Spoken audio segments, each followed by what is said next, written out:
Oh, that's gotta move. Oh, my mic is on. Where's the start soon? Where'd that go? Overlays, chat, overlays. Overlays, start soon. Unlock it. I can grab it. I gotta select it. Select it. Grab it. Move it over. Put it right there. That's a good spot for it.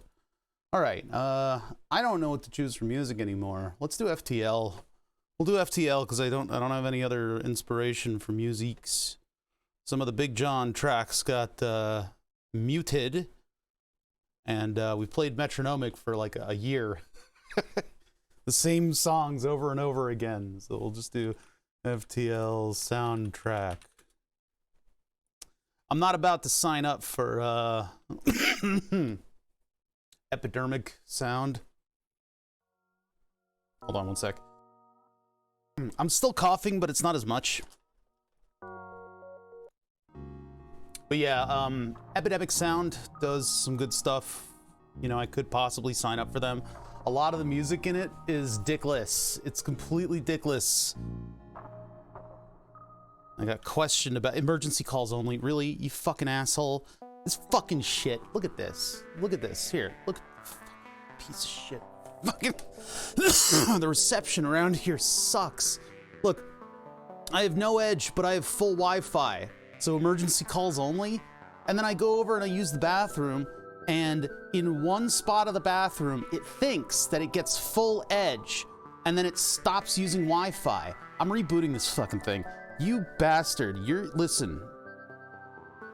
Restart. You fucking declare an emergency on this fucking phone. This fucking, it's not the phone, it's the reception around here, and whatever logic dictates how this thing is getting its data is just really starting to grate on me.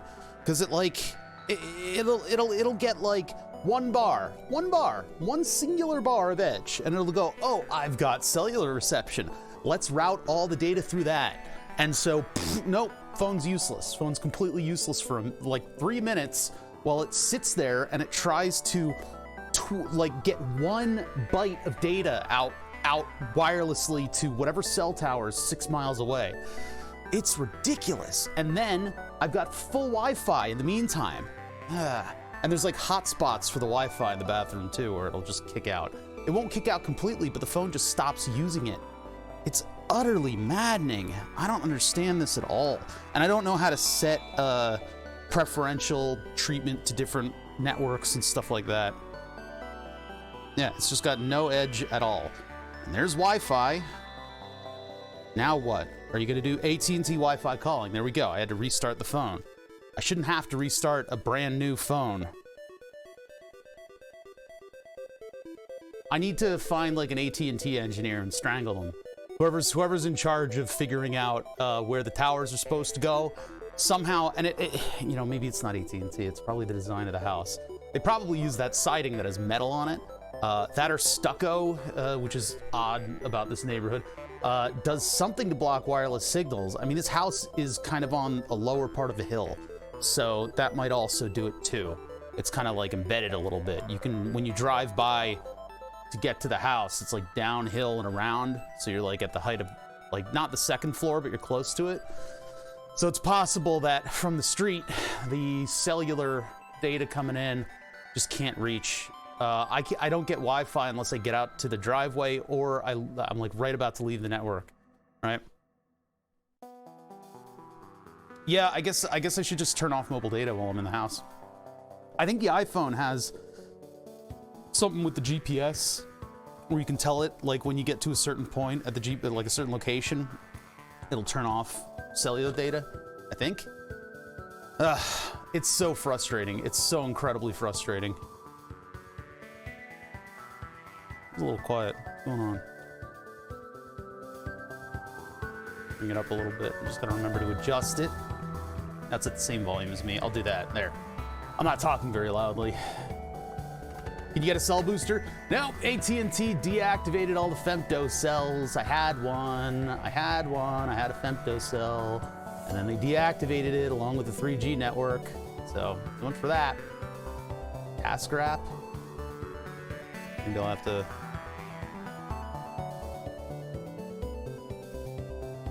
I don't know if this page will survive the day, but if it does, we got a long day ahead of us.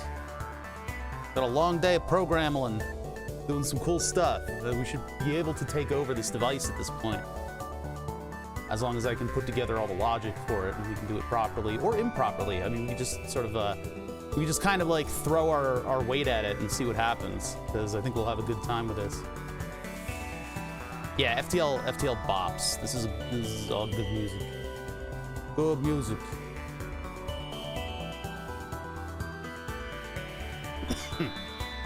I'm gonna cough. Ugh.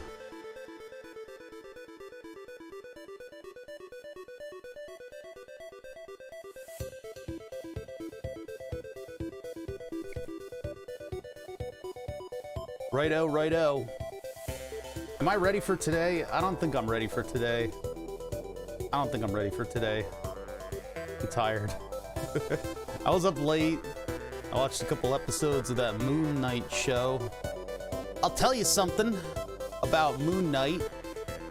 It's a little bit less frustrating than my phone, which means it's incredibly frustrating because it is... Hold on. Maybe I was listening to the 7.1 mix over stereo speakers. But that show is whispers and explosions.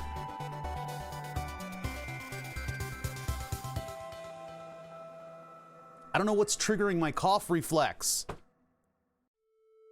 Is today ready for me? That's right. God, I just, the coughing is really pissing me off right now. I wasn't coughing that much this morning. It's just now that I'm trying to like talk to you guys. And we got a long stream ahead of us, so if I'm gonna be coughing my lungs out, it's gonna do a lot of damage to my voice, and I gotta be careful. Yeah, we're always working on the wheel now, because we're this close. We're this close. If we can get the emulation down, then we can get button inputs, and then we can bolt it all together, basically. I just need to work on adding a plug to the outside of the enclosure, which can be done on the fly very quickly. But yeah, so I watched a couple episodes of Moon Knight. I'm getting through it. I guess there's only 4. I think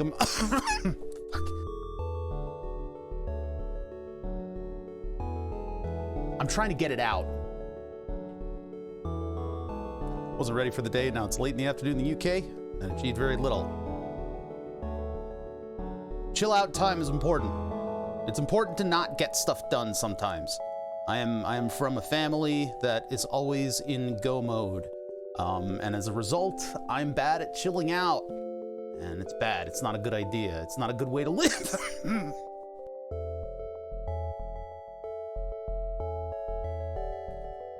I don't know if coughing heavily is actually helping me.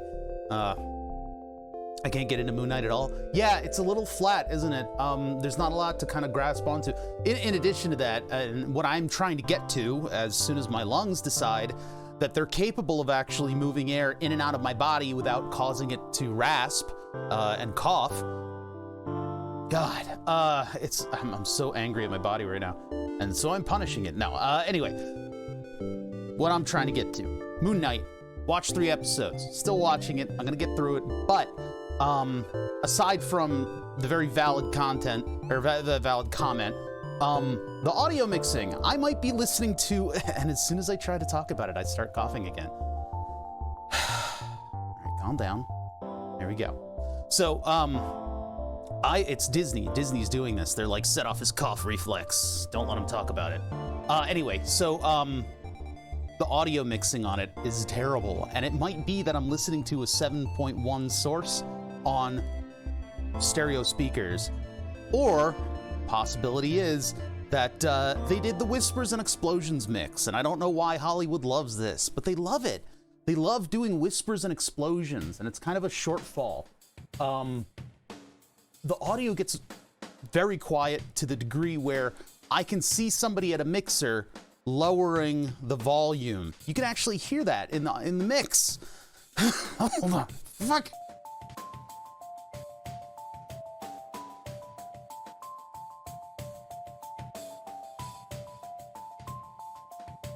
I will do this whole stream on mute if I have to. God damn. But yeah, you can actually hear them raising and lowering the volume as the show goes on. Because as soon as something exciting happens, the dialogue is suddenly whoop all the way up. But instead, you get this muddy, hard to hear, quiet, whispery dialogue. So you turn it up, and then something starts happening, and the orchestra comes in, and it fucking assaults you, right? Like, I didn't even realize. Ugh, hold on. I will work this out. You know what? I'm gonna do a hit from the inhaler. I think that's the only thing that I can do. If I'm gonna be talking this much, I'm gonna need extra airway in order to not set off the cough reflex. I thought I could hack it out. I wasn't coughing earlier today. As soon as I actually try to use my voice, my instrument. We'll do a mute stream where I only communicate in text. Text on screen. All right, hold on. Do a quick little hit from my buddy over here. This 2012 inhaler that I was given for some other thing. Shake well before you. Oh shit! I haven't been doing that. I mean, there's still 110 hits on this thing. 111. 111.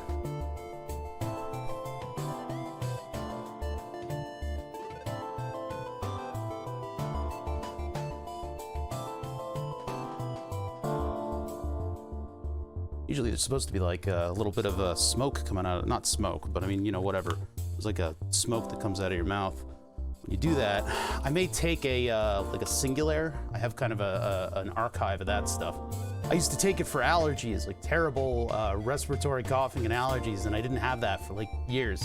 So I've got kind of like some extra. What are you doing? I don't know, man. What are we all doing? What's anybody doing? Why are we here? What is this? What is this life, this existence, this sort of miasma of thoughts and ideas swirling around in free space on this big swirling rock? Oh, the electronic stuff. I don't know. Listen, I will explain when we start.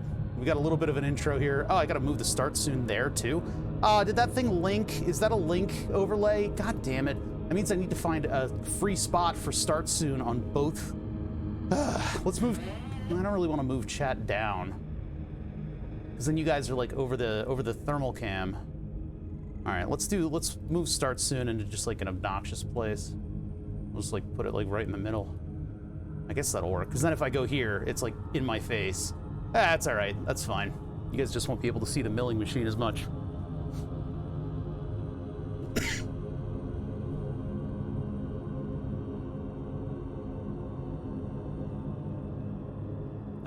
I don't know if I've used attach interrupt with the ESP.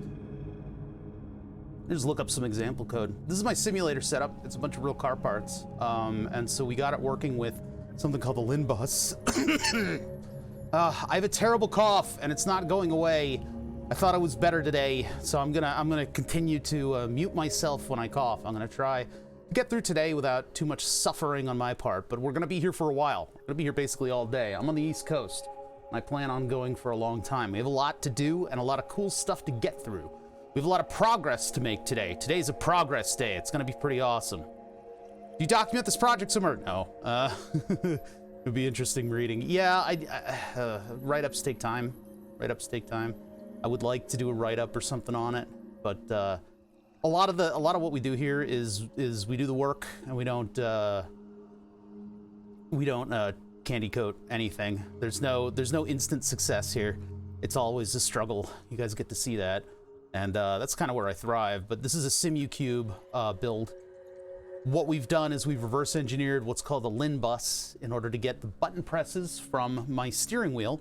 While we're at it, we made LIN bus accessories out of the pedals and the shifter that I 3D printed. It's a Thingiverse build. We did some modifications to it in the files, and then we created pretty realistic feeling gated shifter to replace the Steptronic shifter out of an E46 M3, which is the one that I previously had. E46 M3 Steptronic shifter that we turned into a LIN bus accessory. The problem is that's too confusing for me. I didn't know how to shift gears properly with it, and so I ended up shredding a transmission in my summer car. Well, shredding a motor is really what you do in my summer car. But yeah, so I ended up shredding a motor in my summer car. So we decided to go with the gated shifter. And so everything speaks LIN bus right now. So we've got a fully functional and cromulent. That's such a weird word, cromulent. Yeah, it's got a lot of crom. That definitely is cromming out, man. Yeah, I'm crom. How you doing? Anyway, so we've got a perfectly functional and capable LIN bus network going on here and communicating with my microcontroller right there. My microcontroller speaks with the Simucube by literally pushing buttons or controlling two digital potentiometers. And those digital potentiometers don't have a lot of granularity to them, but they have enough that we can represent the positions of the analogs on them as a voltage level into the machine. There is a way, however, to send button presses aside from actually physically pushing buttons. There's only so many pins on the Granite device's Simucube. So I have a port expander sitting right here that's pushing the buttons. I don't want to use that anymore. I don't want to use that. It's dumb. So the alternative is to get a wireless wheel module, which is this thing right here. It's a little Bluetooth low energy device that communicates back with the base station. There's a little Bluetooth low energy dongle that you plug in. There's a little Bluetooth. Okay, give me one sec. I am gonna hack up like a ball, like a hairball.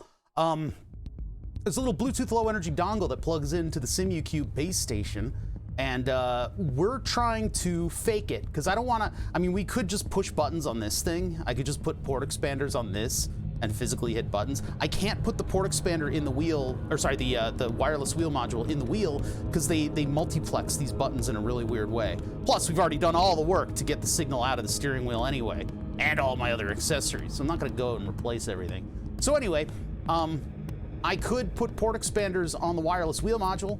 That would work, but kind of stupid. This thing is 75 bucks. That thing was 25 bucks. I spent an extra $100 for this. So what we've done instead is look at the serial protocol that's being communicated to the Simucube, and we're gonna fake it. There's probably a way that we could fake button presses without registering as a wireless wheel module. We have no way of knowing because Granite Devices hasn't published any kind of an API. Now, this is all built off of the Open Wheel project. So it's possible that something in the Open Wheel project might exist that would help, but I don't really know. They kind of branched off of the Open Wheel project, and they kind of closed down their environment, and then they went to building just a direct drive unit.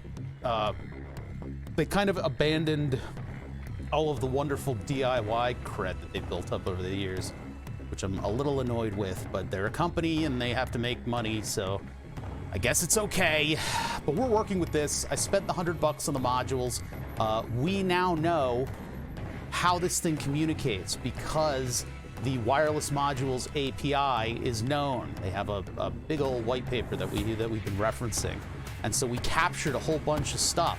Got to the point where I got this Arduino to start telling me when this thing is giving it battery level. And then I went to test RSSI and I hooked it up to this battery and I got the wrong pins. And so I blew up the module. So we no longer have the ability to observe communications from the remote module. However, we've captured everything we need. I believe that we have all the signals that we need in order to properly control this device. It'll be pretty cool. And we've identified all the signals. We know the packets that we need to send when and how and why. So we're gonna program that all into this microcontroller, and we're gonna see if we can get this little guy right here to start up like it is a wireless module. This is gonna be pretty cool. But yeah, unfortunately, I do not have a GitHub page. I don't have a video that details all the information about it. Get out of my face, start soon. You need to chill out. Here, we'll get it a little bit over there. Yeah, so that's it. You know, really easy to explain. We're gonna have people coming in the middle of the stream and asking me what's going on. And I can't give that whole explanation 500 times today. So maybe if you guys help me out, I could try to just tell them something shorter. Like, we're trying to fake being a wireless module. It's essentially what's in the title. So, sure, yeah, thank you for the help, Schmide. But yeah, we'll get there. Been working on a wireless sensor for a fridge and freezer monitoring for weeks. So far, I still just have a pile of components. I actually need to start it. Look at the, what was the project that I used for that? It wasn't Brew Pi. It was like, there is a Raspberry Pi and ESP8266 refrigerator controller for brewing beer. And that's what I use on the drinks fridge in here. The drinks fridge has been down for a couple weeks. I need to clean out the tube.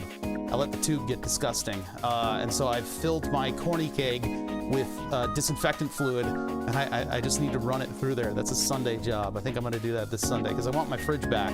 Every now and then it'll get a big sheet of ice over the cooler. So, but yeah, the Fridge Pi or something like that. I forget what it's called. But that project does refrigerator monitoring. Well, it does refrigerator control. I think you can get a chart out of it, maybe. You can have it follow a profile, too. That's the important part. You can have it follow a profile that makes your yeast as healthy as it can be.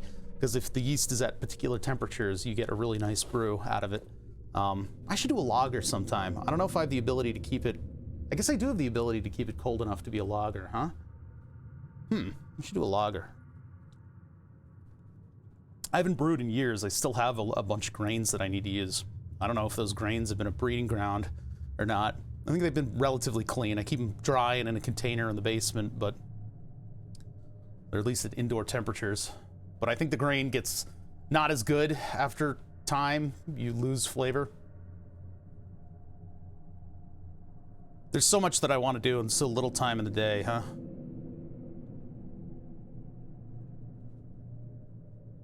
Yes, sir. Yes, sir. We're gonna fake it till we make it. I'm gonna skip ahead on this soundtrack because it gets kind of quiet. But yeah, I was saying earlier, Moon Knight. Boy, you know, could be that it's a 7.1 mix, which means that it utilizes the center speaker a lot more to do dialogue and stuff like that. It does kind of sound like that because when the orchestra comes in, it swells and I can't hear a goddamn thing else. Right? It like gets really, really loud, and then when just one person's talking, whoop, volume level all the way down. People say that it's because your setup isn't good enough, but I kind of have to argue with that because I've got studio monitors going through kind of an expensive DAC, so I don't think it's that.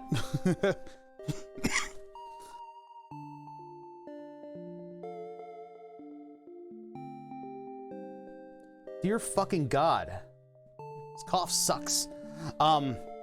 I don't think it's a matter of like the quality of the setup, because like I'm pretty sure I'd be able to hear dialogue if it was at the same volume. You can literally hear the volume drop. I don't know who's doing these mixes from fucking Hollywood, but they need to stop. They need to stop. We need to put this to an end. Not everybody sits down in a giant home theater setup that has a billion speakers and is able to turn it up to maximum volume without everybody around them, you know, flipping the fuck out. I have 5.1 and the sound is all over the place for me too on Moon Knight. You need to get a more expensive system. That's all it is. That's what Reddit says. Reddit says you need to get a better system then. I don't know what the quality, I don't know what the bit rate is for the sound, but yeah, it's bad. It's not a sound quality problem. It is simply a volume problem. You can listen to the volume going up and down. Somebody at a mixing board is doing a bad job and they need to be arrested. They need to send, I'm gonna send the police, and they're gonna arrest them and throw them in jail forever because their audio mixing is bad and they should feel bad. It's hard to pay attention to what's going on because I'm too busy being angry. Yeah, exactly. Your system's not a real home theater because this is Reddit. It was a thread that I read like a million years ago where people were talking about, you know, Whispers and Explosions, the movie. A lot of the commentary is you just simply don't have the right sound system to hear it properly. I don't think that's the case. I don't think that's the case. My audio here is heavily compressed, so I'm able to talk in a low voice. I'm able to yell at you guys and use power tools and nobody will notice. It's just, you know, loud seems loud, quiet seems quiet, but it's within an envelope. And people need that. Every sound system needs that. I think what they do is they use the theatrical type audio mix, where it's like you know, people go into the movies, want to have their head blasted off by audio, and so they crank it, and then nobody in their surrounding area gets fucking pissed off because it's at a theater, it's at a building that is required, you know, has sound deadening and stuff. Instead, I'm sitting here downstairs like blasting the ceiling off and pissing off like people 3 houses down with the volume. It's criminal. They should be arrested. Care about the random stuff in the background? Go to cinema. No. No. We're not talking about random stuff in the background. I'm talking about one person in a mid close-up, a little bit close. It's like this person talking, and you can't hear anything that they say. They're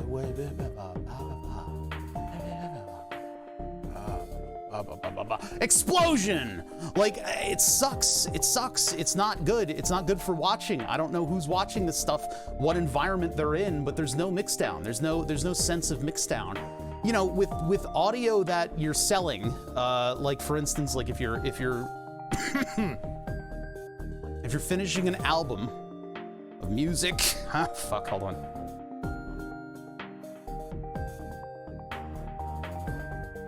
Finishing an album of music, you do what's called a mix down. Chronic subtitle dependent reporting in. I know, it's the only way. It's the only way. It's the only way. Because like if you're doing an album, right? You're releasing an album. People are gonna listen to that on everything. They're gonna listen to it on cheap speakers, studio monitors. They're gonna listen to it on professional setups, concert setups. They're gonna listen to it on shitty earbuds, listen to it on expensive earbuds. But if you just mix it for your studio monitors, it will sound like ass everywhere else. Because studio monitors have a very wide frequency that they can do. Some, you know, it differs from studio monitor to studio monitor, but you want that direct replication when you're putting together the audio and stuff. However, when you're releasing it to other people, you need to make sure that you don't have like just a complete, you know, clusterfuck of bass. Your mids actually come through, et cetera, et cetera. So you play it on a bunch of different devices: cheap headphones, expensive headphones, shitty. Play it on your cell phone. I don't know. You play it on a bunch of different stuff so that you can get a sense of how it's going to sound, and you can do those subtle tweaks. One of the subtle tweaks that I'm not seeing from all of this fucking media, and I would expect Disney to be better than this because they have all the money. They have all entertainment money. Disney has everything. All entertainment money is in Disney's hands, and they use it to fuck up the audio. I'm so frustrated. If you guys can't tell, I'm actually frustrated at this. Whispers and explosions on what would probably be a good show if I knew what anybody was saying at any given point in time. Yeah, play it on the car stereo, play it everywhere. You know, not every song is DJ Magic Mike, make the car go boom. You don't need a blisteringly powerful bass on every track. So, I don't know,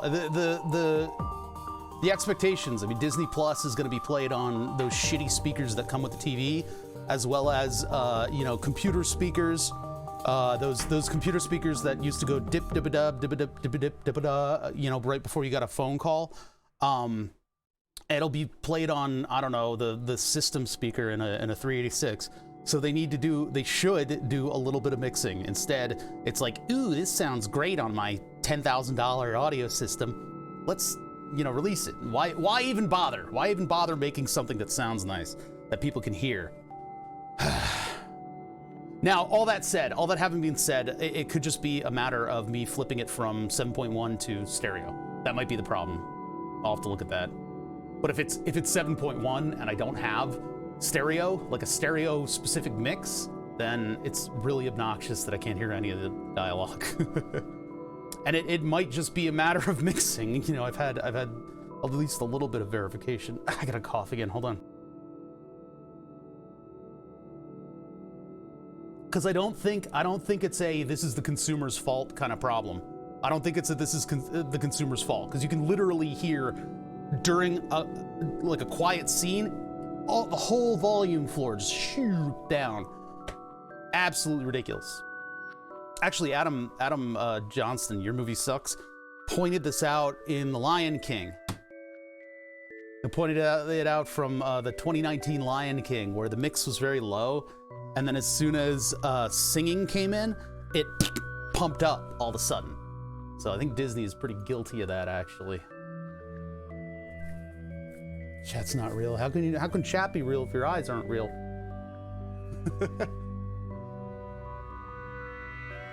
I might do an audio, like a no audio stream if I keep coughing like this. Nah, I'll get it under control.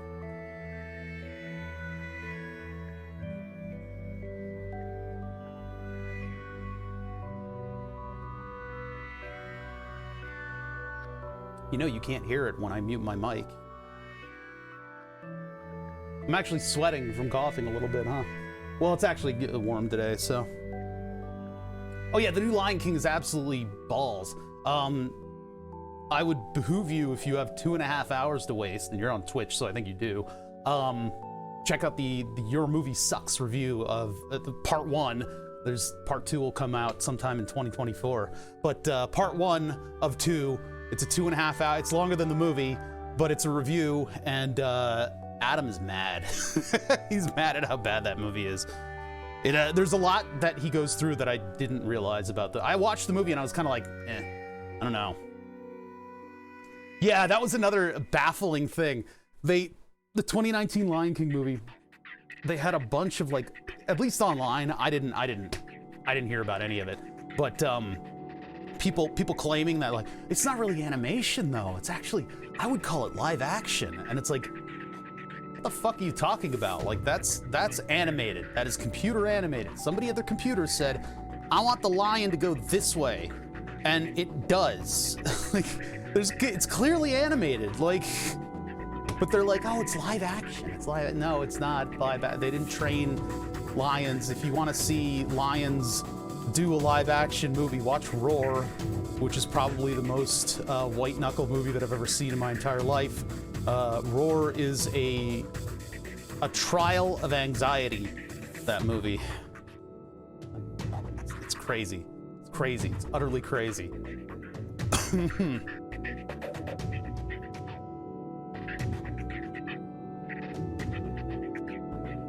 Can't source movie where I am. I'm on mobile LTE. No real streaming service over here. Oh no, I mean the YouTube review of the 2019 Lion King movie. But no, it's cool, man. You don't have to do anything I say. That's totally fine. I don't mind. I don't mind. I'm just here to work on projects and try to be awake. I was up late was I up late? I don't know. I don't think I was up late. I actually think I went to bed at a normal time. I just was completely out of it last night. So, go with cats. Please, God, no. Listen, if any of your actions indirectly result in funding any part of cats, I will be disappointed. Then again, we should probably encourage Hollywood to make more movies like that. I haven't even seen the movie yet. I kind of want to, but you know, they need to release the butthole cut. That's it. That's what'll do it for me. That'll push me over the edge and actually make me watch it, is if they finally actually do their jobs and release the butthole cut, because apparently there's a cut of the movie, or scenes in the movie, or at least somewhere in the scheming of the movie that was originally intended to give all the cats buttholes. I want that. I want that movie. I want that movie to exist in this world. But they haven't released it because they're cowards. They're cowards. Release the butthole cut. You know what to do.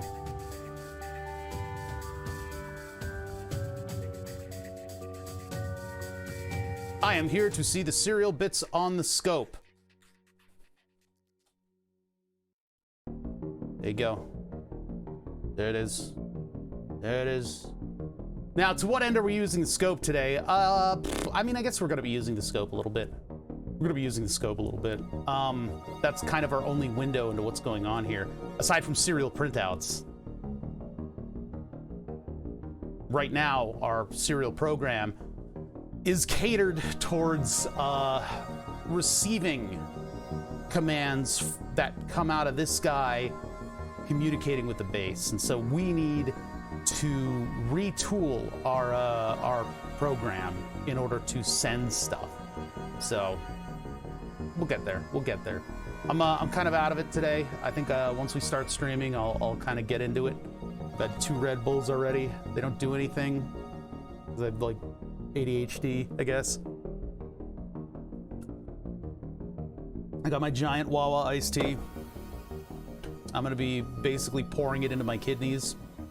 I've had 2 slices of plain pizza, and that has rendered me full. And I'm already sick of chat's shit. I think we're ready to go. Let's get started. ADHD Engineers Anonymous. Oh no, it's not I guess with me. It's fully medicated. Yeah, I have a bit of a scatterbrain when I'm unregulated. With the powerful ADHD meds, I end up acting and functioning like a real person. If I get too many of the ADHD meds, I end up over-focusing on stuff called hyperfocus. I'm at just the right level. I'm waiting for my pizza to be delivered. Yeah, get some pizza. Yeah, I got like most of a pizza sitting in the wings here, as well as you know, I'm ready to go. I'm ready to go for a full day of programming and hacking. So let me start out here. I wish I could point people towards a certain point in the video.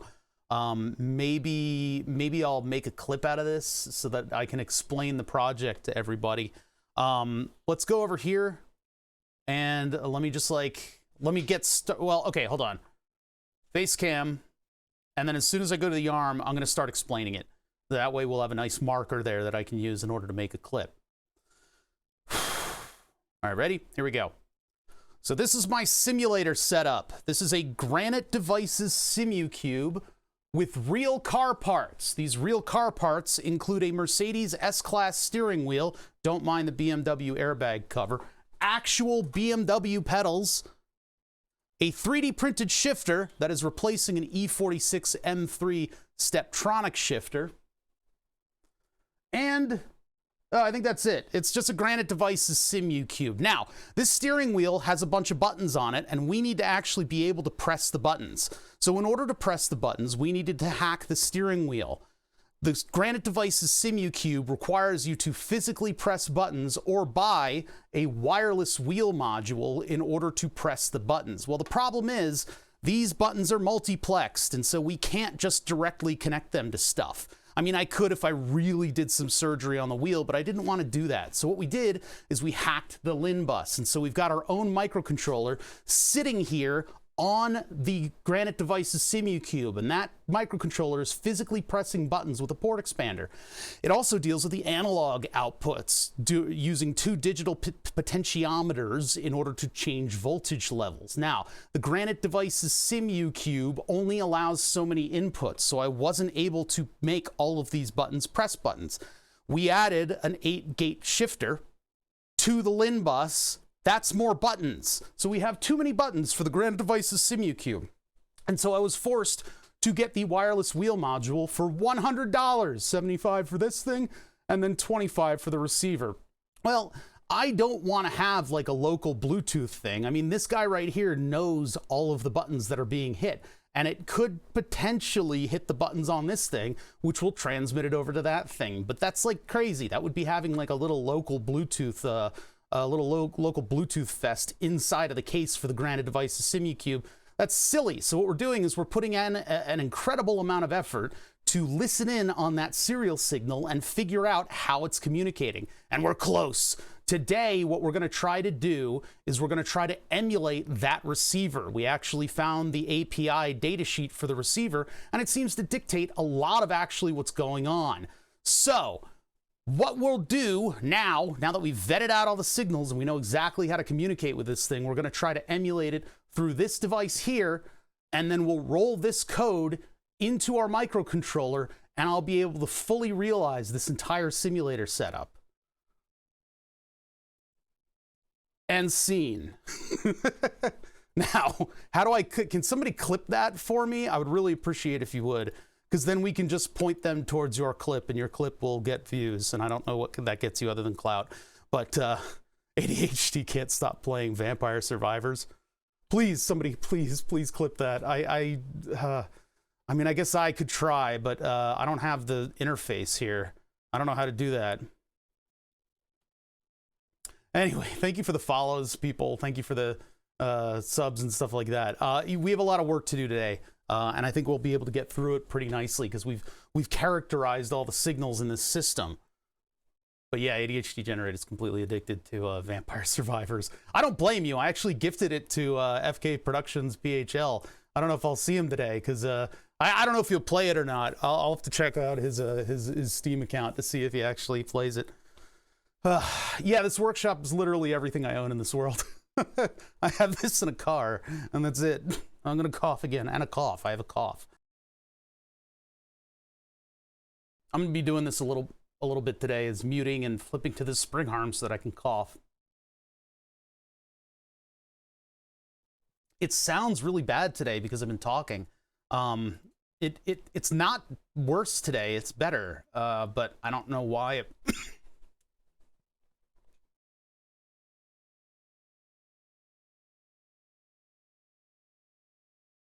I should flip to the audio level when I'm doing that, because man, it's I'm like maxing it out. All right, anyway.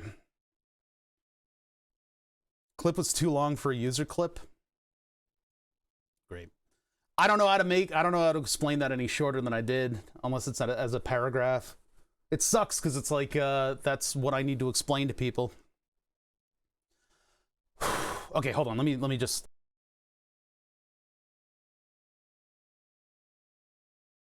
Okay. All right. Hyperoxygenate. I have to get it in under a minute. That's impossible. I don't need to tell you what is sold. That's the only way that I'd be able to actually explain it. I could try to do a 1 minute long explanation. Here, hold on. I can't explain it in 30 seconds. This is my simulator setup. It uses a bunch of real car parts in order to control a Granite Devices Simucube with a 2 horsepower motor. This Simucube, however, is hooked up to a digital bus, what communicates with the steering wheel and stuff, called the LIN bus. Now, the LIN bus has a whole lot of buttons that we can press on it. That's not correct. I fucked it up. The details get lost when I try to do this quickly. All right, let me give this another try. This is my simulator setup. It uses a bunch of actual real car parts in order to communicate with a Granite Devices Simucube, what runs a 2 horsepower direct drive servo motor.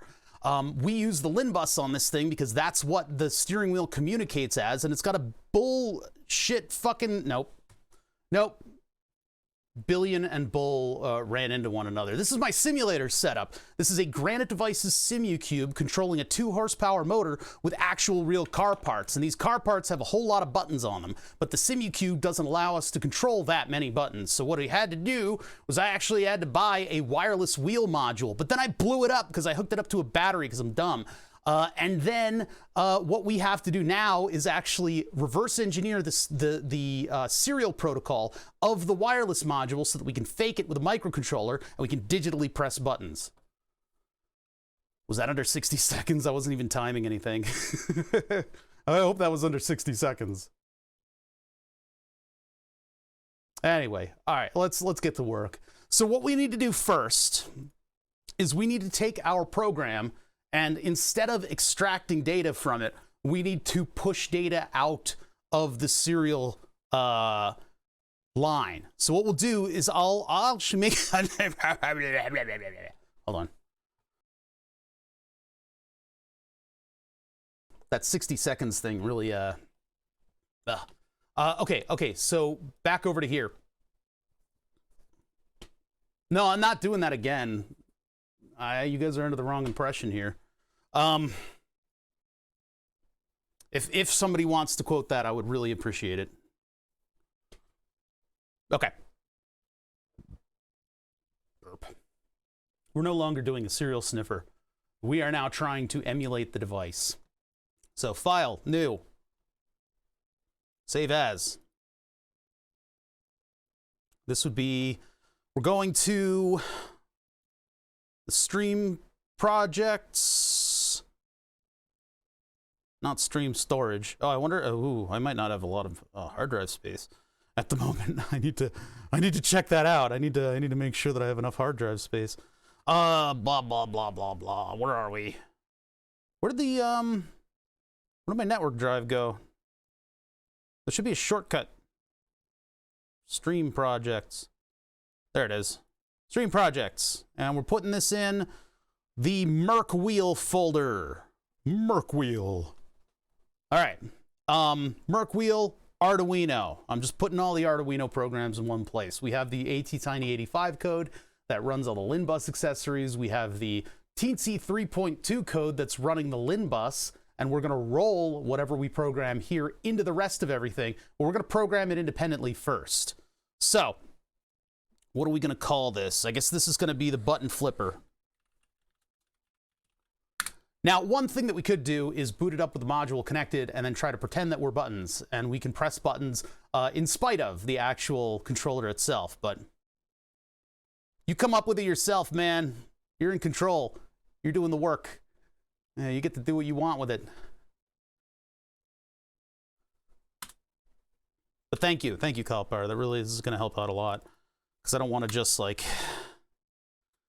I don't want to have to keep re-explaining it. It's been like, what are we doing? And then I have to spend like a half hour trying to justify everything that I'm doing to someone. What am I doing to someone? All right. Move my I was going to say soda, but it's not a soda. Move my tea. Test program. Test or why can't I type today? That's going to really be a hindrance. Test program.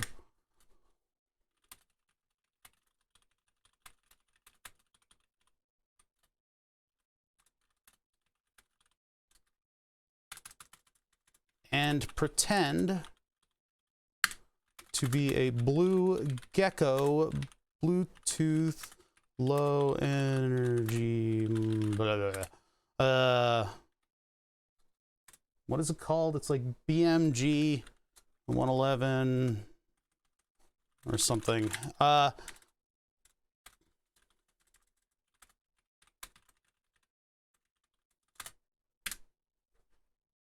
Get the API in there. So that comes from our text notes file. And that would be this one.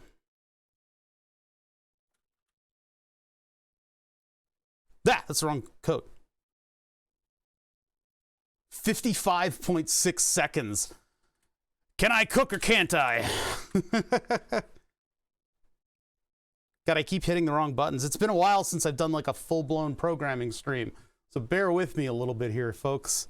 I'm going to be making a lot of mistakes, but you guys aren't my API. I don't need you guys, or you guys aren't my IDE. All these acronyms, man. God, it's like reading government documents. Blah, so many acronyms. Why did I smell buffalo sauce? Hold on one sec.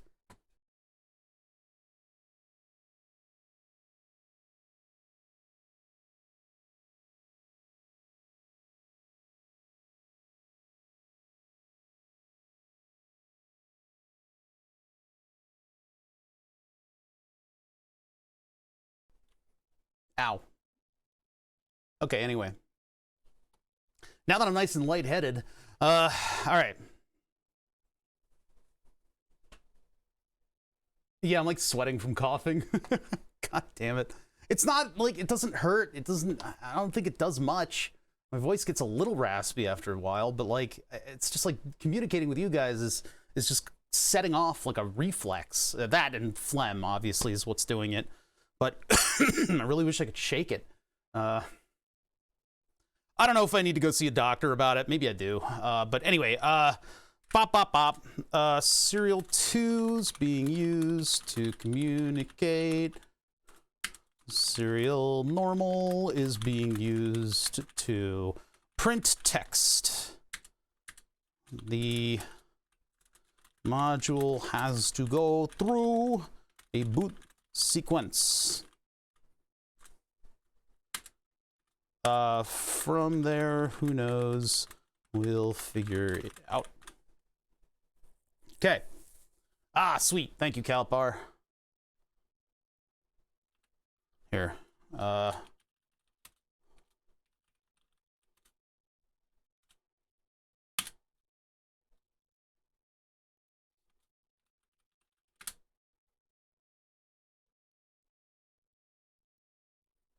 There we go.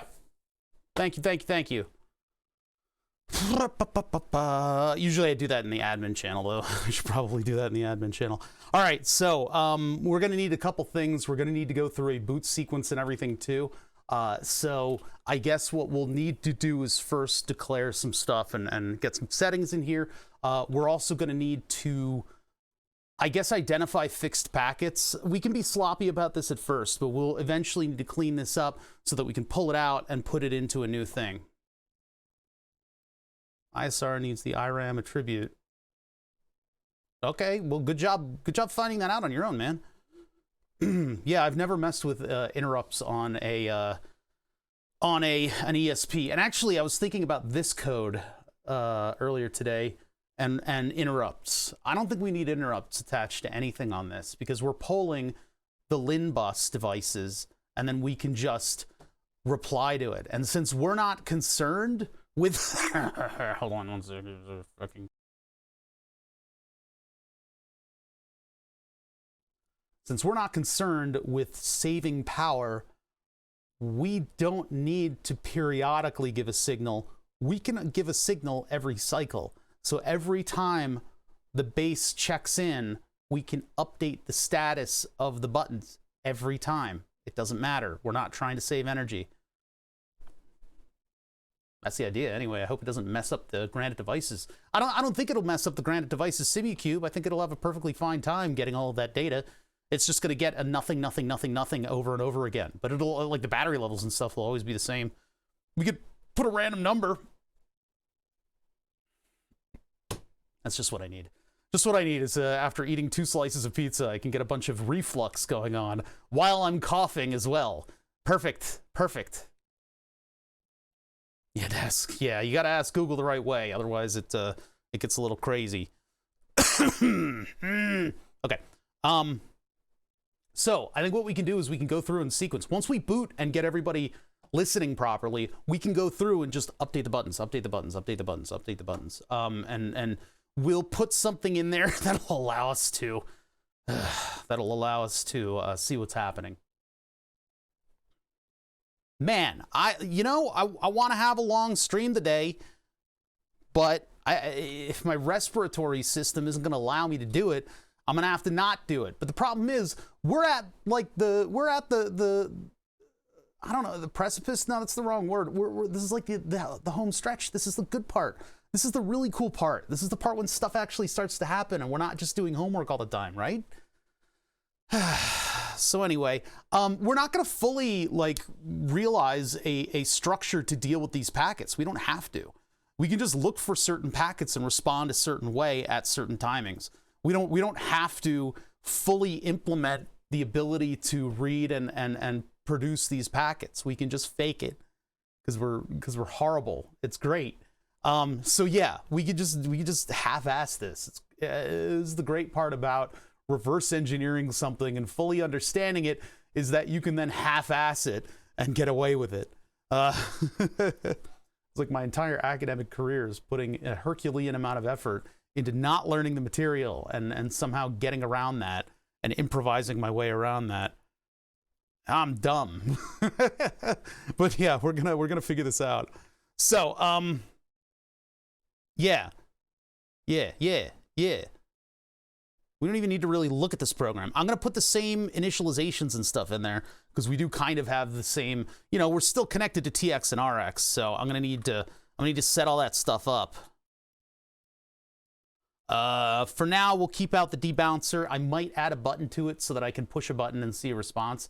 But for now, we need to focus on getting through that boot sequence. So I'm going to add a Boolean up here and call it bool boot. Bool boot is equal to 0. 1 equals we've booted and tooted.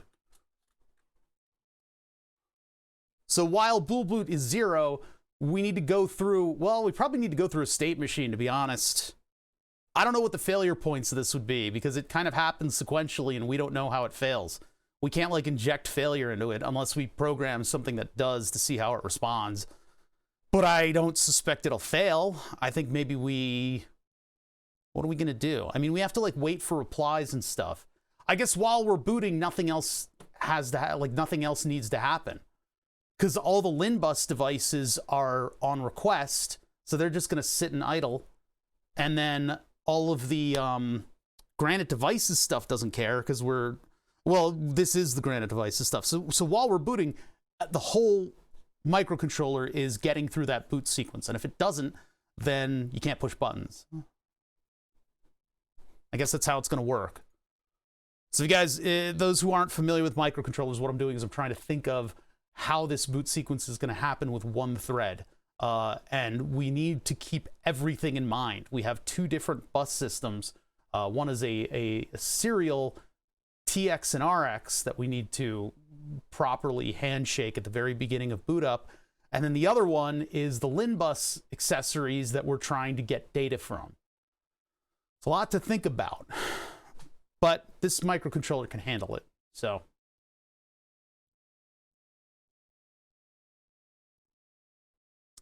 keep up time is 300 milliseconds.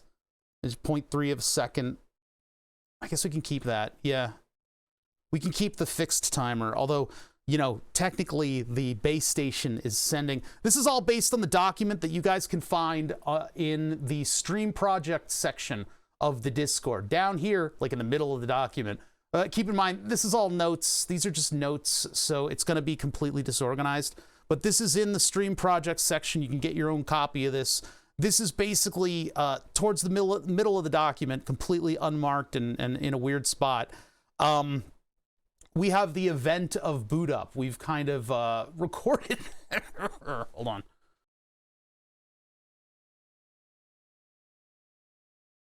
We have recorded the boot up sequence packets that are coming in and out of the device, as per what the base station is saying and as per what the module is saying to the base station. So this is the sequence that we need to follow.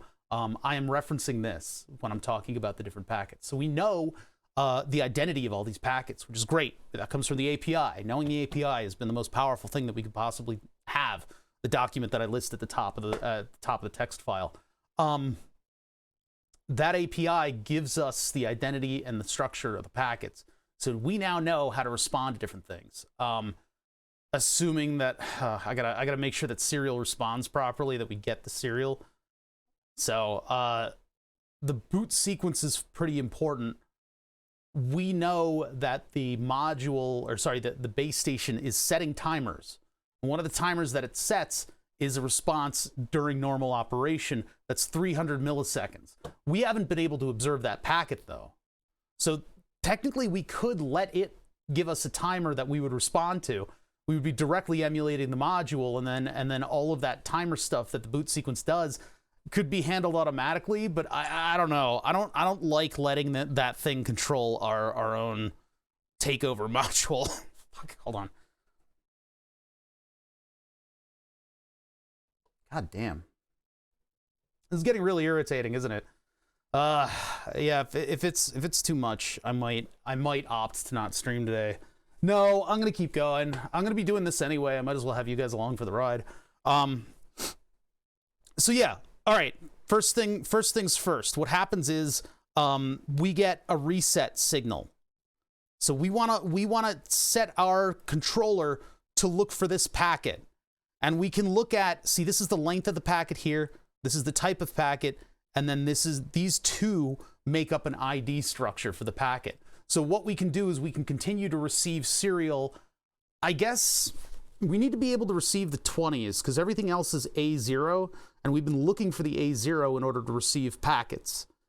We could make our system cater to the packet length part of the protocol. Maybe that's a good idea. Maybe we need to do that because that way we will receive a packet in its entirety, and then we can do stuff with it. I think that might be the method here. So let's set up a method to get packets back. And I'm going to try to remember to breathe. I slept with the window open 5 days ago.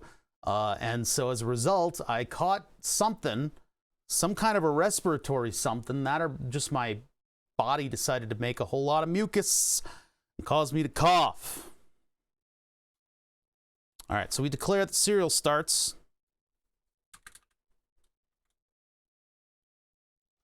Let's see. LED built in, we're not going to worry about. The bouncers, we're not going to worry about. Built-in LED, we're not going to worry about yet. We'll put that code in if we need it. So what's our loop? Well, our loop needs to essentially be... Goddamn hiccups in the middle of... See, typically we would respond to a change in the buttons, but I don't need to do that. We don't need to respond to a change in buttons. So that's where we would send a packet. We want to receive a packet. So where is that? Get serial. So the get serial function. Void get serial. If serial's available, we set it that we need to do next steps. I guess we didn't delay. Read, byte, blah, blah, blah. Let's take manual control of that. So what we need to do is we need to get the second byte of the input buffer as it rolls in.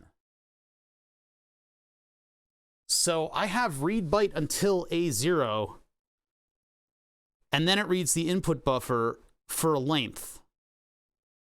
So, I mean, we could receive everything and we could just deal with the serial buffer, or we could set it to like manually plug in bytes. I don't know if we should set it to manually plug in bytes. I think maybe we should just, but then what are we doing with read byte until, and then if input buffer, we return.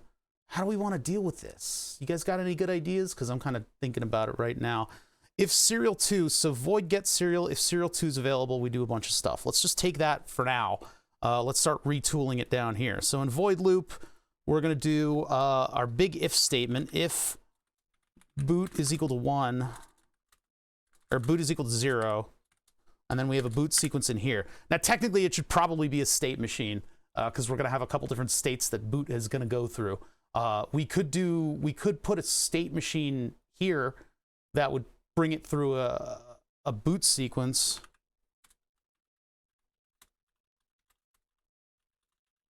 And a state machine would help us deal with errors, but we could also just get it stuck in stuff. We could just manage our thread and have it get stuck in stuff. But let's see. This is where the rubber meets the road, so there's going to be a lot of question marks on my end. This would be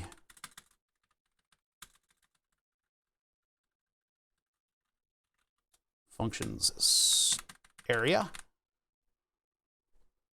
Just gonna do a little bit of this. We'll do a little bit of stuff to help me find where we are.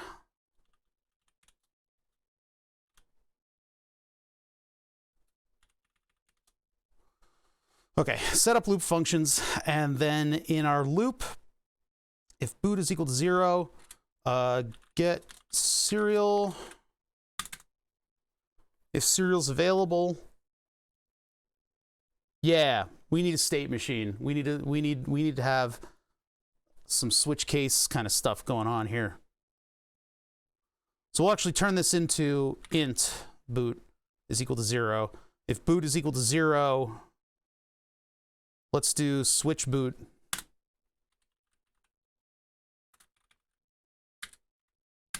How the fuck do I format a switch case? Hold on, I don't remember. Beep boop bop, switch case, Arduino reference. Okay. We do need to do bracketry here. Switch boot. I'm like programming way to the side. I guess you guys can still see though. Switch boot, case. Label 1. Case of 0. I'm like stifling a cough right now. Case of 0 is get serial. That's our initial step.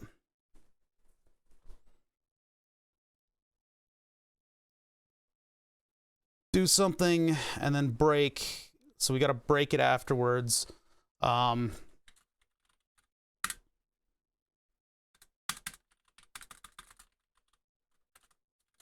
And actually, this should be get reset, shouldn't it? Let's do get reset. If we're going to program it very specifically to look for the signal that's coming in, it won't be able to, like our base station won't be able to reset our virtual module.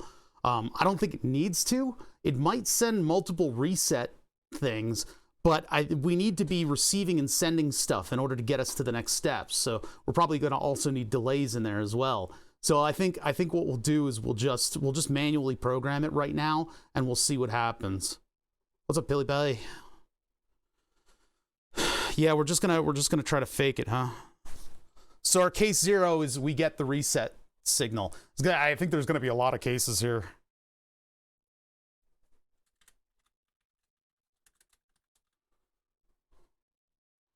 Add to boot and then break. So this would be get reset. So instead of get serial, we're actually gonna void get reset. Oops. So what are we doing? Read bytes until 0A, input buffer, buffer length.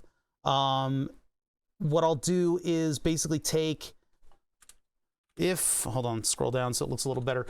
If serial, capital S, serial 2 dot, I can't spell this word, available. I never learned how to spell. Serial 2 available.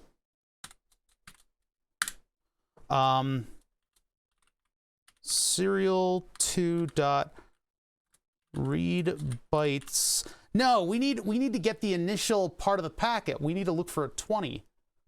We need to look for a 20, and then we need to read the rest of the packet, don't we? So how do we read the individual bytes coming in on the serial buffer? Arduino read bytes in serial buffer, right? Arduino read bytes.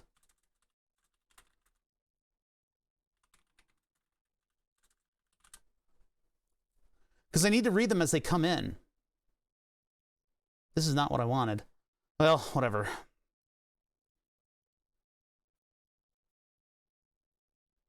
Captain Crunch, what the fuck? What is that thing?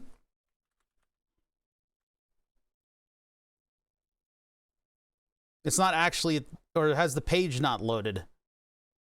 What the fuck is Serial Captain Crunch? I don't think that's a thing. Maybe they're making it up as they go. That's not a link. Oh my god, this page is cancer. This is one instance of it in the whole thing. All right, you guys suck. Get out of here. Why is there a blank page? There's chat. Avail able. Yeah, I gotta think of, maybe I can think of that mnemonic. Okay, read bytes.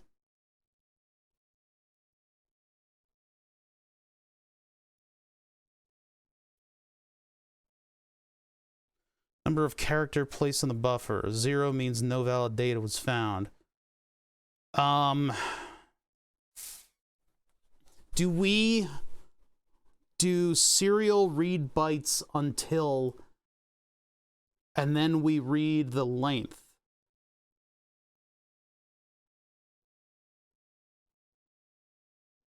Is that the best way to do it? Because serial read bytes, and then it puts it in the buffer and for a certain length. So if I do serial read bytes, if serial's available, I do, yeah, I think I got this. All right, serial 2 read bytes, not until, just read bytes, and then we're putting it into our giant serial buffer that we're gonna clear after we're done. So we need we need our buffer. We'll put that up here.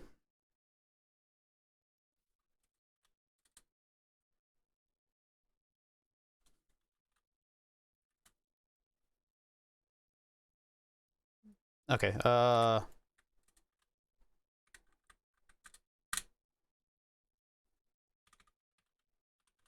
fixed and then variable. I like to section them off so that they're clean. Is 30 enough? Yeah, typically. None of our packets are that big. And we don't need this. We don't need to read this.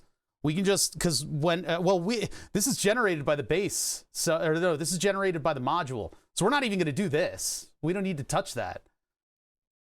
This one is only so many. This one is 16. Well, 20. Yeah, I currently have too little blood in my caffeine stream. Okay, I'm basically being held completely up by the Red Bulls at this point. I wonder about registering the module, if it's going to be even harder than we think. Hold on a sec. Well, let's get to that problem. Let's get to that problem. Let's register the serial number that we, or the number that we have, and then we can try to spoof a new one. Because if I unprogram the module, that's going to be kind of difficult. All right, we're focusing on boot. I'm getting distracted. I'm thinking ahead, and I shouldn't be doing that. I should be in the now.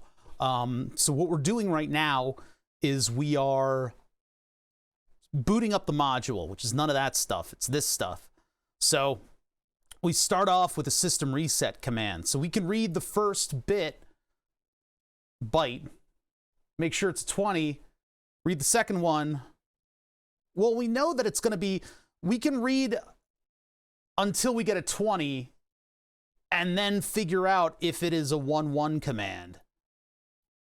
Or we could just verify that this entire packet comes in. So we want to read until we get the byte. I keep opening this one. The button flipper, I'm just referencing that. Oh no, this isn't the one. No, button flipper is what we're doing. Okay, sorry. So many windows today. Okay.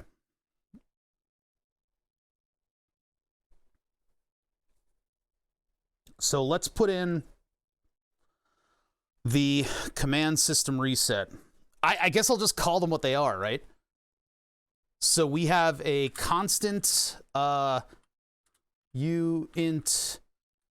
80, and this would be command system reset, and it's going to be 1, 2, 3. Well, no, constant byte. What did we store them as in the other program? Hold on. Constant char. Okay. We'll make our little character arrays. Constant char. Command system reset 21110. Although I don't know about the identity of that 0, whether or not we don't want that 0 in there. Oh wait, no, it's that. Sorry. 1, 2, 3, 4, 5. That's 5. It's 5. 5 is equal to curly brace, that, curly brace, and then we need to put 0 x's and commas in it. Be a lot of this today. 0x, comma, 0x, comma, 0x, comma, 0x. And I don't know if we do a constant uint 8 t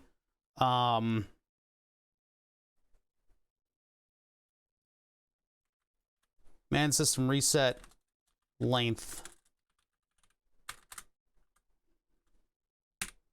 like that. I don't know if we need that yet, or if we can just use a command to give the length, or we could just use the second, we could just use this to give us the length, because it would be that plus 4.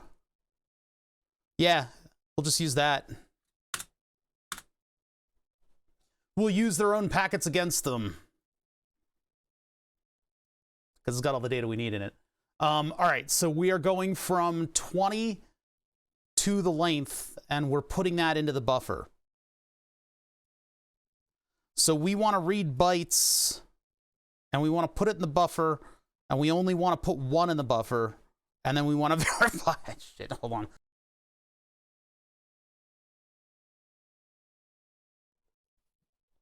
God damn it. So buffer and length, right? So we want to put that into our input buffer. Input buffer 1, and then if input buffer of 0 is equal to 0x20 is equal to 0x20, then we want to do stuff. Do stuff. So we want to read,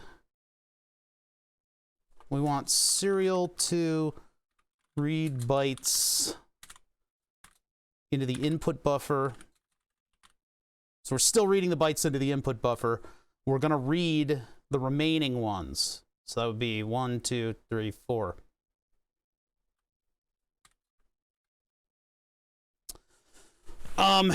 Is this how we really do it? That's kind of a weird way to do it, isn't it?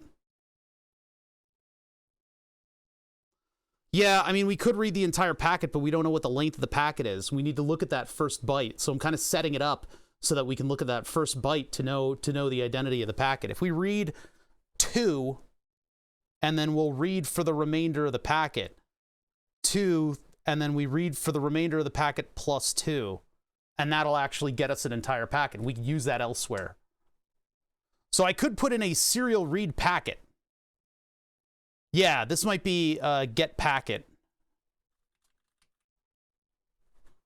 So if we get the packet, and then we read out the length of the packet, and then we put that into something else, we put the program into something else where it's going to interpret the packet, and then that'll influence our state machine. So get serial is dead. Long live get serial. Get packet, serial 2 is available. We read the bytes. We read 2 of them. And so we're going to read 1, and we're actually going to do... Well, actually, we don't want to... Hold on. So if we're getting junk data, we don't want to get junk data. So if the input buffer is equal to 20 or... And we're only going to read... Yeah, we're only going to read 2. So input buffer of 0... No, we don't want to read it in advance because we could miss it. We only want to read 1. And then I want to see whether or not it's the beginning. And then if it's the beginning, we read the next one, and then we read until the end of the packet. This is complicated. This is going to be kind of weird and shitty. And I apologize for what I'm about to do in the name of programming. So input buffer is equal to 20, or input buffer of 0 is equal to... We'll have to interpret it elsewhere, but it'll be A0. So those are our 2 triggers that tell us that it's a packet. Every single packet that exists within this scheme is an A0 or a 20. An A0 or a 20. I'm going to get rid of a lot of these excess pages so I don't get too distracted here. This is all our interpretation from yesterday. Man, I'm run down today, huh? I didn't expect it. I feel okay internally. It's just the coughing and the general... How's this analog programming? How do you analog program?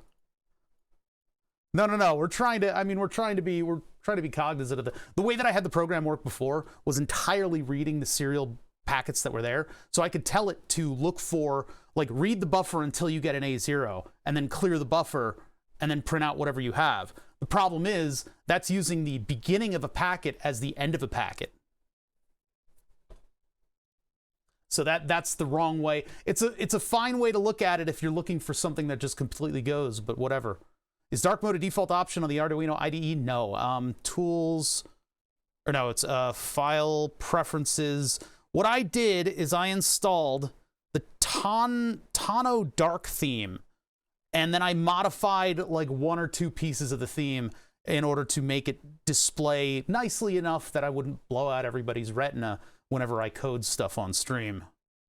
We actually don't need this. I wish I could make that smaller. I need to get the new Arduino IDE. There's a new version of it and everything that I should get. I'll look into that. Been straining my eyes for years. Yeah, if you're a default warrior like I am with the default IDE, It helps to get a dark mode, and this is the best looking one that I could find. Notepad++, this is like a charcoal theme for it, but I like that interface. I typically, when I'm streaming, and this is something that I think only Groovy Something agrees with me with, when I'm doing like a stream, I've got this fucking light in my face, you know? I got like a big open, it's basically like a big open window with the sun sitting right there. So I use light mode so that I can actually see what I'm doing, because my pupils are like tiny when I'm streaming, because I've got all this light in my face, and I'm high on mushrooms. No, I've got no, that's not mushrooms, that's opiates, there we go. No, I have a lot of light in my face, so it helps to have a light IDE, but chat complained enough that I actually flipped it around. That's actually a very good Twitch name, Astrononymous. Okay, input buffer of length. So we need to get the length out of this thing. Our second byte's gonna be the length. So if the input buffer of 0 is 20 or A0, and that needs to be 0x, I need to read the next piece. I need to read one more. What's the else statement here?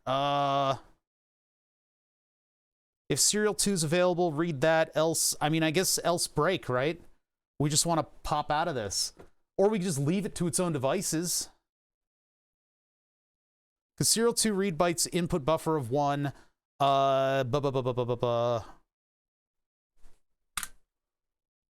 We need a variable. I'll make it a global just because we might do other stuff with the packet. I'm not totally sure about that. I'll make it a global. So we're going to do int packet len equal to 0 right now. But that means that down here, we take our packet len is equal to input buffer 0. Or no, 1. Now, is that actually going to write into the input buffer in that location?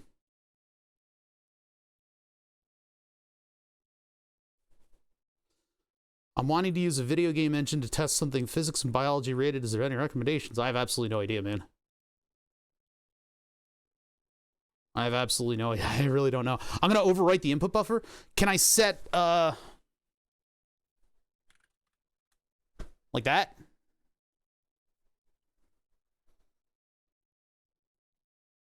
Because I need it to be cognizant of what's rolling in. That's part of this protocol.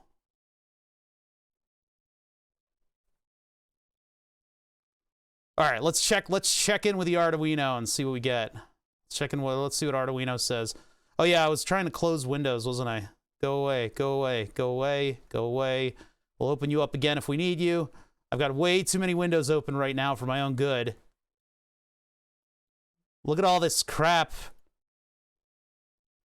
Sorry, Tasker app, you're gone. I'm not gonna get you. FTL, you're gone. Okay. It's just 2 windows, this one and chat. So.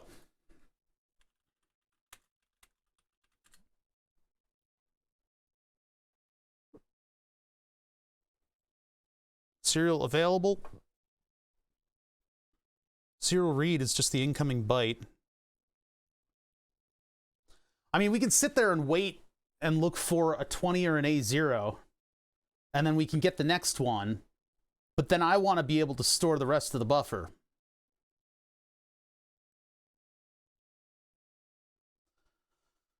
Is that what we were using? Here, let's look at the reference.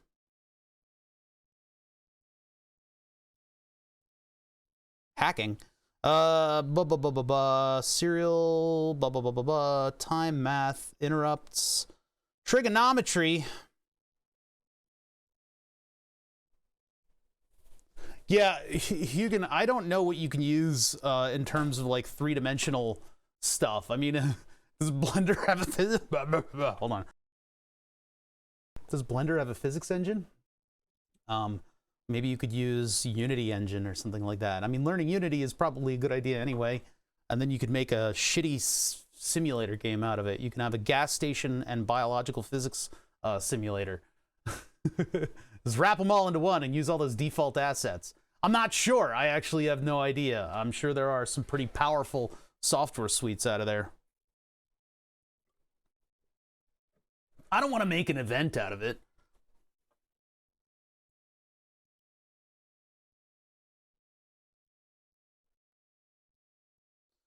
I mean, a lot of what we can do is just hack our way through this. We don't need to build an engine that's going to read these packets. I would like to build an engine that can read these packets so that I can just tell it to read the next packet coming in. Once we get through the boot sequence, though, I mean, I could practically just look for this 20 and then have it run through a sequence. But particles 2D, some properties, use JavaScript. Ugh. Yeah, I guess. you could do that. It's a free country, but where the hell is Serial? Really? You're just gonna do that to me? Okay. Available for write, begin, end, find until. Interesting. Flush, parse, parse float. What does that do? It just parses a float? Yeah, stupid. Print line, peek. Returns the next byte of incoming serial data without removing it from the internal serial buffer.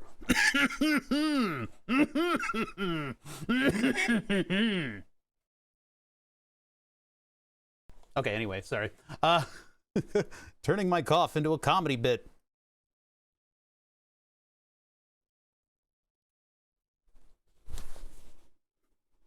If serial is available, serial.peak. How the fuck?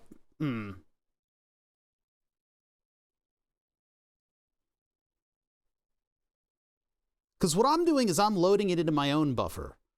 I'm loading it into my own buffer from the serial buffer. So we're looking at the serial buffer when serial is available, and we're checking to see if it's a 20. And then if it is, we want to get the next character, and then we want to read until that length plus 2. Because we need to get the command and everything out of it. How do we do that? I don't think serial peak is the answer.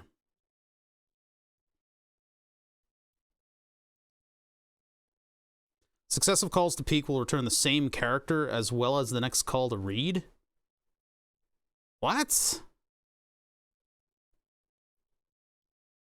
I mean, if serial read is going to read the next character, then we can just read until. But then how do we start it in the middle of our buffer? Unless we just don't store it. Unless we just store the first 4 as their own variables, and then we check to see that those variables are right, and then we can just read that exact length. I think that maybe is how we do it. I think maybe we need indivisible with liberty and justice things. So we have an int, or rather we have a char. So we need a char.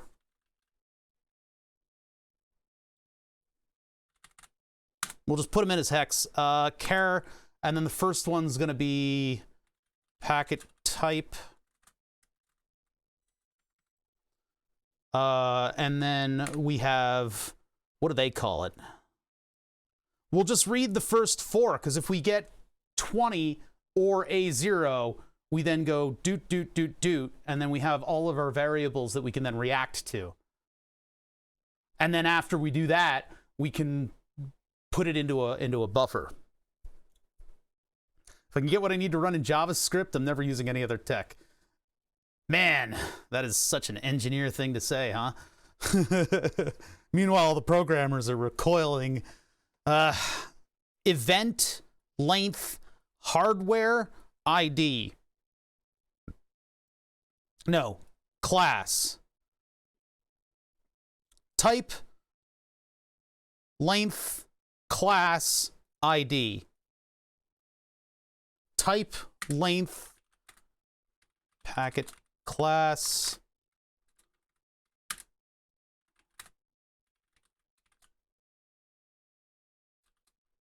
Damn it, that one's shorter.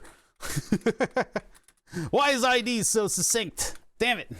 It ruins my beautiful line of programming. That block was very good looking until it did that. I mean, I could do TYLE. I'm gonna do it. I'm gonna do it. Type length, class, and ID. There, it's a nice block. I made this intentionally obfuscated in order to look pretty. Welcome to microcontrollers. I'm gonna cough. Okay, I'm done coughing. All right, next. So we're just gonna read all 4 of them manually because it's kind of a little bit of a state machine. And if we get junk, we kind of want to stay here. We want to stay in our reading thing until we get a relevant packet. Although if we get stuck here, that means we're not going to be scanning the LIN bus. But if we get stuck here, we only care about reading the packets coming back in certain instances. Like if we're trying to do the check-in, you know, fake the check-in, or if we're trying. So I mean, I guess it's okay that it sort of locks up, and it's only 1/3 of a second. But if in the middle of a game, hold on. In the middle of a game, if I push a button, there might be a problem. Let's run into these problems and solve them when we get there. You know, we got to put up the skeleton first before we put meat on it. What does that even mean? What is it? That's weird. That's a weird phrase. All right. Blah, blah, blah, blah, blah, blah. So this stuff sucks. Get rid of that. We don't care about input buffer. Read bytes. We want to just read anything that's rolling in. So what are we doing? We're doing serial.read.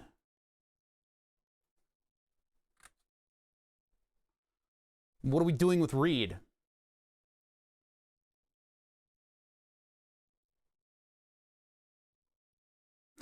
No, I haven't done that. It's one room. It's not that big of a deal. I don't really go through this stuff a lot. There's a lot of junk behind me. One day, maybe I should do just like a workshop shop tour video, but it is what it is. This is my co-host, and they're a little bit shy. So, okay, so we're going to read the first 4, but first we need to read either an A0 or a 2-0. Jeez, fucking Christ, this cough. So we need to look at what the Arduino is actually going to give us back. So we're not peeking. I haven't even begun to peek. Where did my browser thing go? I had all the serial stuff on it. Weird. I lost the page. It wasn't serial peek. Did I close it? Yeah, I did. Parse float. Get the hell out of here, parse float. Nobody asked you. Okay, whatever. All right, whatever.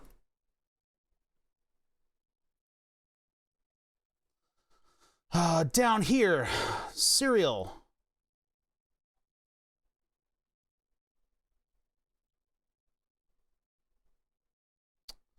So if I just read, well, read bytes. No, I don't want bytes. I just want byte.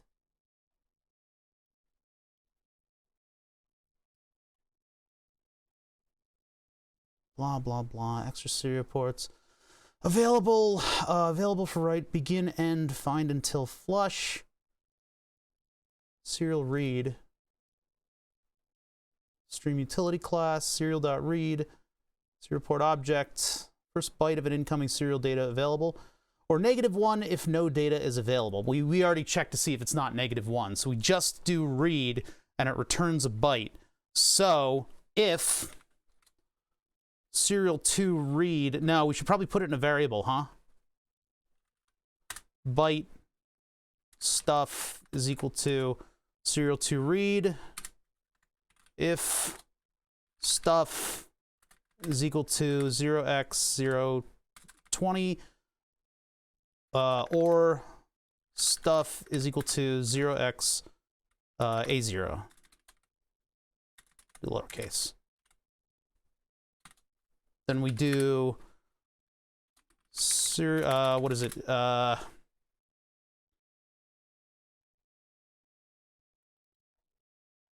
Packet type is equal to stuff and then we could just do a bunch of concurrent serial reads in order to get the rest of these.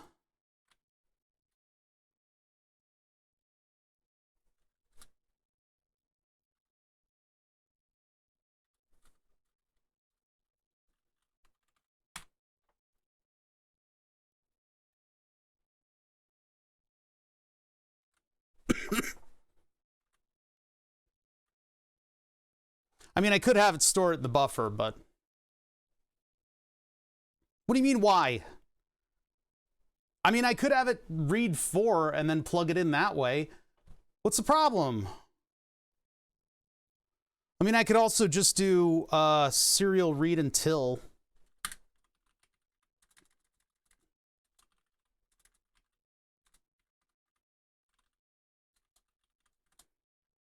and then put it in, I can just put it in the buffer for now. I could put it into, what is it called? Did I not even declare it yet? I didn't bring it over here, hold on. I didn't bring that over yet. Let me get this, hold on, let me keep this all in my brain right now before you go and have a conniption fit.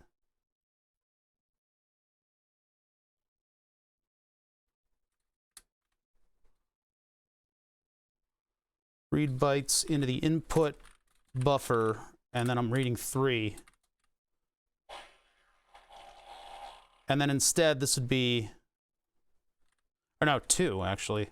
0, 1, 2.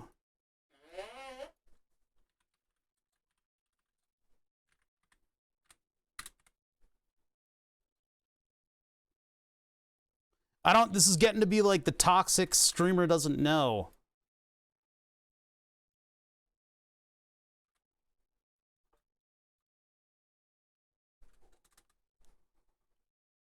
And then I can serial to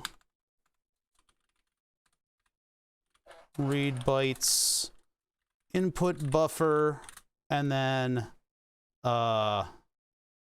packet length, like that. Because then the packet length is going to be... packet length is equal to 1. It's packet length minus 1, isn't it?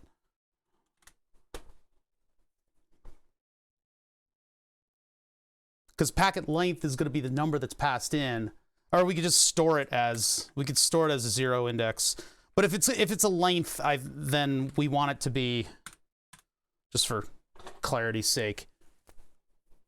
I think that's what we do in order to receive a packet. I think that's how we do it. Because now we have 4 variables that have bytes in them that are, or characters in them that describe the packet that we just got, and then all that other stuff gets us everything else. And then once we deal with the data, we then need to make sure that we clear the buffer. Just complaining about you interchanging character and byte. Well, I don't know. I mean, that's what somebody told me to do the other day. I can turn these into byte. Doesn't matter. I mean, it was characters, I think, because of display purposes, but if we use... yeah, I think it was characters because of display purposes.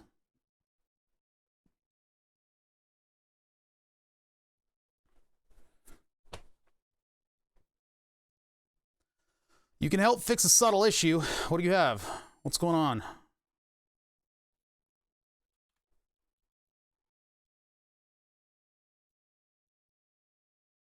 If stuff is equal to that. Yeah, so we're going to receive until we get a 2-0 or an A0. We then put the packet type variable in there. Need to read 3 and not 2. No. I need to read 3. 0, 1, and 2. Unless that's a length, isn't it? Yeah, it's a length 3. All right. Well, actually, but in our captures, we were getting an end.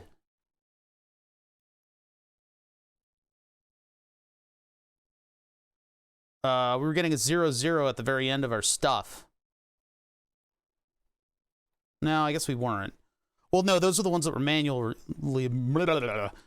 read. The ones that were auto-read were these with the code, and they have a 0 at the end. So I don't know.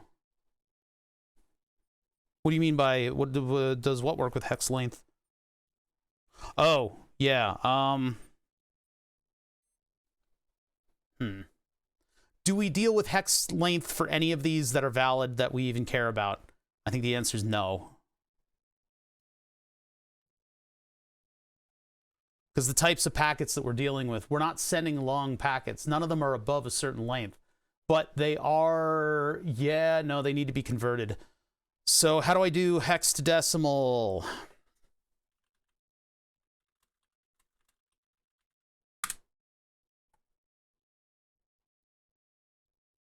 I can just do the parentheses thing.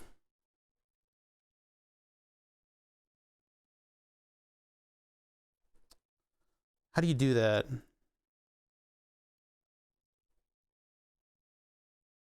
Actually, shouldn't it work with hex length? Shouldn't it work that way? Because if it's stored as a byte,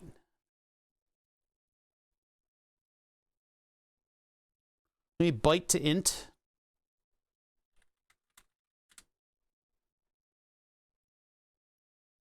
In Java. Ugh. I mean, there are number type things that we can just use the conversion of. I'm just looking for the direct answer.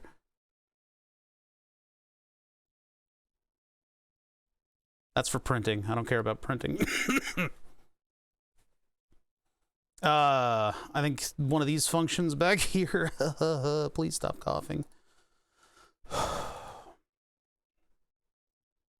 See, there's no airway blockage. I just took a deep breath and nothing really happened. It's just this like minor leak down problem. Trigonometry, communication, is alphanumerica, is hexadecimal, is lowercase. No, we don't care about that. Those are just conditionals. Read write, resolution, digital read write, pin mode. Is alpha? Yes. Well, the answer is yes. Data types. I think maybe we just, yeah, int. We just int the hex. So I can just take, this is the wrong one.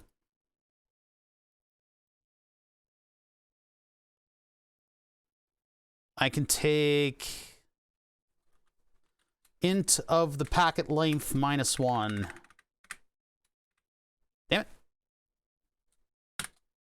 Like that.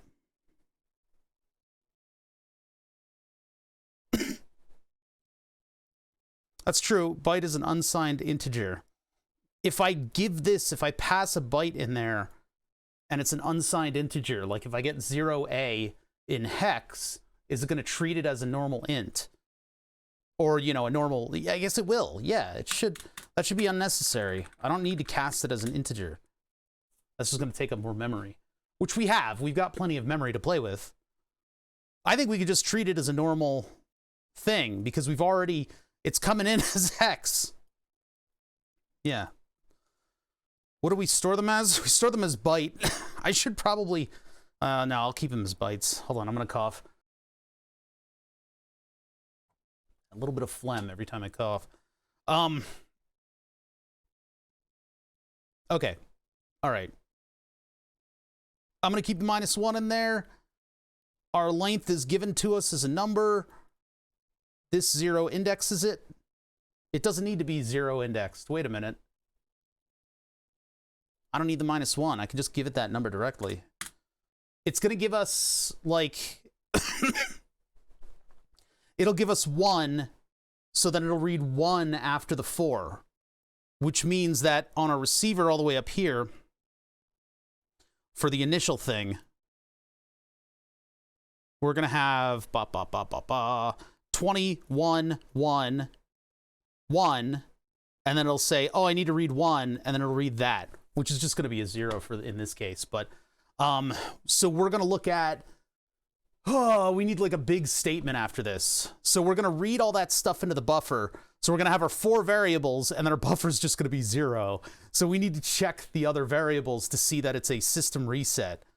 So we need to compare it to the command system reset, which, I don't know. I mean, I guess I'll keep that as a thing up top, but that's kind of weird.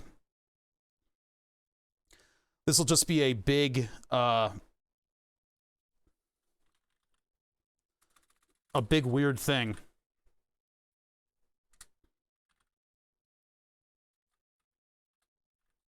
Check system reset, I guess I'll call it. What did I just do?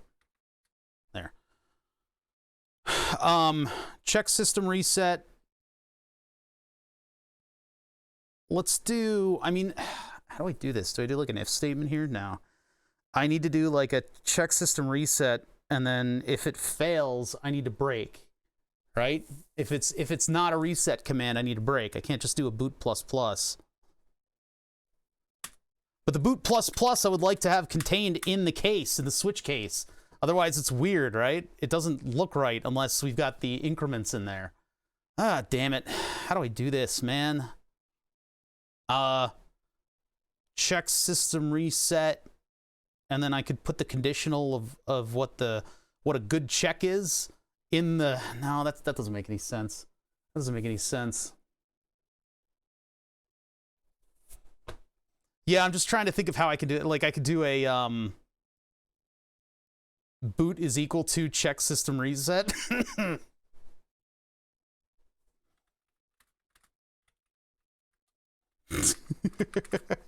And the return on check system reset will be a 1 or a 0. I don't know. That's a weird way to do it. That's a really weird way to do it, but I guess that's how I'm going to do it. So we need a Boolean check sys RST, and then the return of 1 or 0.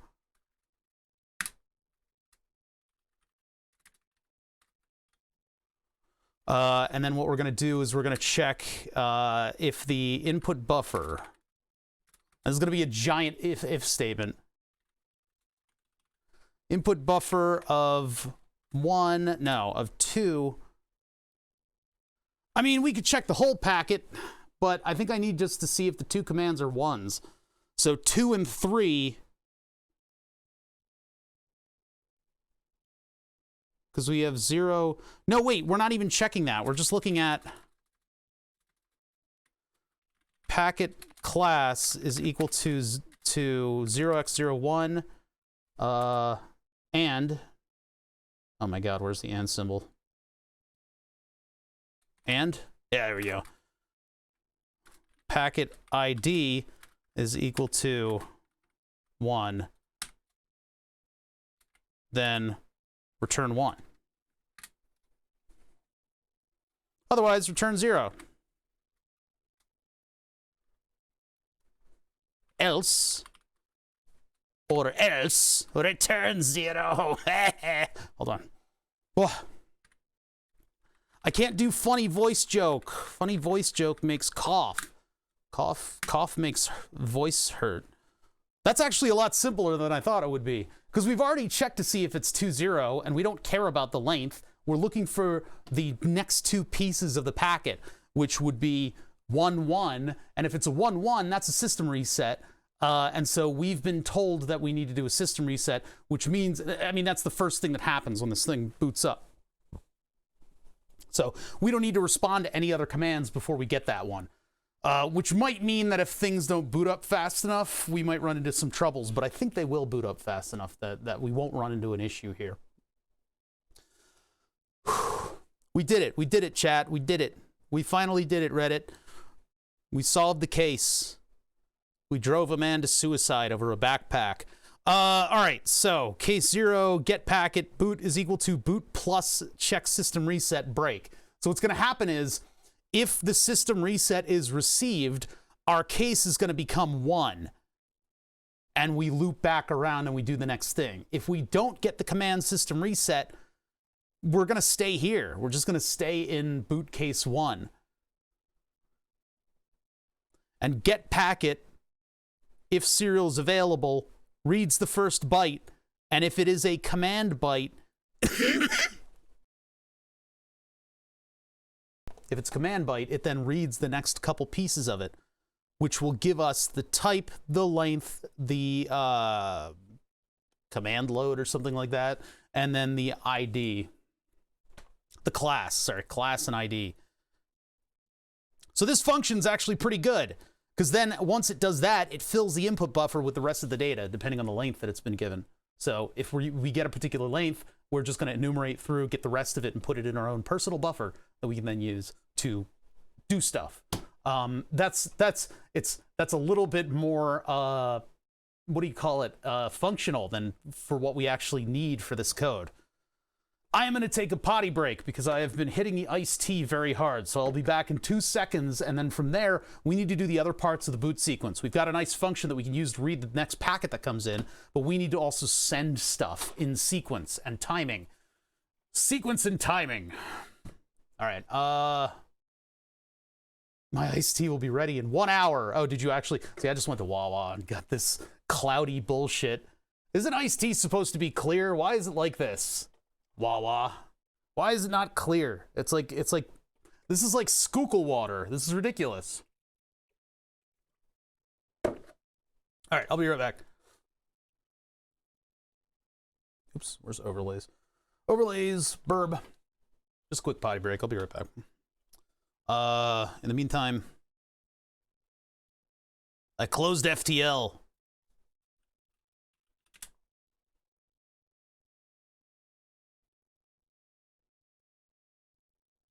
Bum, bum, bum, bum, bum, bum, bum, bum.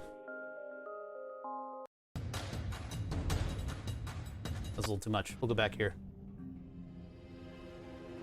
I drove 13,000 miles for Wawa and installed new pin pads in 200 stores. I'm gonna tell you what, those pin pads fucking suck. They don't give you any indicator that you've tapped your card against them. You know, the good ones have the little LEDs that give you a little bit of feedback, so you know not to stand there like a freaking lunatic, just holding your card up to the machine like, yeah, how's the weather? Like, fuck that, man. It needs an indicator. It needs to tell you that you've actually scanned your card. They suck. All right, I'll be right back.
I need a bottle of copium, like an oxygen feed.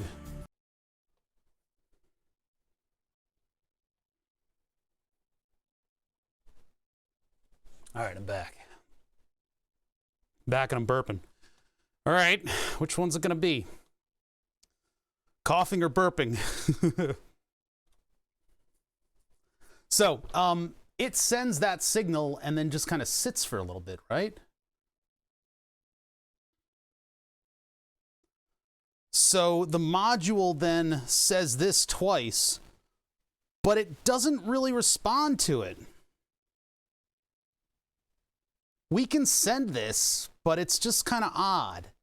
It's just kind of odd. I mean, we could send this maybe, but I don't know if we need to. If it says system hello, though, the base station then eventually replies with 21F01, which is command system set bondable mode. So I don't really know if we need to send this packet or not. It's a strange one.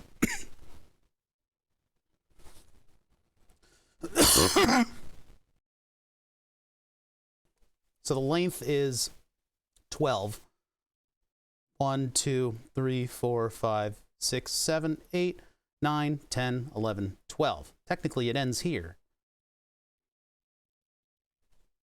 Oh wait, 12 isn't 12. 12 isn't hex. Herp-a-derp-a-derp, derp-a-derp-a-derp, hex to decimal. 18. 1, 2, 3, 4, 5, 6, 7, 8, 9, 10, 11, 12, 13, 14, 15, 16, 17. And technically there should be one more at the end. Interesting. So this could be the hello system command. I don't know what's happening out here. 79EB or F9. Well, F9 was an error. We didn't get the full packet. So maybe if we send this and then we wait and then we enter the back and forth. So we should probably send command system hello. Hello. Hello. So that's our next thing. Case 1. Now, do we make a packet sender? Should we make a universal packet sender? I think we should. So we'll make a SNED. SNED command system hello. And we put this up here. Constant character. And we actually don't need this. This is not needed. We don't need this. Because we're just looking at the 1-1. Although I guess I could compare it to the command system reset in these locations, but we don't need that whole packet. We just need to know that 1-1 is equal to command system reset. So, my God.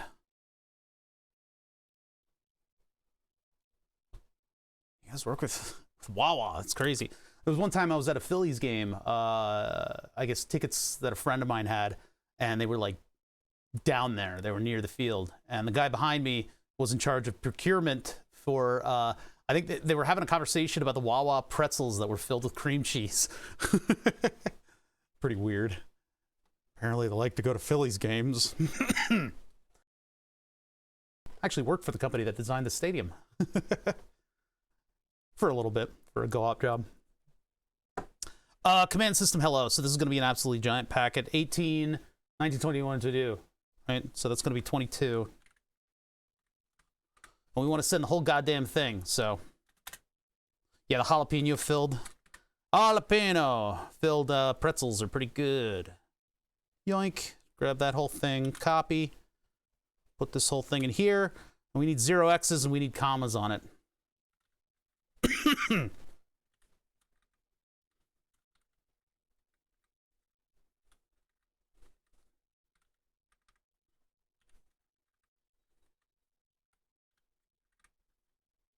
This program is going to be a complete mess, by the way.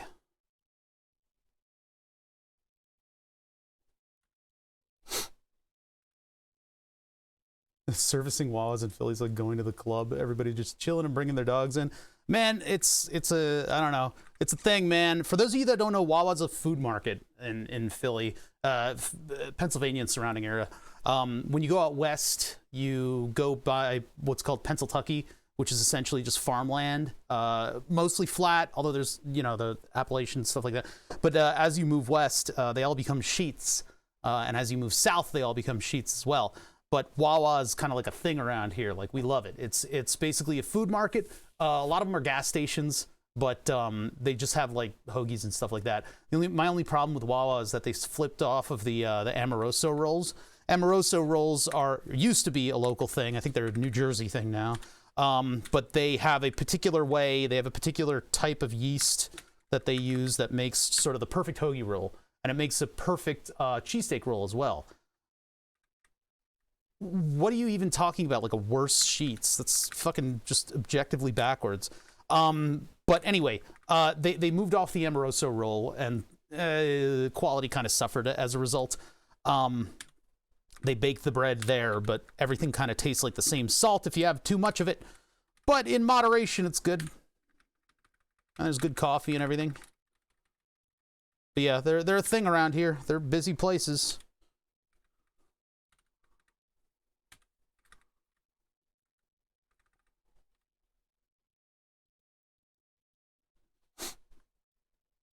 I don't come in here and start bashing sheets. Uh-oh, that was insert. Okay, we're back. Let's undo insert. Fucking, that insert button is evil.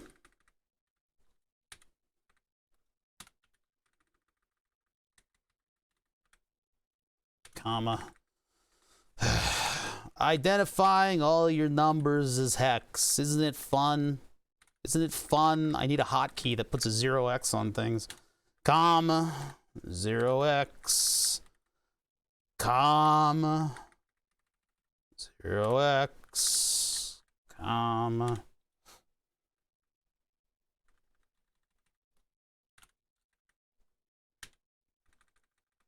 I don't think anybody uses it.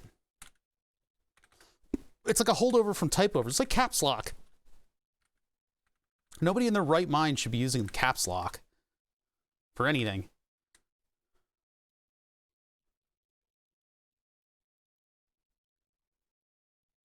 Yeah, I guess I could Notepad++, start a new file, and then replace space with comma space, and then replace, or no, I could replace space with comma space 0x.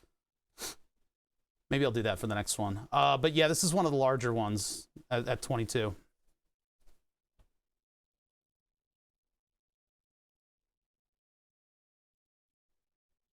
I am perfectly in my right to give you a timeout for caps lock right there, because you're not allowed to yell like that in this channel. You will get banned, moderator or not. So no, you don't need caps lock on a keyboard. Caps lock is completely functionless unless you're an architectural engineer or you're making labeling for something that needs to be in all caps. Command system hello. So we now need an engine that's going to send that. We need to take this number right here and we need to send the 0th and then all of that until. That's what we need. So sned command system hello. And then we need a, there's no return on this, so void. Zoom. Thank you for gifting a sub to Space Herpy. Appreciate that. Zoom. Yeah, there's Zoom talking about sheets. Okay, yeah. Sorry, I'm just getting my bearings. Sned is going to be char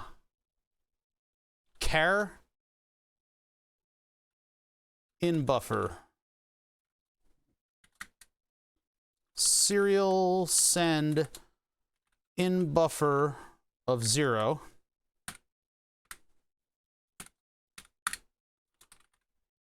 serial 2 rather, hold on, serial 2 sned 0 to send actually wait a minute, I need I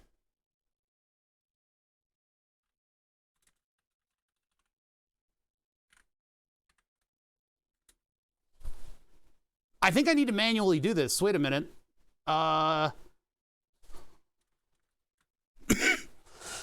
Excuse me, sorry guys. I don't mean to cough directly into the microphone. If I tell it to serial send and I do the buffer in order, I think it's going to do this properly, right?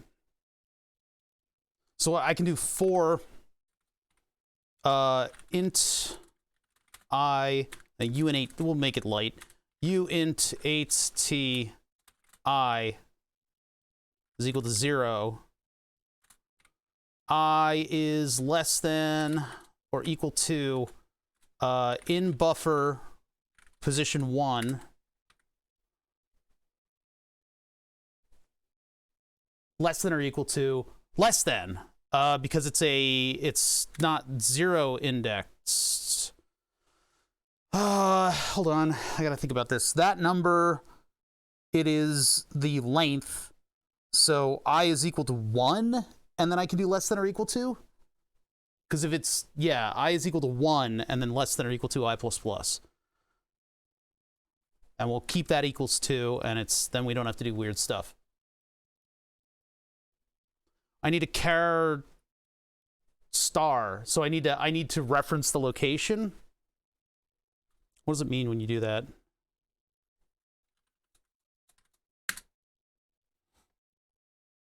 End of a C string. Memory location of a string. Constant char star my string literal.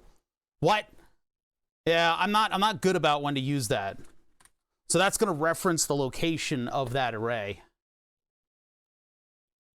I don't even know carand. Yeah, I don't know that. I don't know that parlance.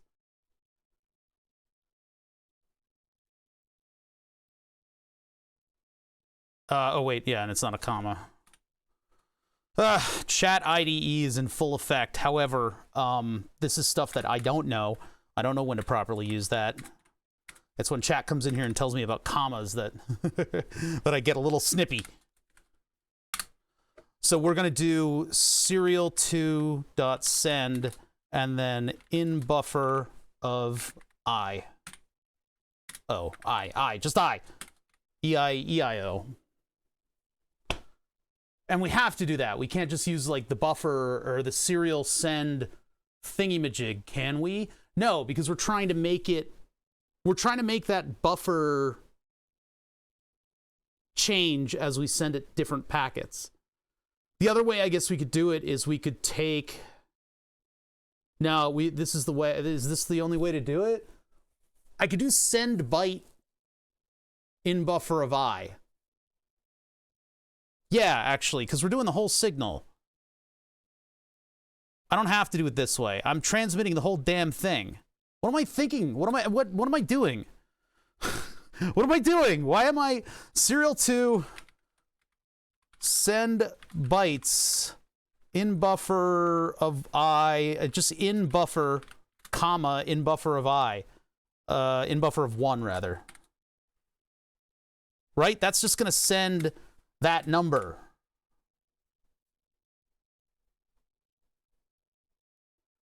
Yeah, it does. It does. It does. It does. It does. It does. That's why I'm mad at myself right now. Where's my serial stuff? Did I not open it in a new window? What happened to him? I want to see my serial port. Is he okay?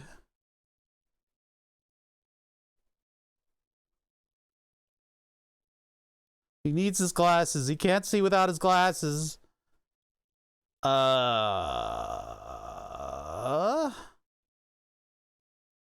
Read bytes until find and begin available for write.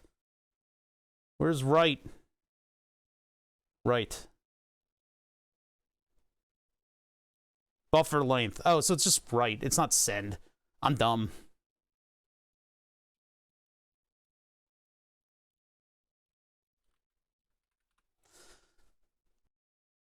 Now it asks for a length. Is that 0 indexed or not?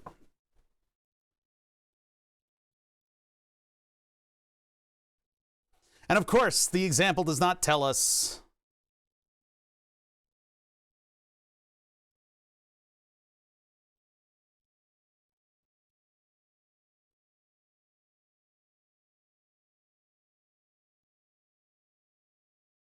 It returns the number of bytes written. We don't really care about that. Length, the number of bytes to be sent from the array. So it'll start at 0.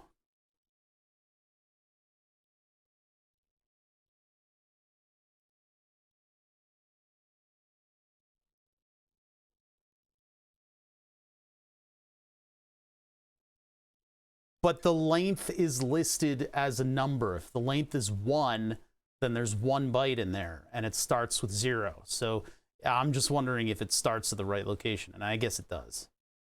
So we don't need to do weird math to it.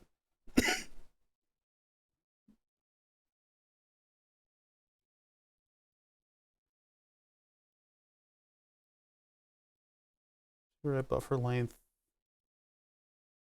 Why the and in there? I think in buffer's fine. I don't, hold on. Pass an array into a function. Arduino, pass an array to a function. Why did that open in a new window? Blah, blah, blah. Oop, whoop. I need to put brackets on it.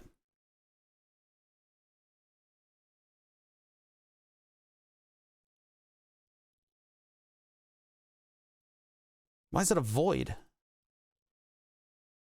Can I just get the answer? Please? These fucking things. Yeah, I just need to put brackets on it. Okay. I don't need to reference.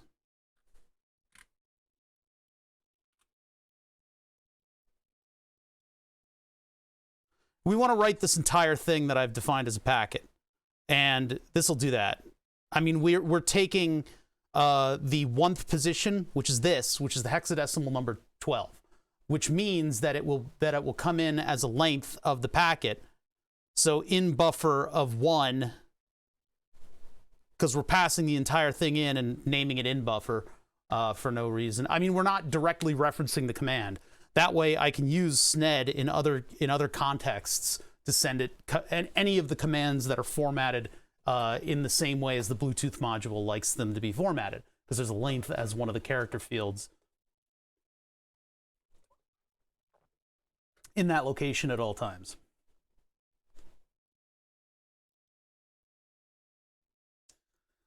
It takes a pointer to the array. An array name without the brackets is a reference to its address. I don't know what any of those words mean. I think you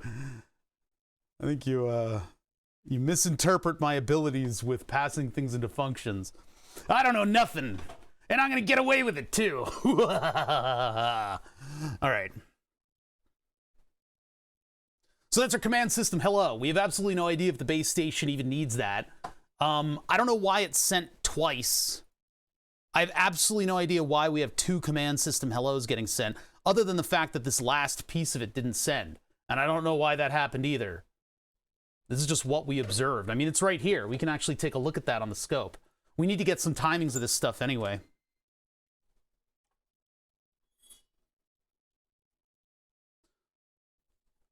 You'll have to add the first few bytes to the in buffer 1. No, I do not. Oh, yes, I do. Yes, I do. You're right. You're absolutely right. Nope, you're right. Chat's right. Chat's right. Nope, you're right. I realize now. I realize now. Because this is the length of the packet minus the command thread, the command bytes. So this would be in buffer of 1 plus 4. No. That's okay. That's okay. You guys can help. No. This is. I mean, you know, I don't want to put the botch on it because they've been right about a couple things that have saved me a lot of issue. So.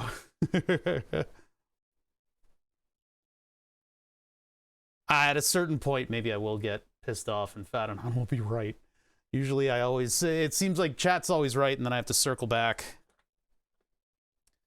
Programming on Twitch is a frustrating thing and I don't know how people do it permanently, especially skilled people. I can at least rest in my laurels of having no fucking idea what I'm doing. No, that's not going to work at all, and I'll tell you exactly why, Sussy. It's because I have to explain everything that I'm doing. I have to give you guys context, and I have to explain what I'm doing, and I have to run through the program in my mind and then alter that on the fly as things change. So it's not actually going to work out. You're going to be able to code this much faster than I am. And you'll probably do it in your weird-ass programmer way that nobody else but you will be able to understand. However, I need to write it in kind of a general sense so that everybody can understand where we're coming from. And that's really where sort of the no-helping and stuff like that comes along. Because oftentimes, you guys will want to work within the context of the things that you know, and it doesn't really translate into something that I can broadcast. So what we're looking at here, Jesus Christ, these are the 2 command system hellos that came through. And eventually this replied. But did it reply first?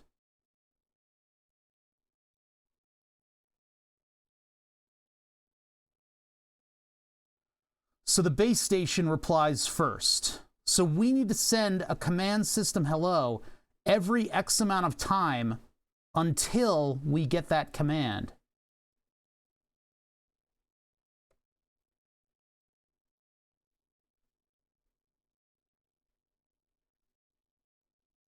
Wait a minute. No, no, no, no, no. Am I in the wrong place? Hold on. I think, so that's the system reset. Is that command system hello? Let's check. The ID of command system hello is...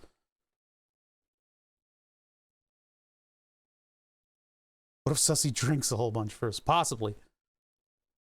1, 0. So 1, 1 is reset. Hello is 1, 0. Let's check.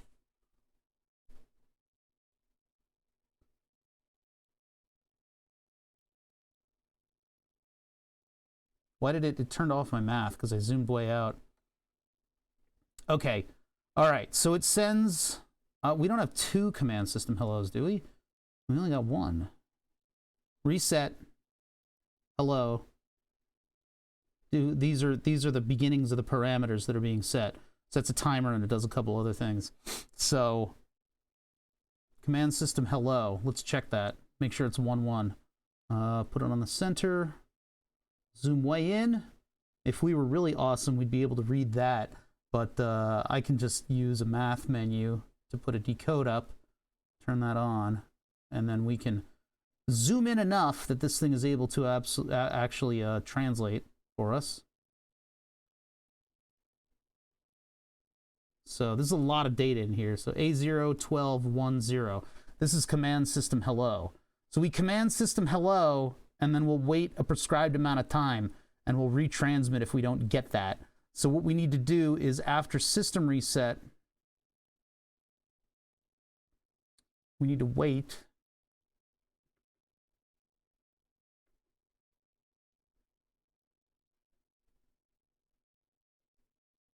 We probably don't have to wait this long, but I'm going to do it just because.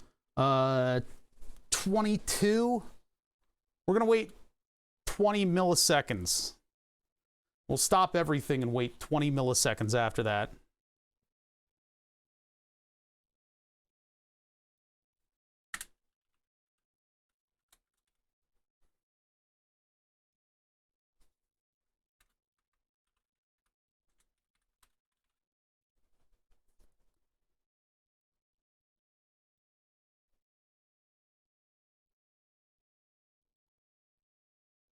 I would use SPCI to manipulate the scope and not be frustrated by knobs and resets. What kind of a brainlet are you? What? What? That's a weird fucking... some kind of a weird mutant over here in chat that would not use the knobs on the scope to move stuff around. What the hell? Yeah, 20 milliseconds is like an eternity, but all we're concerned with is booting up. That's all we need to worry about. That's all we need to worry about. So then we send our command system hello. Boot ++. No. We need to wait to receive. Otherwise, we need to send another command system hello. So we need to wait a certain amount of time to see if the serial is available. And if that fails, we need to send another command system hello. How do we do that? I don't want to program that. We could go into another case, and I could put that logic into the case. Or what else? I mean, I guess we can bop our boot back -1. That means that in the functions, I need to have a rebooter kind of thing. And if I call upon command system reset again, we're going to wait 20. I don't want to have an interrupt for serial coming in. We can assume that boot's always going to work. But that's bad, because I don't know what the failure, the failure method is for any of these, because we need to get through a couple different commands in order to do this. What are the failure states going to be like? Why don't we just assume that it's going to go through properly first, and then we'll worry about that if it becomes an issue, and my code will get more complicated. This is bad coding. This is bad coding. We're not planning for failures here, but we are keeping it able to get failure, logic programmed in if it needs to. That was my my Leatherman snapping over to the other side of the desk. I got the Leatherman mutt. Got a discount for the EOD version of it. This cough. Welcome to Sickly Programming. We'll just do boot plus plus. And then I'll make a note. This is where a timeout or something could be. Actually, that's not there. Boot plus plus, break. Case 3.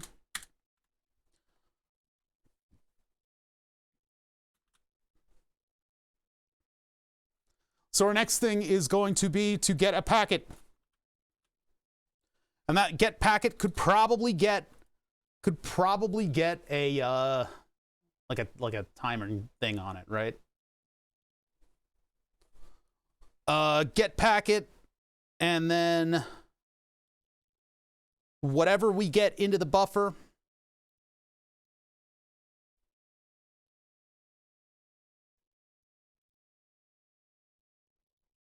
what? 1 + 1 does not equal 3. Are you talking about here? Because here we're just trying to get our packet buffer all in line. Oh, I went from case 1 to 3. Oh, whatever. That's the kind of stuff that Fat was talking about. That kind of code manipulation. But we're writing a big program, so I have to put down a lot of logic and make sure that it works out initially. So I'm actually a little bit more open to the rubber ducky that is chat. Because this is like a big a big thing.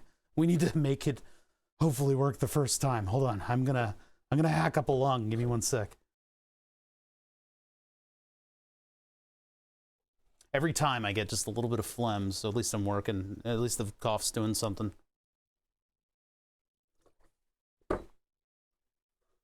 Okay, so we get the packet, and that's going to load up whatever logical packet we get next into memory.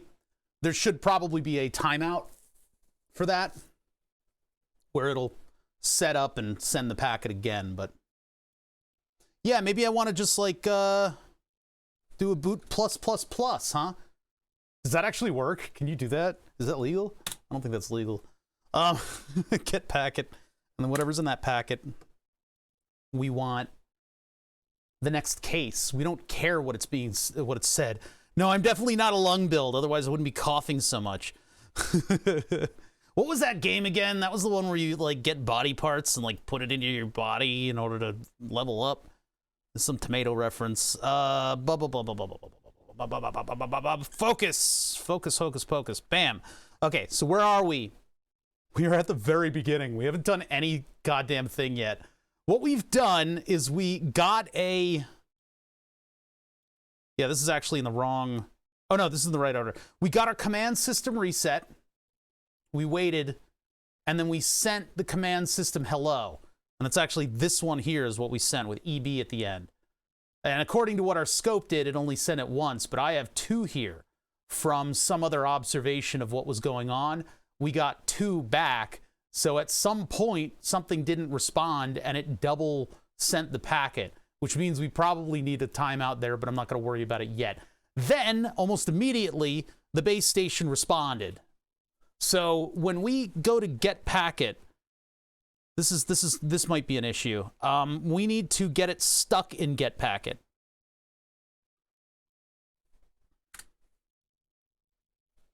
How do we we'll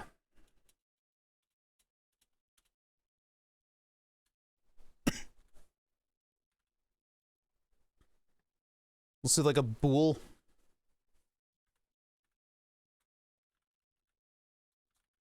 Packet got is equal to get packet. And then get packet will return a Boolean.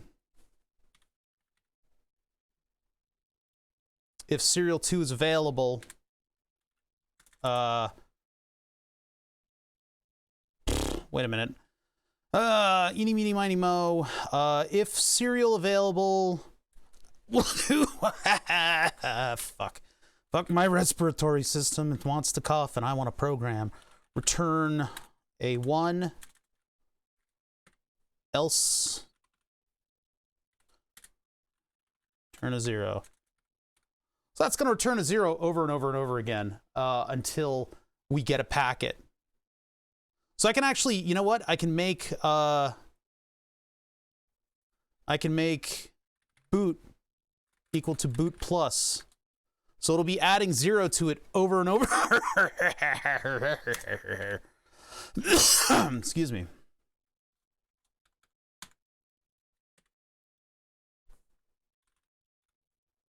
So we won't get into the next state until we get some kind of a packet, and then we'll compare the packet, and if that doesn't work out, we'll put it back into get packet.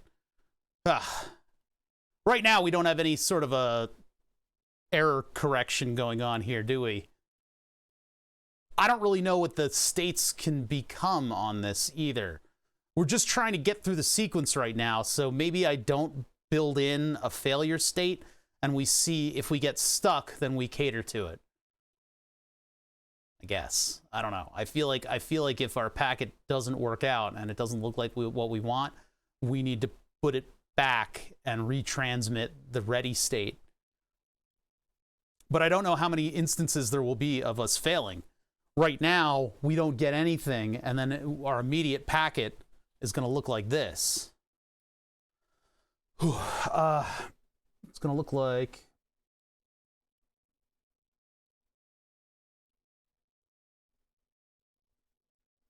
Come on. 21F01. Yeah, error correction is overrated.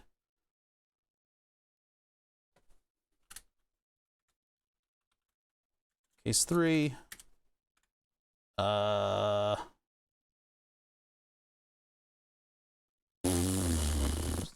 Boot is equal to boot plus check sys rst. That's not check system reset. We're actually checking for whatever it sends back to us. There's only a limited number of things that it's going to tell us, but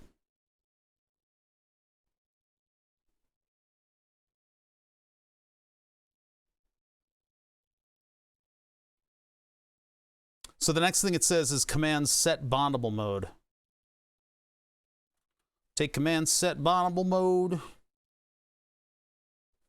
Constant character array, bondable mode, brackets, I don't know how many it is yet, equals, curly brackets, semicolon, and then notepad++, new.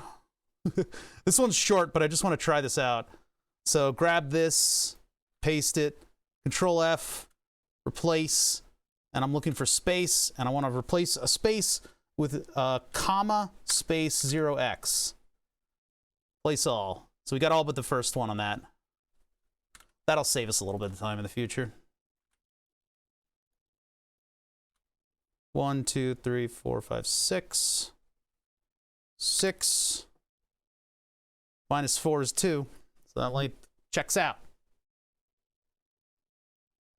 Ever heard of bit flipping? I'll flip your bits.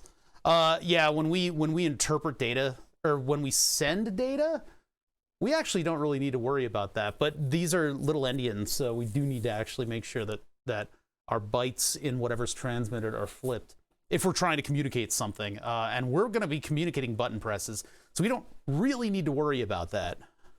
We don't really need to worry about that in sort of the grand scheme of thing do. Jeez. So yeah, all right.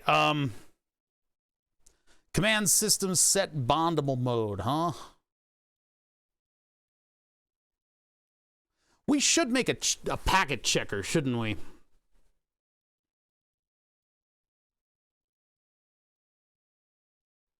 We can't check like everything in a packet, but we can check like the first couple bytes. And if we have a packet checker, that means that we'll be able to get out of certain sys scenarios when we receive certain packets, right? We get a packet, we'll check it, and then we'll respond.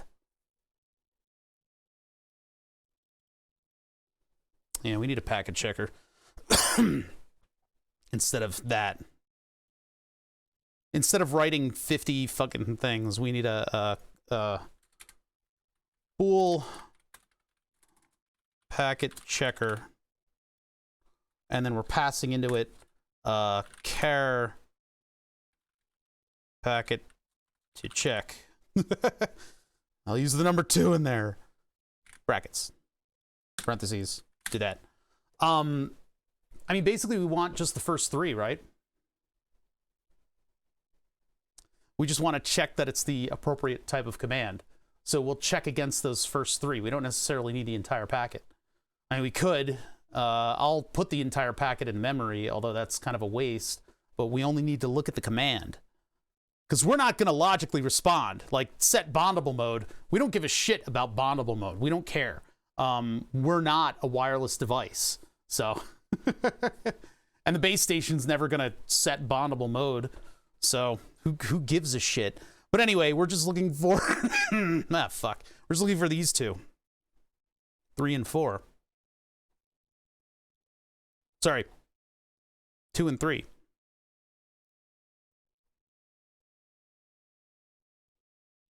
So we're looking in our input buffer. So if input buffer of 2 is equal to packet to check of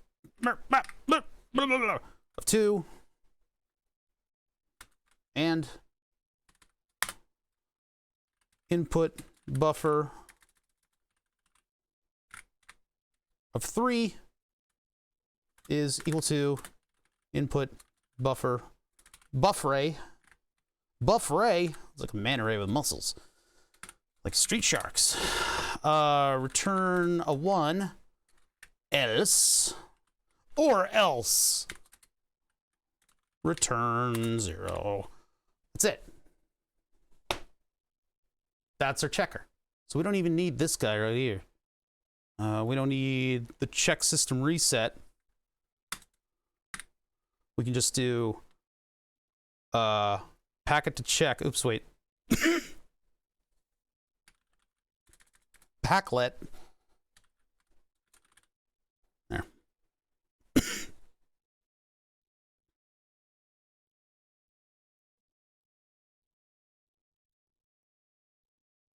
And then we can do, what do we call it again?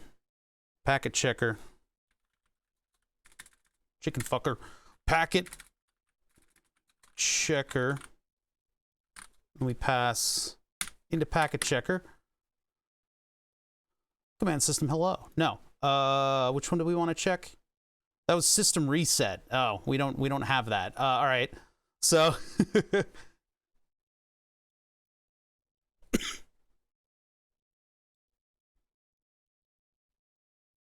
command system reset. We'll just put const character command system reset. And we'll just set that as like a 5? No. We only need 4 out of that. Oh, but it still needs to be able to read it in. So oh, you know what? No. What am I talking about? I'm using the wrong variables. I don't need to pass a thing. Hold on. I don't need to pass an array into it. Yes, I do. But I don't need to use I can't use input buffer. I need to use packet CL and ID. Packet CL. And then this one's packet ID.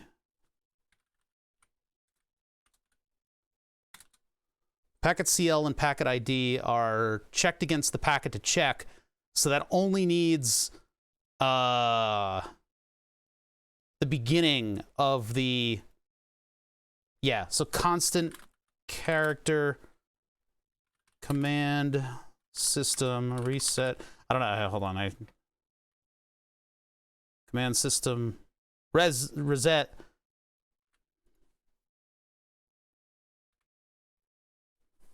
And we only need 4.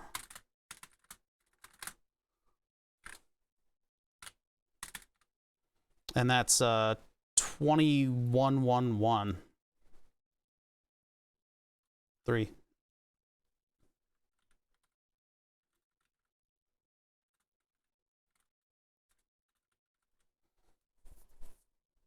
The other two don't matter because we're never going to use them, but that 00 in the field we're never going to use because we don't need to logically respond to these commands. They're not going to change. This is just, see, Granite devices had to communicate with the modem that had its own specific API, we're emulating that API. So we can put up a framework. It doesn't need to be fully functional. All right, so 2111. So it's going to check these two to make sure that it gets the 11 command. And when it gets the 11 command, that'll be a pass, which means we get to the next part of the boot sequence. So packet checker is going to pass into it command system reset. Do we need brackets on that? I might. Check our Arduino reference. What happens when I... So we do it there.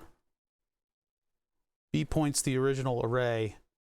Do I need to point to the original array? Do I need brackets on it, or do I need to... Can I just pass it in there? Modify array. Where does that function call? What? You didn't even modify the array in your code. You bastard. Void loop. Print, print, print.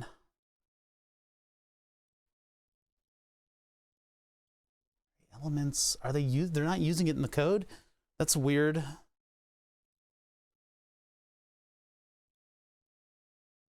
Output modified array elements.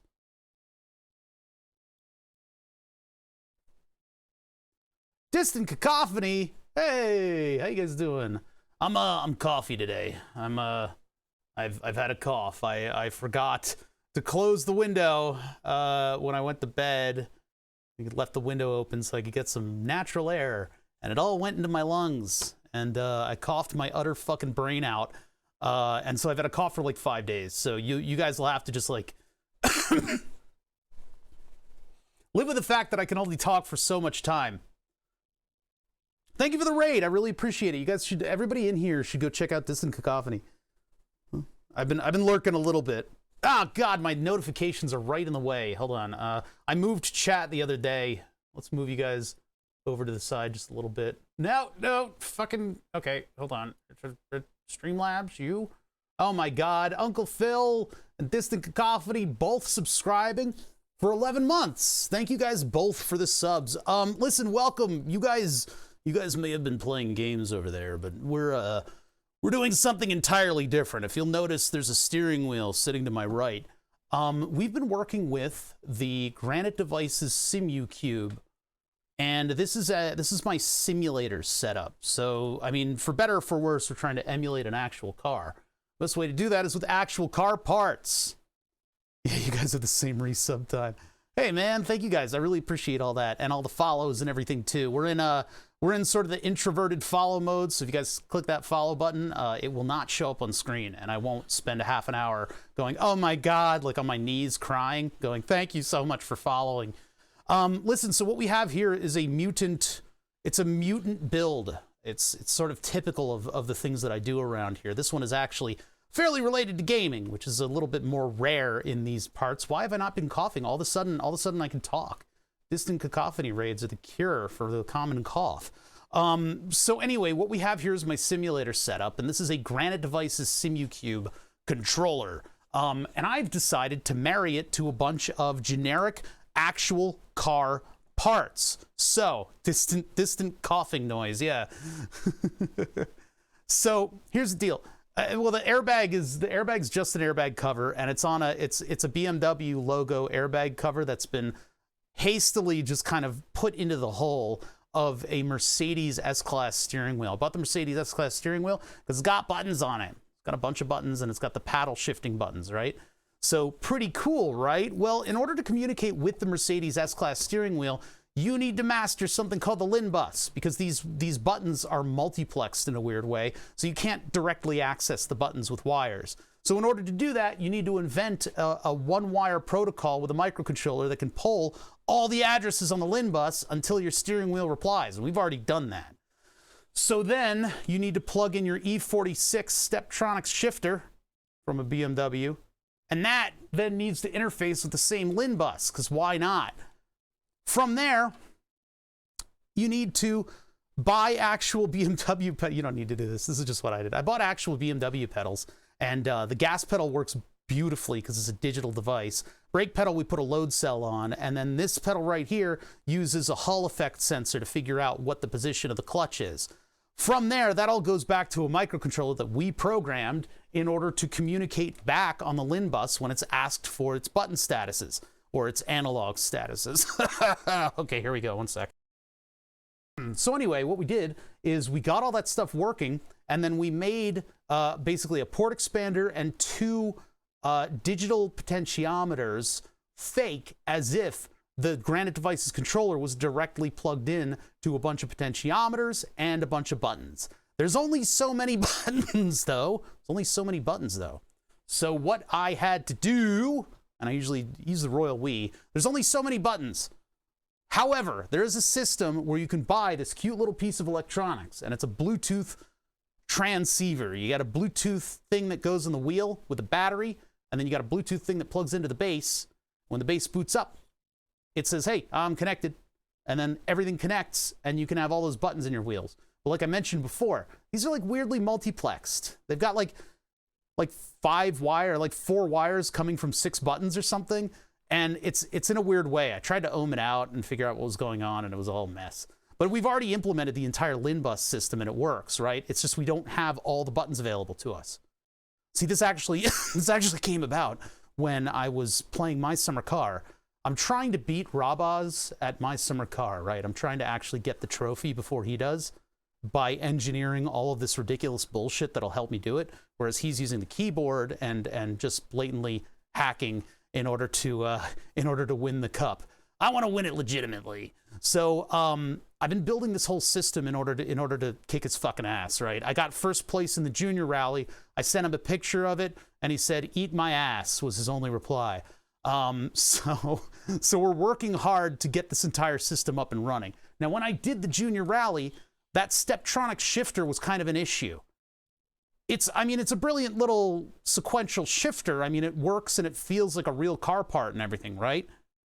It feels like a real thing, but I could never get used to it. I couldn't reconcile shift up and shift down. I'm like, what direction does this go in? So I wanted a gated shifter. Hopped on Thingiverse. We found this one. It feels like the shifter in my actual car. I drive an E39 5 Series station wagon. I want the comfort. I want that luxury comfort. So I bought the big thick wheel, a lot of thick wheel with all the thick veins in the wheel. Yeah, look at those big red veins. Anyway, this has got a great grip on it. I have a 2 horsepower servo that I bought from eBay. We popped off the back of it, and we put our own Canadian encoder on the back. It's a CY incorporated encoder. It's actually fairly well known with the Simucube setup. This motor, this Mitsubishi Mel servo, was just an eBay special. I was just browsing around, and because I'd normally root for a fellow Swede, but maybe not this time. I know, right? So because industrial setups can lose thousands and thousands of dollars if a machine fails, they will swap out good hardware that is out of service life. And so I am able to hop on eBay and spend $150 for a $6,000 servo. So I got a really nice servo here. It's not $6,000, probably a lot less, but whatever, who cares? Shut up, stop interrupting me. Don't worry about this thing. This is just a weird Windows computer that was sent to me. But anyway, this right here, 2 horsepower servo. If I turn this up to full, it is prohibitive. It actually is very difficult for me to like do the driving in the game. So actually turning down the force feedback is part of how I win the rally.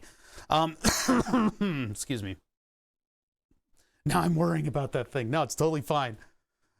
Don't worry about it. Don't worry about this. If you want to know what it is, you get to look up, oh God, it's grabbing everything. ICRX IBN 7M. If you just start typing that, you'll probably get this thing. It's like a 1 gigahertz Windows PC that's meant for industrial stuff. For all the new viewers, bother preemptively yells at chat. Yeah. So we're programming today, which is kind of complicated. But let me get to the meat and potatoes of what we're actually doing. So this module right here is the wireless wheel mod. I got to be careful with this thing. This is the wireless wheel module. This is $75, this thing right here. So I gotta be really careful with it because it was actually very expensive. I don't want anything to happen to it. $75 for that, $25 for the module receiver. Turns out we could have just looked up the chip and gotten almost the whole API off of the chip. What's happening is there's a serial communication going on there. Now what I could do is hook this thing up to a bunch of port expanders. It would be funny because it would be port expanders communicating with a port expander on this. Everything's it's port expanders all the way down. A port expander is a serial device you can hook up to a microcontroller in order to give you more like pins on it. That'll give you like high and low signals and stuff. So anyway, there's a limited number of buttons that I can use, and with the 8-position shifter, we've run out of buttons. There's not enough, and I want every single button to work. So my options are because this thing knows what the state of every single button is, right? I could hook it up to this. That'd be a little weird. Or we can reverse engineer the protocol that these things speak, the Bluetooth thing speaks, and we can have this device right here emulate it. It can be a fake Bluetooth receiver, and then it can communicate the state of all of those buttons to the base station. No, this is Scilab's. It's called the Blue Gecko module, if you want to look it up. In my Discord, I also have all of the captures of the serial signals if you guys want to follow along. There's a big worksheet, and it's just a mess, but it can help tell you what's going on. But this is all Scilab's. Uncle Phil was the one who actually broke the ceiling away on this one. Uncle Phil found out that Scilab's has the protocol published. They have the API published. He actually linked a slightly wrong protocol, but it was so close that it was like, oh shit. And then somebody else in chat actually found the right protocol for it. So what we're doing right now, we've gotten all of our serial scans, right? And I was able to actually make this microcontroller print out on a serial readout the status of the battery. I changed the battery voltage with the power supply there, and I was able to see the data change. It was pretty cool, right? I was like, yeah, next stream is going to be awesome. I'm doing some great work. This is on Wednesday. It was my non-stream day that I was doing this. It's like, yeah, I got it. This is really great. I've got a thing that'll print out the data. Next, we can do the RSSI, the signal strength, and then we can do the buttons. I can have it just printed out so that we know that we're reading the right stuff. And I was like, yeah, all right, RSSI, let's give it a shot. And I wrapped this thing in tinfoil, not tightly, and the signal strength doesn't change. I'm like, ah, damn it. I guess I'll have to go on the move with it. So I grabbed a little battery from a little tiny RC car. Problem is, this is a 2-cell battery. This thing is designed, hold on. This thing is only designed to take 1 cell of power, up to 4 volts. So if this thing gets 4 volts, it works. I hooked up the wrong wires. This thing took 8 volts, and it made a little crack noise. It went, psh. It was a little noise, just made a little noise, and that little noise was this thing dying a warrior's death. It died a warrior's death in embarrassment. 8 volts into a, see, okay, there's a transistor on this thing. So Granite Devices was like, hey, anything can happen out there. It's a dangerous world. Why don't we put a transistor on the input? This was very smart of them. To a degree. That transistor will not allow power through if you connect this thing in reverse. If you connect it in reverse, that transistor does not close, and it can deal with a whole lot of power. So if I had put 8 volts backwards into this thing would have gone, ha ha ha ha. You are no match for me. Come back when you have 30 volts. I put it in forwards. And because there's a battery monitoring circuit in this, it's highly likely that that 8 volts went directly into the microcontroller for this Bluetooth module, and it is fully and completely and irrecoverably dead. Fuck. Hold on, I'm gonna cough. So anyway, that module died at exactly the right time. And that time was when we had captured almost all of the serial signals that are running around this board. Almost. We didn't get the startup sequence, but the startup sequence is between the receiver module and the base controller. So in the past, yesterday and the day before, we captured all of that startup sequence, And then we went through that sheet that Uncle Phil found by doing a very complicated Google search of just literally just saying like BGM 111, BMG 111 datasheet or API datasheet, whatever. It was very complicated and it required most of his health bar. Uncle Phil's almost dead. He's gonna die soon if he takes one hit. But anyway, using that definition, we were able to go through what we captured and figure out exactly what's going on. So now that we know what's going on, I can put together the logic that will enable us. Fuck. At some point, like an entire like woodland animal is going to come out of my mouth, and then I won't have a cough anymore. So yeah, what we can do now is fake the device, and so what we're looking at are the captures of the stuff. Basically, all of the stuff that we define. See, we got these signals in, and then we define them as per the API. So we know what the communication's going, you know, back and forth is what happened. What happened? Oh, I just said you used up most of your health bar doing the Google search for that API sheet. I know he doesn't even realize. We can all see the health bar. He can't. It's a rough situation. He hit the F keys at some point and it's just toggled off, I guess. He doesn't have his HUD. He's been taking screenshots and stuff. They look nice, but he just doesn't know that he's almost dead. But don't tell him. All right. So we are in the middle of this communication. I have to say that this is not the most exciting thing in the world. We're putting together code. We're getting there, though. We're coming up with functions and stuff that'll help us along our way in order to program this interaction. See, the thing is, we're just faking that we're this device. So as the base station tells us stuff, we can go, yeah, okay, all right, whatever, and just tell it that, yeah, we got that signal, that's fine, and then continue on. This is the important. This is like 2 seconds of the startup sequence that we're looking at right now. Now, let me turn off the cursors. So this is the base station. This is the base station asking stuff, and then this is the module responding. So we just need to respond in kind to the signals that are being sent to us for a little bit until we settle in an operations mode where we can actually tell it what packets are coming in. So what happens here is this whole handshake and serial, and it exists over just an inordinately long amount of time. It's just like, hey, are you there?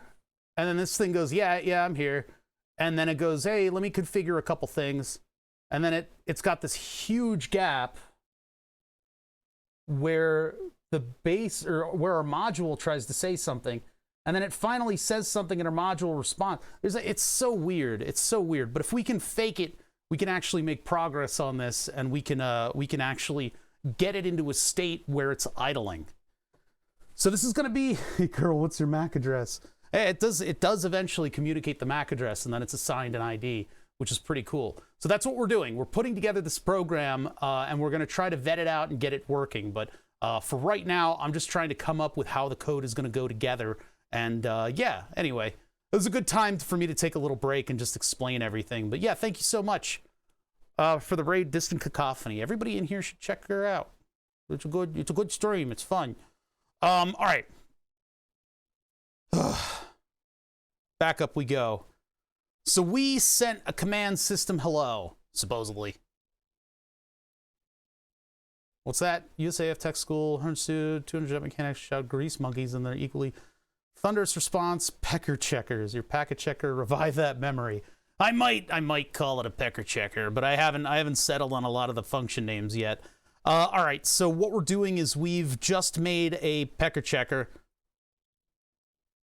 I really want to rename it now. No, I'm going to leave it alone. We made a packet checker, and then we're passing the packet into it. I don't know if I need to put brackets on this or not.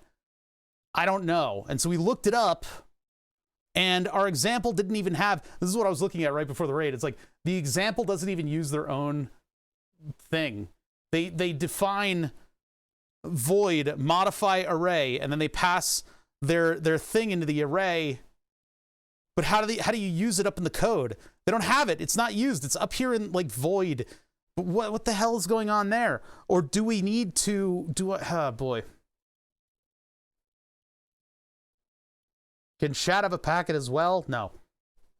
No, you guys aren't allowed. You guys are not responsible enough for that sort of thing. Let's look at somebody else's, like, Arduino, pass an array into a function.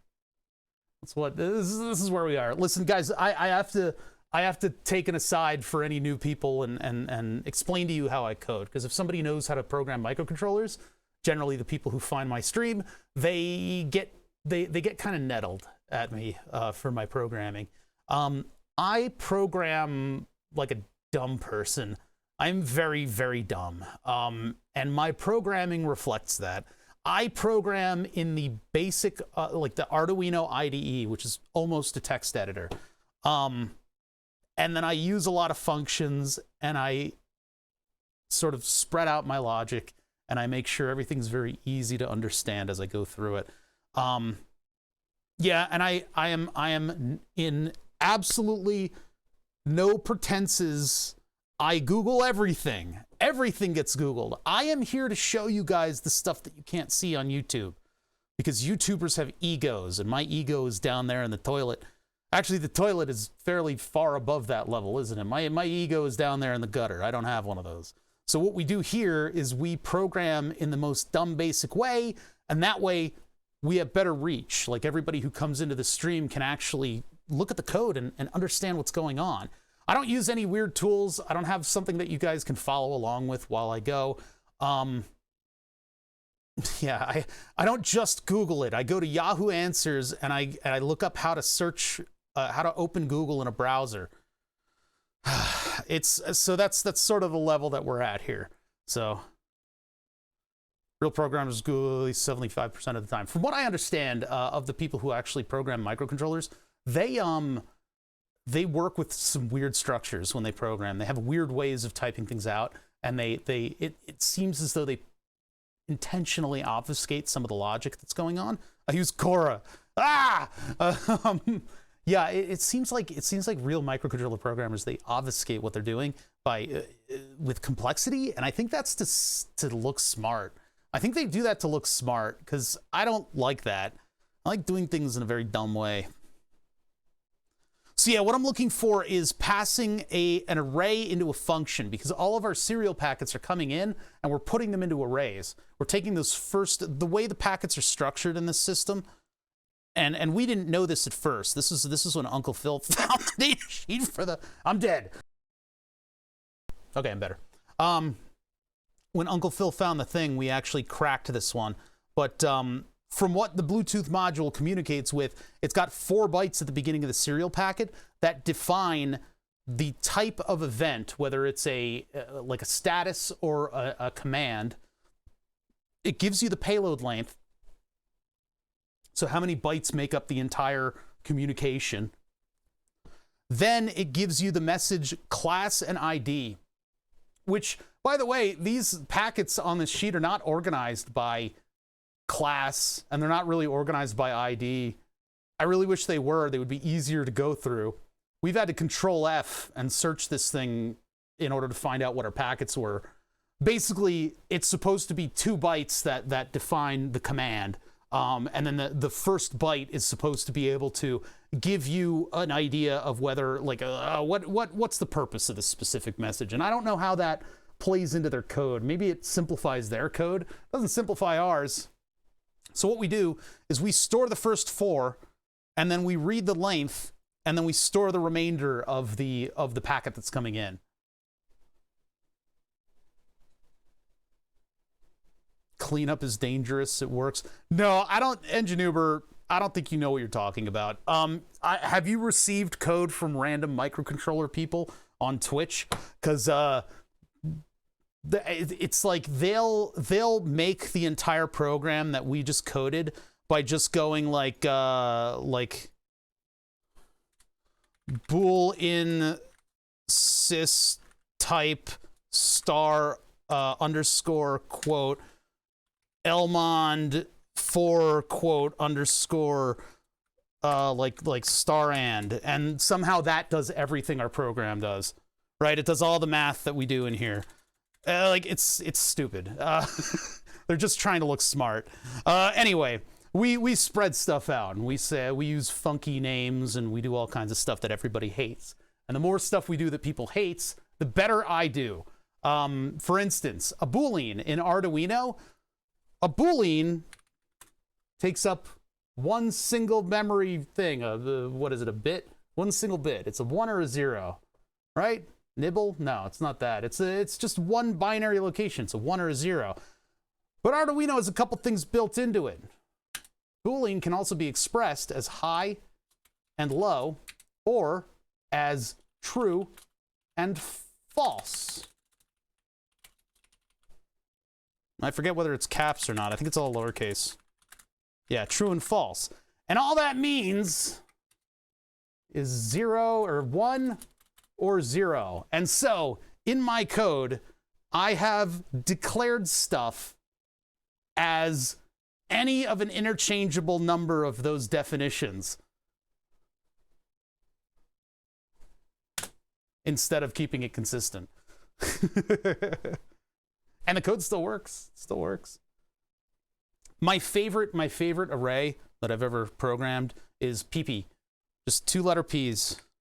So you get size of PP and stuff. It's so immature. I love it. Anyway, all right.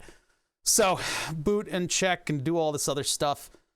Oh boy, I gotta put my coding hat back on, chat. I apologize. I hope you guys stick around.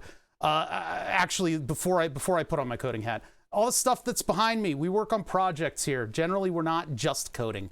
We're working on a bunch of different stuff, and I tried to do a lot of hardware. I tried to do a lot of soldering. We have a very powerful microscope setup that allows us to see even the smallest of pubic hairs that end up on my shop. But yeah, we've got a microscope here where we can look very closely at electronics. I have this arm here that also incorporates a thermal imager for when we do soldering and just for fun. I have a board on my wall.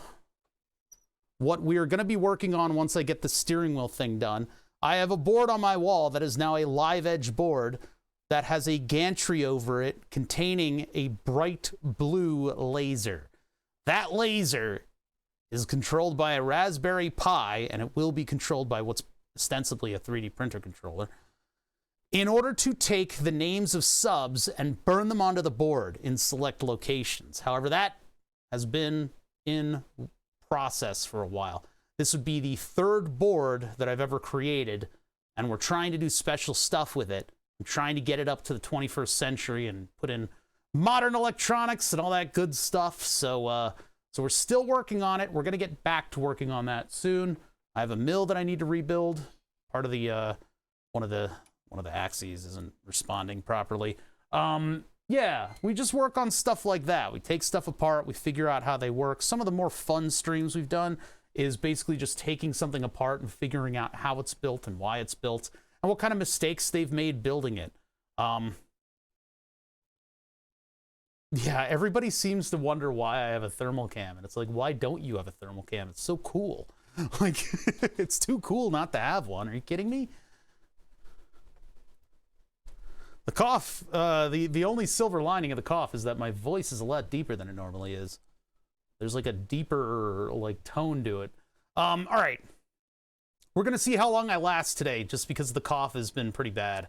But yeah, let's put the coding hat back on. I have a hard hat over there. No, we'll put the coding hat back on. What other hats do I have? They're elsewhere. I know nothing about coding or electronics, but I love this so far. I get that a lot, and I appreciate it. Thank you for enjoying what you're looking at here.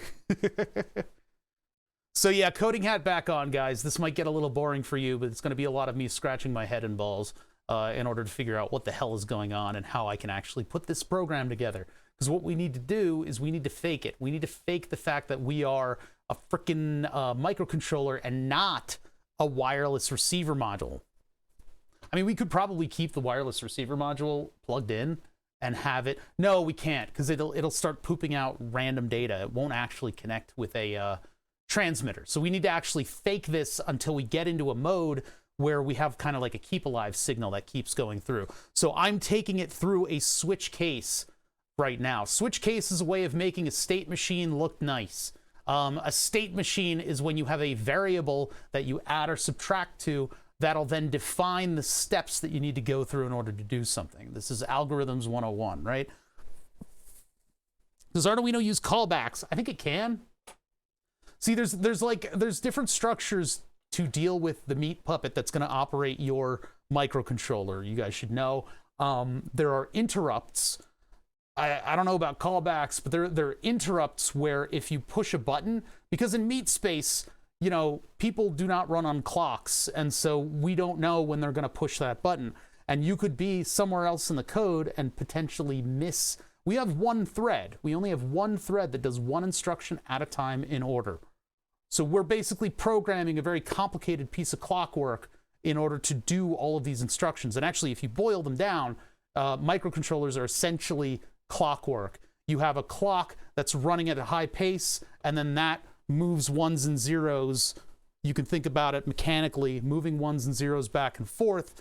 Then you have the processor, which is essentially just a big lookup table with instructions. And so you have like a simple instruction that'll tell it to move the one to another memory location, or to move it into a math processor that'll do a math problem on it. And that's how they work. That's just it. It just goes in order through all of those instructions. We've made them faster and faster, and so our code can actually start to look like something that we can interpret instead of a bunch of numbers. It is callbacks for interrupt handling. Yes, okay. I think I've used them before. Yeah, I think I vaguely remember. It all depends. The complexity of the program all depends on exactly what we're doing. Nope, I intentionally said sned because send is a protected word in the compiler. So sned is just the name of the function that I've made in order to send one of the packets that I define up here. So whenever I say sned, I'm telling it to write on serial 2 whatever's in the input buffer for the length of the input buffer. Plus 4. Oh yeah, because in buffer is what I'm passing into this function, right? It's not the actual input buffer that we've designated for the yeah, okay, yeah. So what I'm doing is I'm passing one of these fixed packets in, and it'll just poop that out on the serial.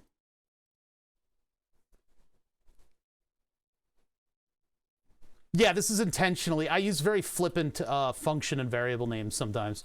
And chat sometimes can deal with it. Sometimes they laugh. Other times they cry. There's a lot of crying, actually. It's actually a lot of crying. It's a lot of crying. I don't know why you guys cry so much. That put more iced tea in my beard than it did my mouth. All right, so we're in the middle of making this sort of this scheme here. So according to what we know, according to what we've observed, the first thing that happens is the module says a command system hello. Or no, first thing it says is the base station tells us to reset. So immediately on booting up, we need to look for that. So we start with our switch boot. Our switchblade, our switch boot it starts as 0. It's a global variable, which means we can use it anywhere. It's not just within the function, right? You guys are going to call it pecker checker. I'm going to keep it as packet checker, and then I'm going to accidentally type pecker checker because it's too catchy. Anyway, boot starts at 0. So we go to case 0, and we go into get packet. When we go into get packet. Get packet. If serial's available, otherwise we return a 0. And if we return a 0, if serial's not available, then we go and we add the 1 or the 0. We're using a Boolean to increment our boot case. Like I said, I am a weirdo, and sometimes things happen very weirdly here. I have put a Boolean into a mathematical equation. It's the Wild West out here. There are no rules. So anyway, we're using it to increment our boot packet or our boot variable in order to get to the next state. So if we get the boot packet, we will add a 1 to the end of this thing. Otherwise, we do it again and again and again and again and again. We're just stuck here forever. Does boot case have to be checked at the airport, or can you carry it on? It depends on what's in it. Yeah. I don't know. Somebody put hydrogen peroxide explosives into theirs, and I think they ruined it for everybody. And so 20 years later, we're still taking off our shoes in order to get onto a fucking airplane. I hate it. I got to see the shoe explosive, by the way. I got to actually observe it at the FBI's evidence room. they have a room with these metal tables all over it, and they just have everything, all the evidence from a case is from a high-profile case is just put right there on the thing. I couldn't go into the room because they're very, very particular about that sort of thing, but I got to look through the window and see it. Anyway, get packet. We just stick at get packet forever. We're just stuck here, right? Ba-ba-da-ba-ba-da-ba, over and over again, get packet, until we actually get that initial packet, which is defined as command system reset. So what happens is we get that packet, and then we go into the next step.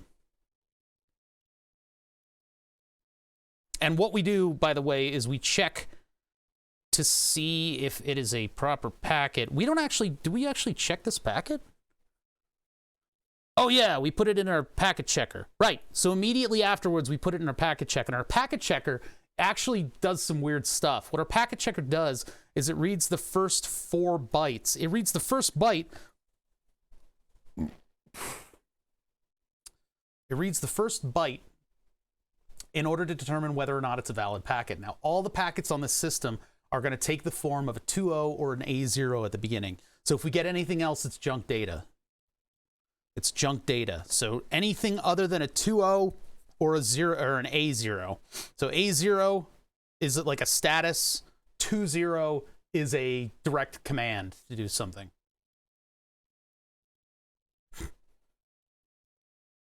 It's a BGM 111 Blue Gecko, if you want to look it up. 20 years later, I'm getting the train instead. Yeah, we need a cross-Atlantic train. We need that, those are the Bering Strait passage or whatever. All right. Okay, hold on, cough time. I took a hit from an inhaler, and that gave me a little bit more vocal room, but... I don't think, I think I'm misremembering that. I don't think it was exactly peroxide. It was because, like, that's liquid. That's why you can't bring water bottles on. I was, whatever. I was ranting. All right. Command system reset. So that is what type of command it is. If it's a status or if it's a command that should change something, I guess. It's weird. This structure is very weird. This is the length of the data that's coming in. Now you could say, "Oh, that says 1." Now I'm not too read up on hex to decimal conversions, but I'm pretty sure that 0.1 doesn't equal 5. What's going on here? Well, the first 4 bytes are all just the packet definition, and then the actual meat of the packet is after that. So technically, this command doesn't need this right here. So 0101 is actually, that is the command of the packet. That's what we respond to, basically.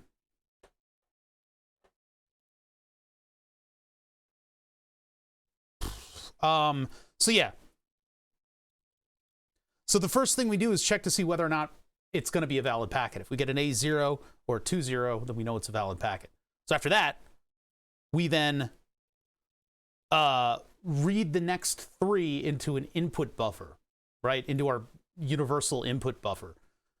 From there, we can take 0, 1, and 2. Oh, this is actually wrong. Haha! If we're reading the next 3, no, that's right. That's actually right. Yeah. So the first one, we take the packet type and we put the thing that we already got in there. Then we take the length and we put it into 0th position, et cetera, right? So those variables are now global variables based on whatever's in the input buffer. We then take the rest of the packet and we put it into that input buffer. So input buffer is our global variable that has all of the bytes in it of the packets. And since we succeeded, supposedly we return a 1, and that 1 gets us into the next part of our boot sequence. So now that we've received a packet, we're going to delay 20, just because that's what it does. We don't really know why. And then the module ends up sending, so that's when we call SNED, the command system hello. Now, I was looking up to see whether or not I need to put brackets on that, because it's an array, but then again, I don't know if I need to do that or not. Maybe the compiler will yell at me if I do it wrong. I'm hoping so. Delay is done in milliseconds. Delay is done in milliseconds in the Arduino, and when you call delay, it's actually, that's, you know, if you read somebody else's Arduino code and they've poured their soul, their heart and soul into it, and you see a singular delay in their code, you should then flip the table and kick them, because you're not supposed to use delays. Delays are for very basic starting out programming, and since we are one microcontroller communicating with one base station, it's okay to delay. We don't have that kind of complexity going on here, right? The entire LIN bus side of the program is going to be based on when we try to communicate on the LIN bus.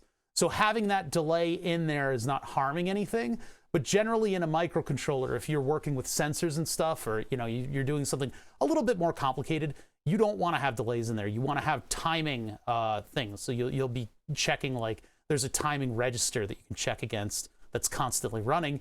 And that way your microcontroller can do a quick check and say, oh, it's not timed yet, and it can go do other stuff. In our case, we're solely and entirely focused on booting up with the system, which takes more than 2 seconds. It's actually kind of a very long process. So we delay for 20 because we're trying to fake whatever the other module's doing. And then we send the command system hello. And that's going to emulate what's going on over here. That's going to emulate the, where is it? It's over here. So system reset, command system hello. There's a little delay there. That's what we're emulating. The controller is capable of doing other things in the background, but the thread that we are completely and entirely focused on is this. There are some like libraries that will implement timers that are capable of doing stuff in the background. RTOS to make the heavy lifting multitasking. Yeah, some people can do some cool stuff, yeah. Yeah, I think Arduino did. I think there's a new IDE. I haven't upgraded to it yet. TurboNAD, who you guys could check out if you feel like it. TurboNAD said he upgraded his and it wiped his library. It wiped his sketchbook folder. So be careful getting the new IDE. Back up your sketchbook folder. Okay. So we are getting through this. I'll take a look at this. What the hell are all these things? Okay, yeah. Give me 1 sec. There and there. Something that I'm gonna have to check later. Okay.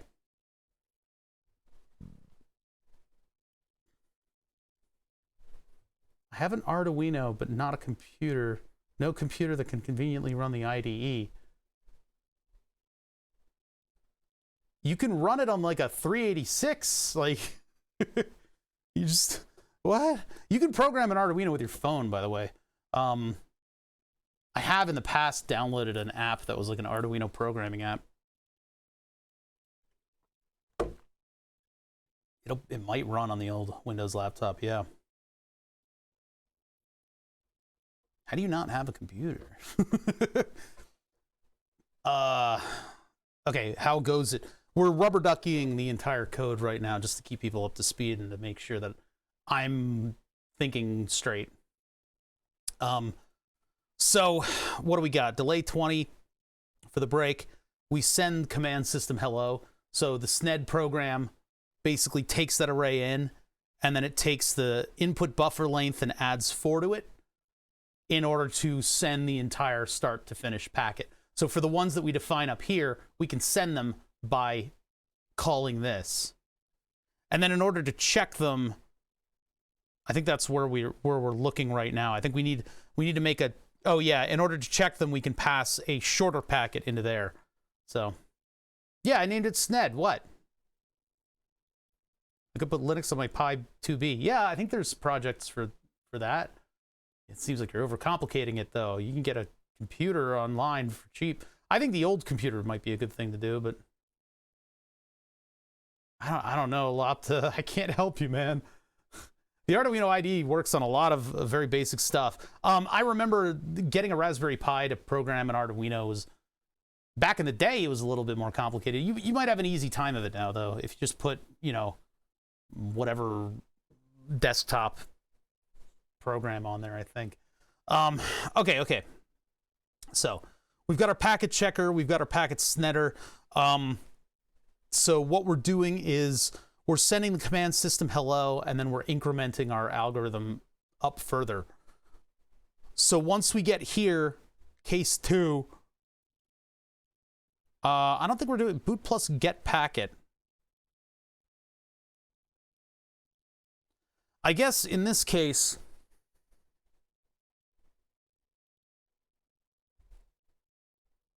we kind of want to keep it at get packet. Yeah, we don't need this there. We just want to see whether or not. Okay, so I lost the thread of what I was doing. We don't need this. We don't need this. There. Okay. Get packet, we just run. Of course, then if it doesn't get a packet, it's going to delay again, but maybe we'll just do an interim here. I'll just grab this. Oh, wait, whoops. No. Send the command system. Yeah, okay. No. This is the way we do. This is the way. Get packet. And then we do check packet down here. We do our packet checker. And we are looking for the next sequence here. I don't know if, if Granite Devices is evil. They'll send stuff out of order. I don't think they're going to do that, though. Yeah, simple iced tea.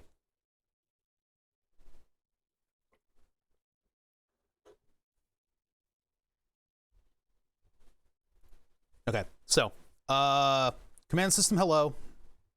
Now we saw it send that twice. I don't know how that works. We may have to build that in, but we're not gonna. Has it responded to the hello yet? No. I want to get through the sequence of boot and see if we can do it in just one thing. It's not going to work initially, and then we'll get into troubleshooting. But we're getting there. We've got a methodology down that we can use in order to create the remainder of the communications here. And we should be stepping through it piece by piece. We will in a minute. So we have 3 packets that we got to reply to. The base sends this packet, the set bondable mode. So we've created set bondable mode, and I have the whole packet in here. We don't need the whole packet, but DOS bolt. How's it going, Groove? So we're looking at command system bondable mode. We're calling it the same thing as it is in the API, so these aren't my variable names, unfortunately. So get packet, and then we increment if it equals to get bondable mode, set bondable mode, and we break. So now we're on to the next case, case 3. Case 3 would be we reply to the command bondable mode. So we need bondable mode reply. Command system set bondable mode. Const char set bondable mode. We're probably going to need to make a new one. It's weird because the replies sometimes take on a different form, but we need to fool the base station into thinking that it's correct. Just rotated tires on the... Man, I need time to work on my car.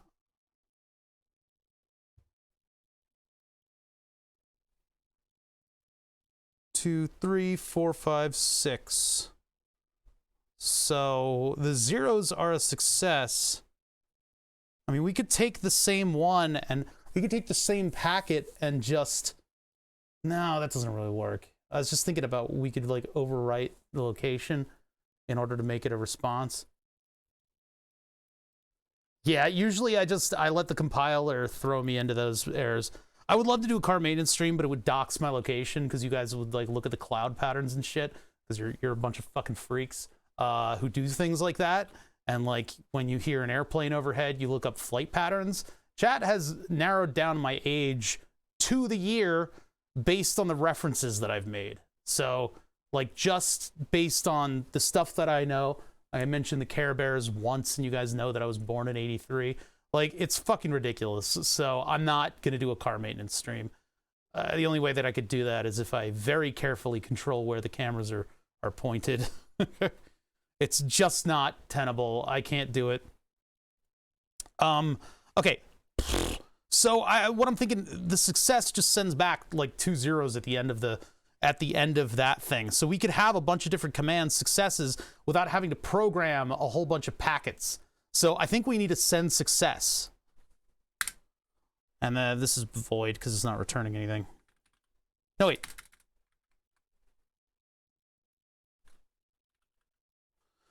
So void sned success. And then we got a character, and then that's going to be, we can call it whatever, but suck source. Actually, we don't need that, do we?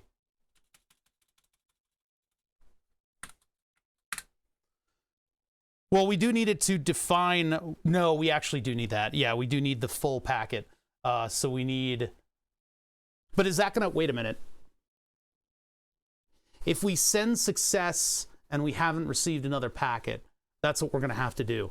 We're going to have to send success without receiving another packet, and then that'll work. But send success is going to use the global variables. So I guess all we need to do is, we don't need anything. We don't need any data. So we send success. What we're going to do is basically do,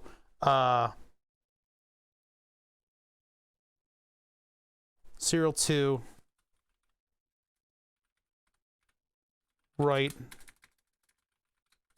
and then we're writing packet TYLEC1ID. I'm just going to cut and paste this whole thing.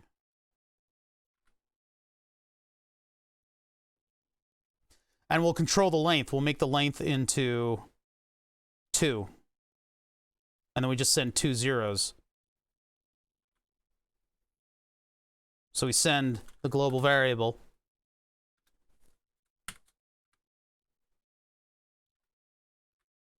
The length 2. And then we send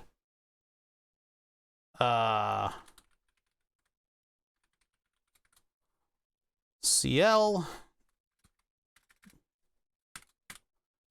And then we send the ID.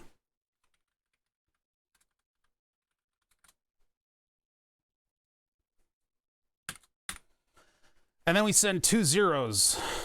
Can I do like just like a, can I just like send, I'll just do individuals. Serial write. I'll just do individuals.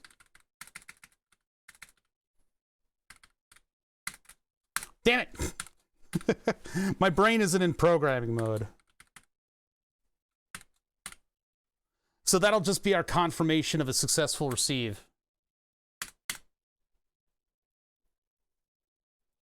Gotta unfuck my brakes here in a minute. I'm not looking forward to it. Yeah, I need to do windshield wipers, which is unfortunately the 5 Series station wagon was, what they did is in the 90s, they went, well, let's design a station wagon. And they went, all right. And so they went to their parts and they drag and dropped a windshield wiper motor into the 3D model. And then they built the entire rest of the car around that. And so now I have to basically disassemble the whole car in order to replace the windshield wiper motor, which is unfortunately at a location where water runs down the windshield. Like, who would have predicted that water would run down a windshield? But water runs down the windshield. And I have owned 2 cars that has been a fatal that's like a fatal thing, is water running down a windshield. Because on the Porsche 944, the geniuses in Germany put a freaking lead acid battery tray right under that where the water runs off on the windshield. What a great solution. What happened is they were like, wow, this is bad. Let's put a plastic cover on top of it. So the first thing a lot of owners did was pop the plastic cover off, and then you've got that water flowing directly onto your lead acid battery, mixing with all kinds of detritus from the environment. But, I mean, the Germans don't believe that cars can ever be dirty. Why would you have filth in the environment? That's ridiculous. So what happens is all that gunk gets into that tray and clogs it, and then your battery is floating in a puddle. And so all the battery acids get into that water and all that detritus, and then it becomes this wonderful little half cell that erodes the entire area. So on the 5 series from 1999, they decided to put a piece of plastic at the bottom of the windshield, and that piece of plastic, you know, because again, the Germans, why would plastic ever be exposed to sunlight? That's ridiculous. So sunlight hits the plastic and makes it brittle, and then it cracks away. And what that does is that opens up another tray at the bottom of the windshield. Why are the Germans putting trays at the bottom of windshields? Stop it. Just stop it. Stop it. Stop doing that.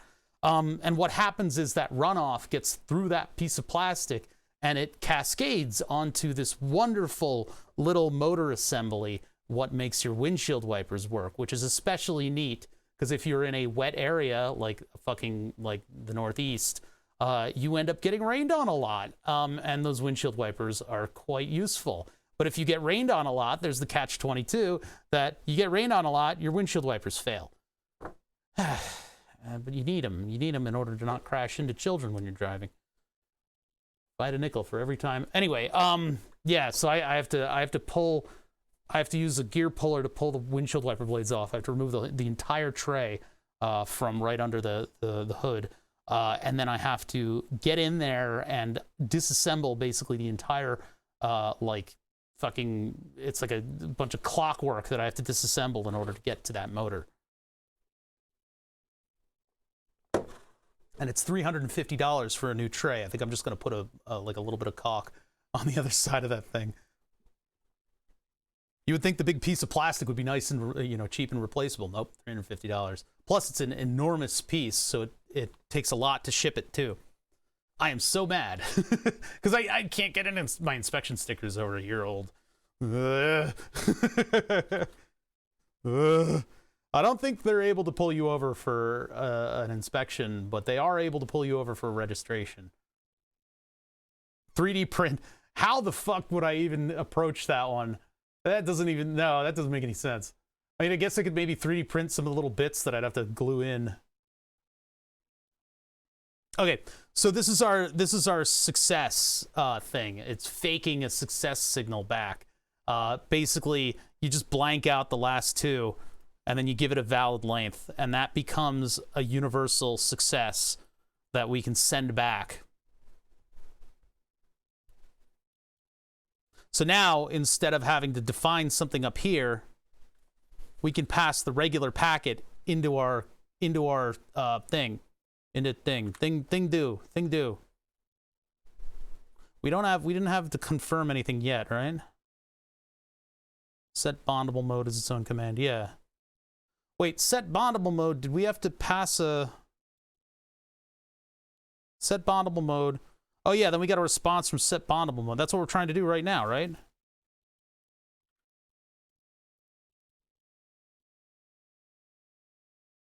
Command system reset, command system row, set bondable mode, and then we I'm thinking, sorry. Hey, SNED success for that packet break. Oh yeah, boot plus.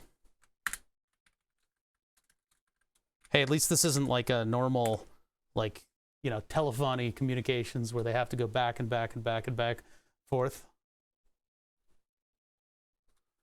Case 4. Look at how many cases I have.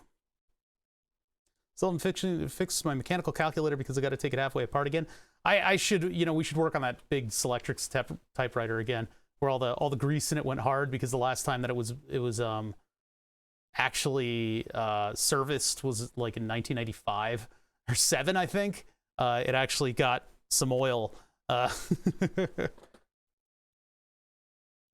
Okay, so we've sent our thing, and now we need to get another packet.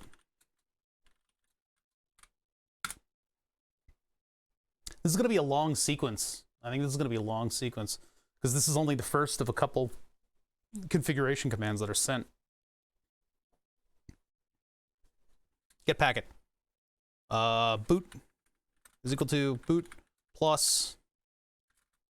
And the question I have is, if it actually sends this stuff out of order, we're going to be in trouble.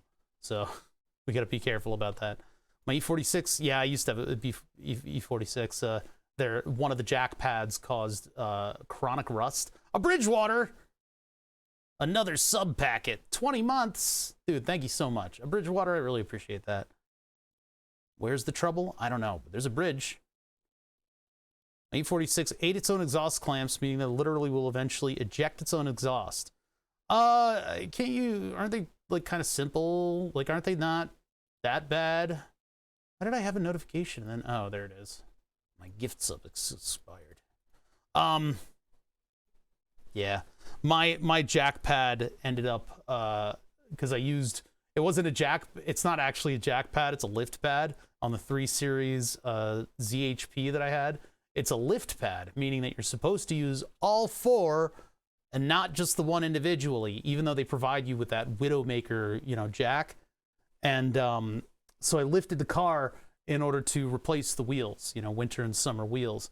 And so over time, that rubbed away the undercoating, and the undercoating rusted, and it was in just the right spot so that road dust would get into it, and then water would get into it, and it would get into the road dust that has salt in it and whatever road treatment stuff in it, and create a nice little corrosion engine for that section of the car. And so it actually rusted like up whatever's behind the back seats. Oh God, it was really bad. I had to sell the car. A quick question related to earlier. You were trying to create a simple physics engine. That's not me. That's somebody else.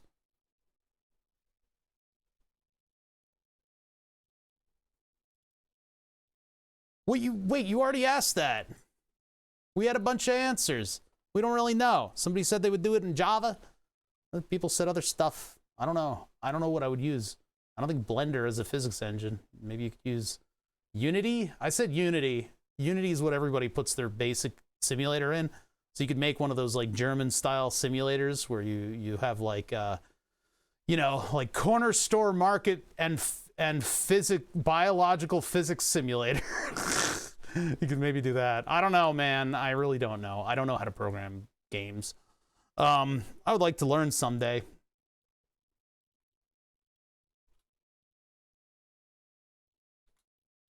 Yeah, and there are probably simulators that are much more complicated. File Cabinet Organizer 2022. That'd be a fun one.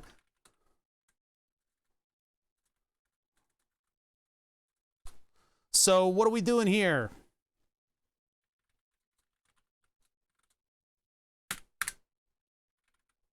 We're looking for the next command that it's going to send. So bondable mode response. Then we do store bonding configuration.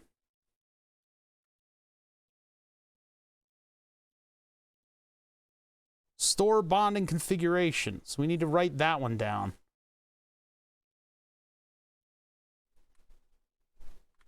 Take that, put it in here, put a space in front of it, Control F, replace space with comma 0x, replace all, and now we've got at least our data is in the right format. And then we can put it up into whatever our next packet definition is going to be. Oh my God, this is tedious. I should have done this ahead of time because it's this is going to get tedious. You guys understand what I'm doing and why I'm doing it and how I'm doing, right? I'm doing a decent enough job of explaining myself.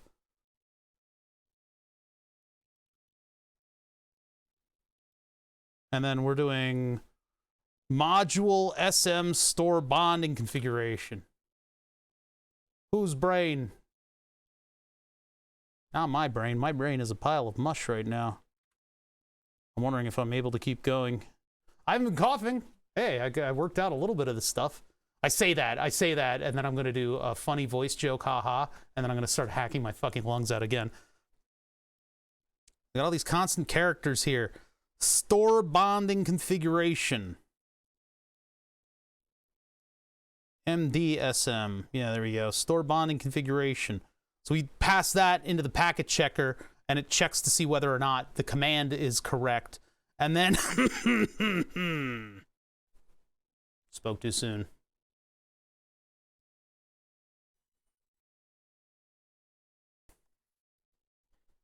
Yeah, I don't know. We probably don't need to store all that stuff because I'm not doing anything with the data.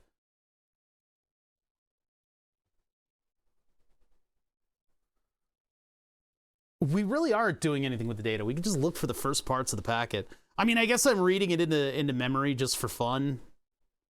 You know, we're storing the entire packet, but that data we're not doing anything with. But I've built the system by which we can get the rest of that data. So storing the entire packet in memory is probably not necessary at all because we're not doing anything with it.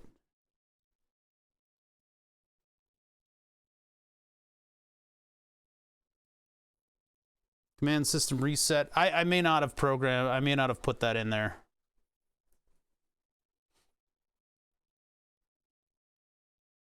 It's mainly for the ones that we send.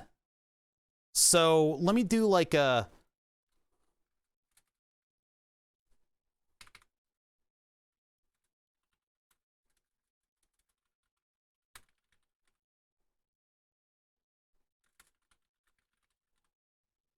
because we're not really checking anything else.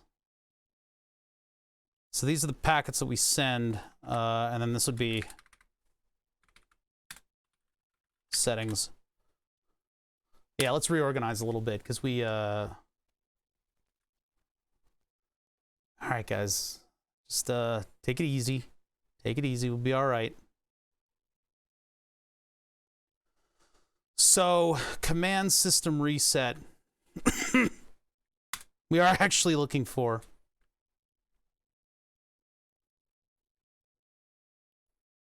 But we don't need... We just need what we can check in that packet. We only need the first 4. And that's a receive packet.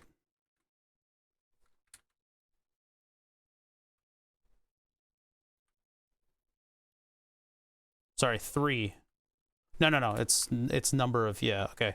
And then store bonding configuration is 4. See, guys, if you just shut up, I'll actually correct the errors. I'm not that bad. Good luck with the project. Thank you. Hopefully we do some good here. Hopefully we can pretend that we are a module.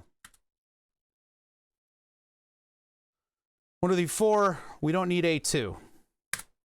That's all we need. Even though our packet length is going to be 2.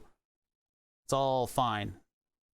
So this is just, the receive packets is just how we check to see that we've received the right signal. I gotta go die, crushed under a falling car. All right, have fun. Have fun getting up and down and positioning yourself under the car over and over again until you're like, why does my body hurt? So the send packets are the complete packets that we would send out. Set bondable mode is not... So far, the only packets that we send out is system hello. And the set bondable mode is just something that we need to check. So that one becomes 4. And we get rid of the rest. Yeah. Yeah. We don't need to get any of this data back. We don't need to know what the timers are. We know it's going to set the same timers every time, unless it doesn't. But that's for later us to figure out. So I think, for the most part, that's correct.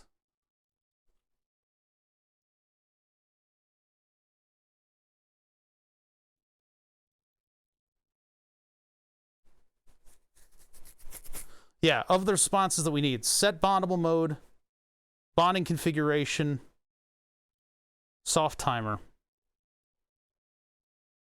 Bondable mode. Oh, I have 2 system resets. Whoops.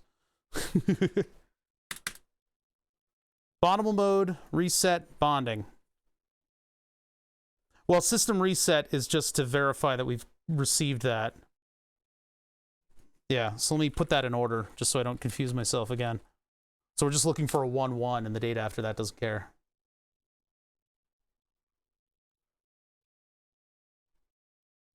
Right. Yeah, right. Okay, right.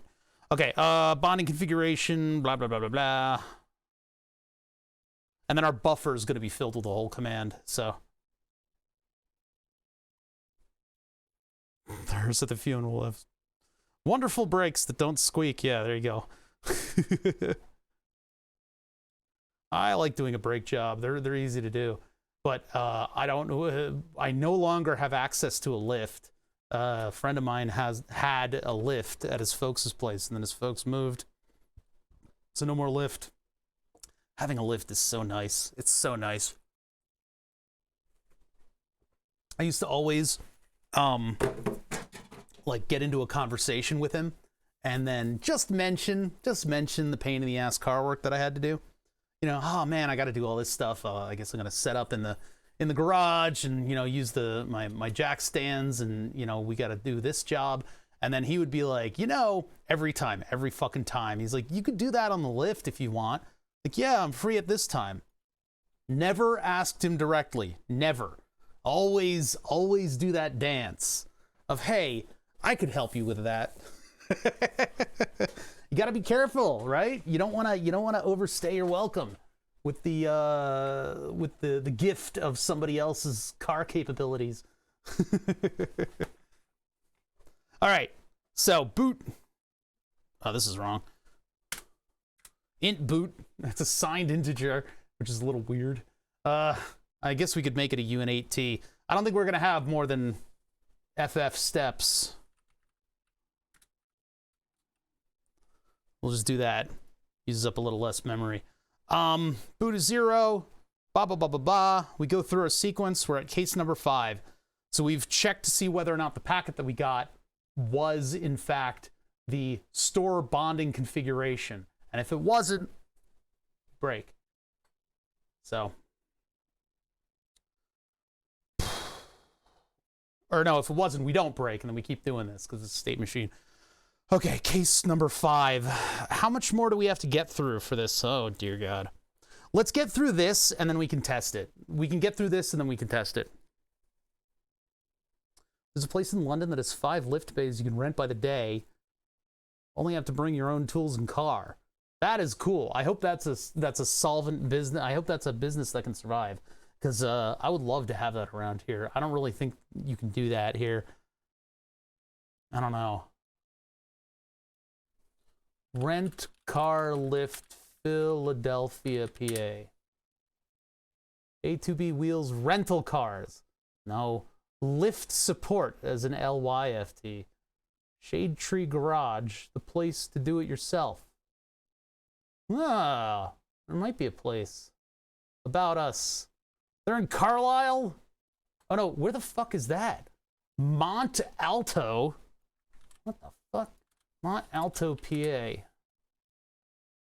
Borough of Mont Alto. Borough in Franklin County. Population is 1,705.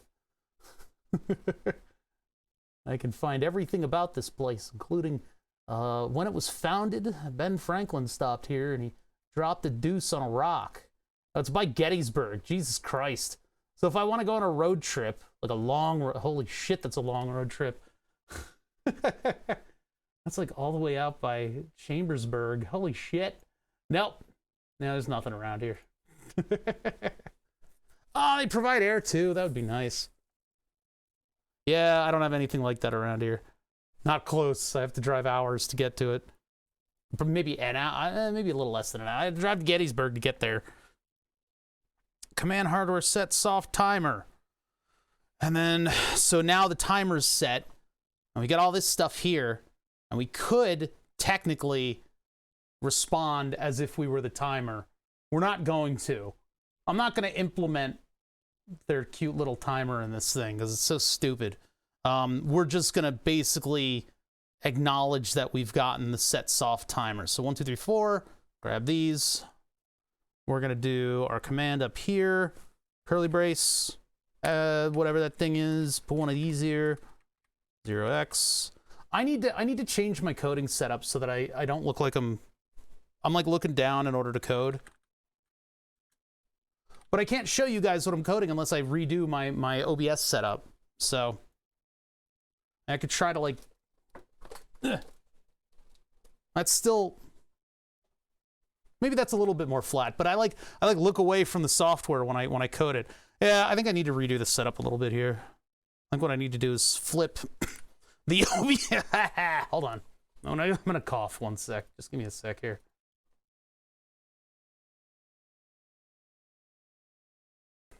Okay, I'm back.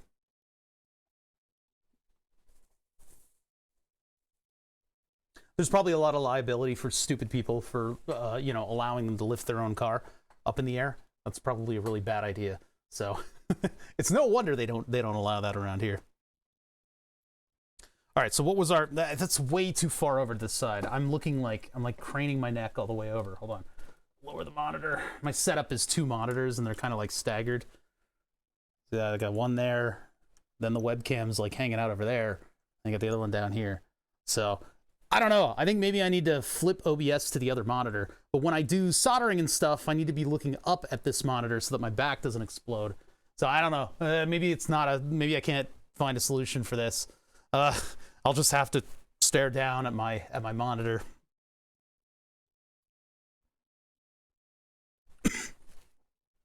Command hardware soft timer. Now, if we want to, we could have it print out what it sets the soft timer to, and then we can see if there's an additional one. We'll do that later. Constant care. Command hardware set soft timer. And so there's the definition of that. I'm now totally not used to where the monitor is. And it's all over the place. Place in Washington called Stu's Self-Service. Oh, I don't know how you keep a business like that alive. I mean, the liability alone is probably ridiculous. I guess in a town of 2,000 people, maybe you just know, all of your customers and you can tell them like to sign a waiver or some shit. I guess. I don't know. Constant character command hardware set soft timer. That's the first 4, so C0 is technically the thing. Length, we don't really need to care about. I'll just leave the 6 in there. It doesn't really matter. And then that is a 4, because it is something that we're just checking to see whether or not we received. So command software hard timer, bam, and if we get it, then we can do the response. And so it's the same algorithm. So we do this one again. I don't know. I mean, maybe I can break this into a better logic where it sends the response success. I mean, I could just do it here.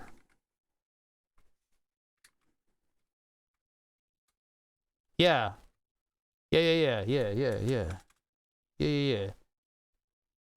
So we could just, instead of making that its own thing, just come back here. I don't need the processor to be doing anything in the interim, so we'll just pack it in like that. Bother, you forgot to renumber the case. I bet people try to correct me like immediately after the fact without even giving me a chance to look at the error. It's weird that we don't respond to system hello. We do system hello, and then the next time it responds, it's the set bondable mode. Weird.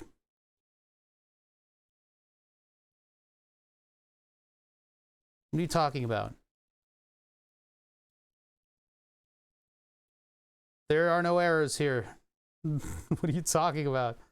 He's smoking. Camel case and underlines is triggering me. Listen, they're not my underlines. These are what the other coder defines it as. Plus, you should be able to read code that use both. I don't know, coders are weird, man. They have all kinds of weird little rituals that they have. 500 milliseconds, and then the module sends the event hardware timer soft timer. So then what we need to do is we need to set our fixed packet up here. Const char. Oops. Well, let's just build that first. Put that in there.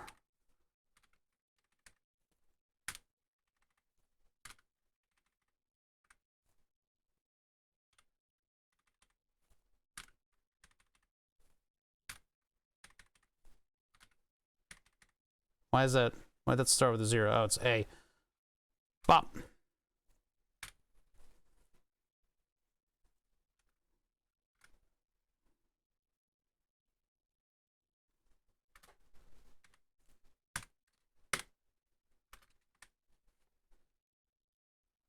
Hardware soft timer. And we're going to have a couple of these. Or no, we're not. We have one command to send back for the software timer. Where's the other one that we use? Le gap.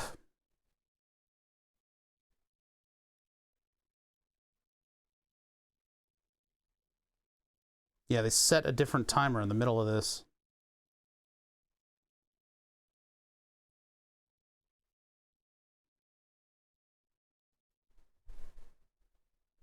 Oops, that's not the packet. I was trying to look at the packet. A1CO2. A1COO. So it's possible that it sets another timer ID in the interim. But there's also A1CO2 over here. So I don't know where it sets timer 0.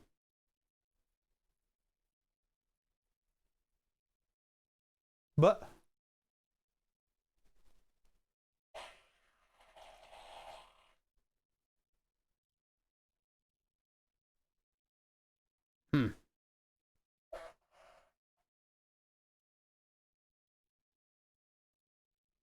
there are no errors on line 24. I don't like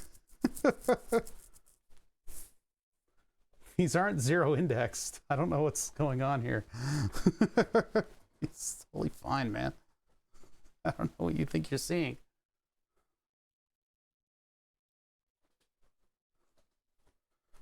Okay.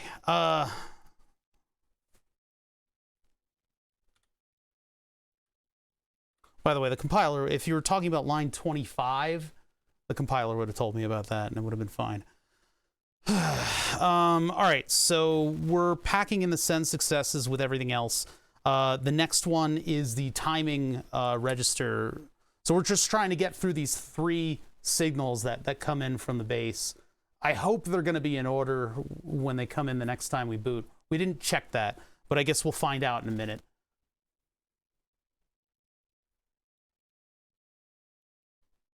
Well, you guys still earn the same exact amount, so I am not the economy.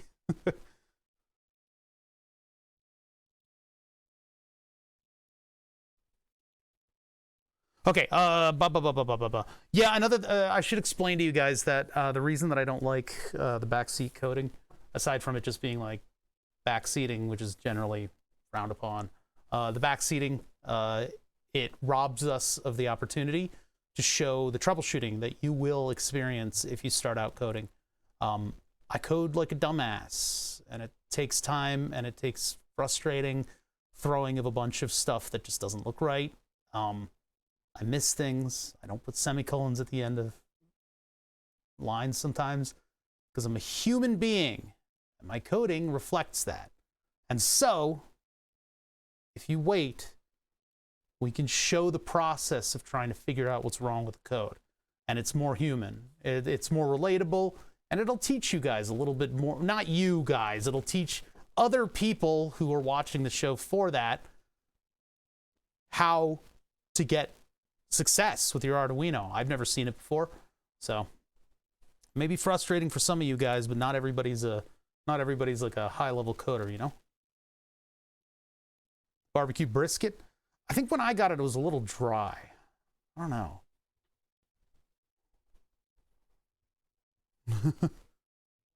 Okay, so the next one we're doing another get packet. I mean, really, I could run a program that would, this might look better as not a switch case, you know? I wonder if it might be better if we make a program that we can run time and time again, that we pass the array. Oop, that was OBS. I could maybe just make something that does both functions and then put that into something. And then at the beginning, we have if boot is equal to 1 or if boot is equal to 0, do this, that, this, and the other thing in order. That would be a little bit more compact, and maybe I'll think about doing that in the future. Whatever. Because this is. I think building up the switch case gives us the ability to put in a little bit of error correction on this, and maybe that's why we're doing it this way. Because if I need to bop it out into more cases, I can do that. It's still it's a little much when it has to go through the sequence, because we need to add this code onto our other code. So this is going to be like mad. It's going to be crazy. I'm not happy with Granite devices for requiring such a lengthy boot up. And I still wonder if there's maybe another, hold on.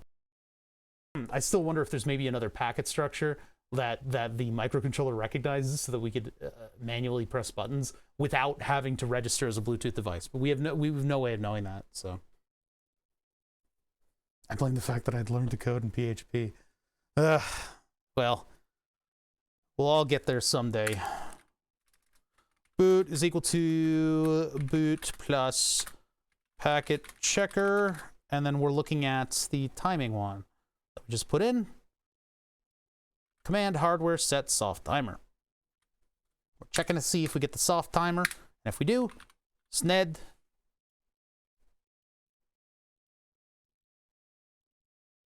Hold on, where are we? Soft timer? Soft timer response. So we just respond back. Yeah, it just does the whole thing and then 2 zeros. So 0C00. So SNED. And then BAP. Soft timer. Okay, so I'm gonna use the bathroom and then we're gonna put this code to the test and we're gonna see whether or not we get through. So what I'll do is at the end of this, I'll just do a serial print line bootered.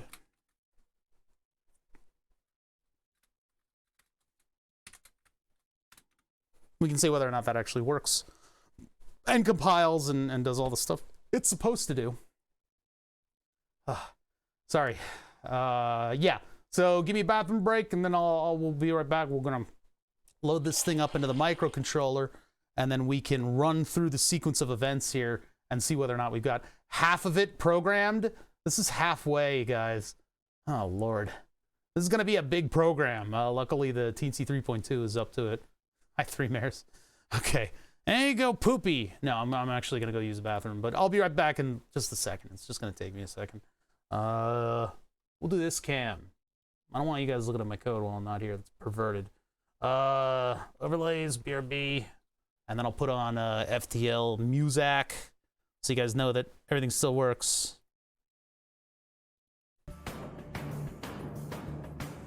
BRB.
All right, let's actually get stuff done, huh?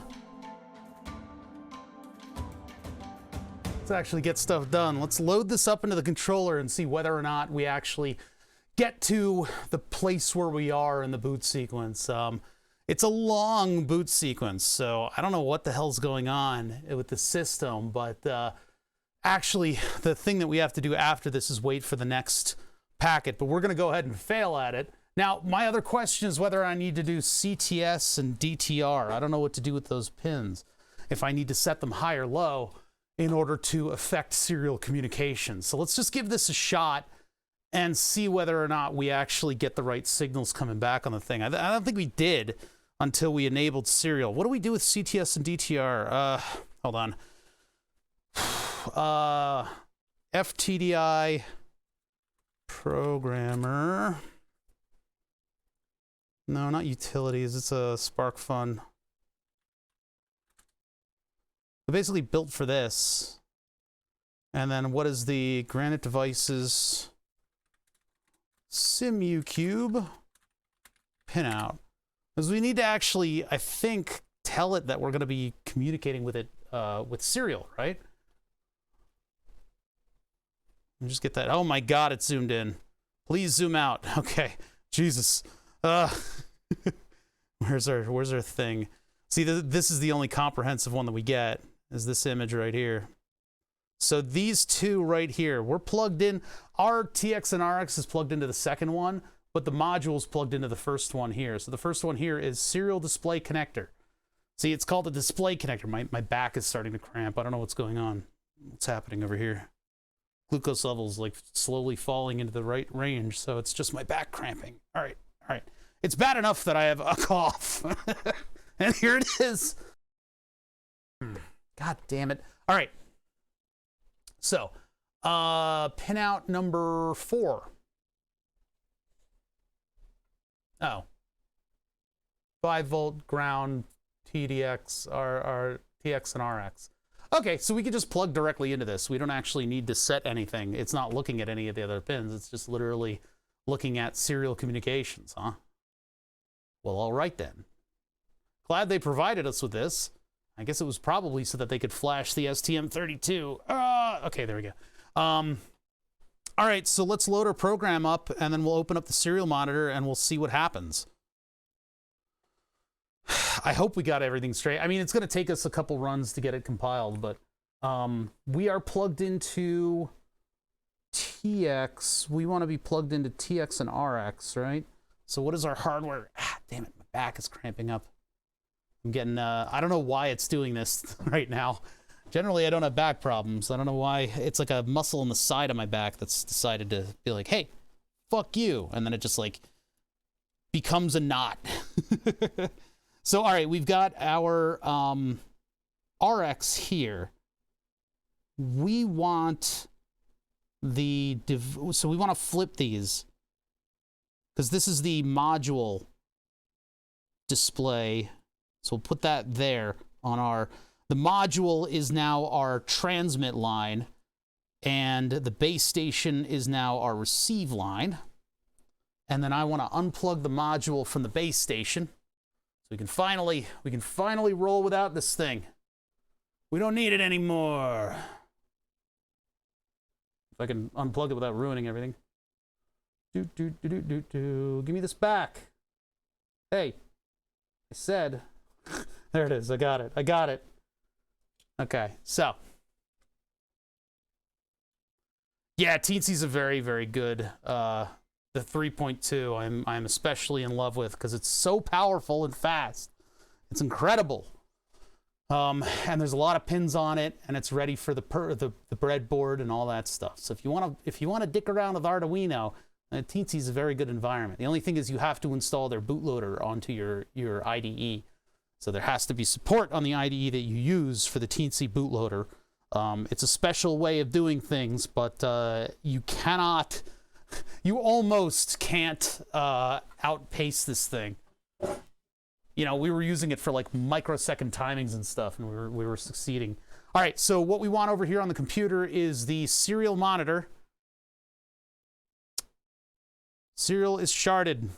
Well, it shouldn't be, but it's sitting here, and it should supposedly be waiting for a signal to come in. Now, the only serial print that we have on serial 1 is whether or not we've started serial and whether or not we get through the boot sequence. So we're probably going to have to put more of those in there. But let me boot this up. Let me boot up the Granite Devices controller and see if we get it on the first try. Oh yeah, we didn't even program it yet. Hold on, wait a minute. We need to program our device. Derp. Yeah. So let's throw all this stuff into the memory there. Upload. Oh, did I select the right thing? I think I did. All right, let's see. Errors. Scalar object. Oh. Bop. See, we can correct these things. You guys don't have to shout at me. 1, 2, 3, 4, 5. 5. Try again. We just basically knock our heads up against the wall that is the IDE until finally something works. We forgot this. Bop. Try again. See that? Easy peasy lemon squeezy. Input buffer. Conflicting declaration. It doesn't like byte arrays? Can we make it into a character array? Should we do everything in chars? It was a character array before, and then I turned it into byte, and it didn't like that, so...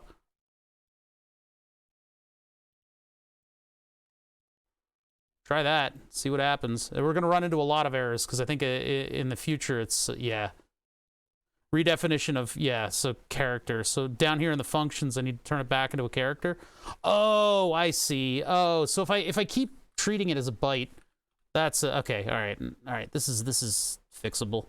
So this is the only time we're passing it in, right? Here we go. Pass this one in as a byte array, and we change the one up top back into a byte array. See, guys, I can actually function. I knew he would do that. I knew it. I knew it. Conflicting declaration. Dun dun dun. Where else am I treating it as a character? Control F. Char. Find. You son of a bitch. Oh. Do these need to turn into bytes? Probably. Wait, characters. Are characters 2 bytes? Or is a byte 2 bits? Ugh, God, I might have to turn everything back into char. Whatever. Byte, byte, byte. Byte. Byte. Everybody needs to agree with each other. Everything needs to be bytes. Bytes and nibbles. The nibbles, the 4-bit, right? Ah, we're still doing it. Control F. Find it. What did I do? Oh, input buffer. Right, I forgot to change that back. Byte. Everybody's bytes. Oh, this bytes. It still hates me.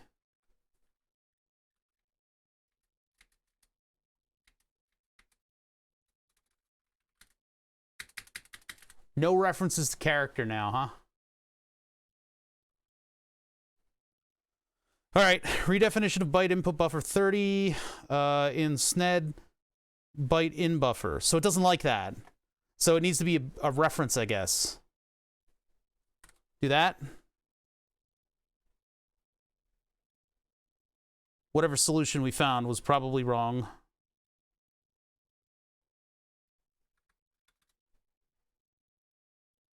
Is that going to do it? Nah, it still hates it. It still hates it. So what? Oh, wait.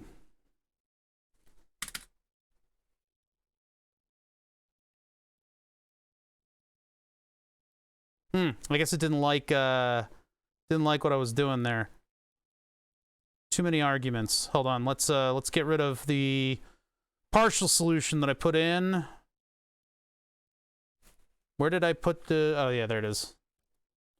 In buffer, give it little brackets, and then I think this problem, well, let's try it again and see if it runs into that. Yeah, so I think maybe I need to do one of these. Too many arguments. Byte in buffer. Oh, maybe that does need to be that referencey kind of bullshit. Unless I do... But it was okay with this. I was okay with that.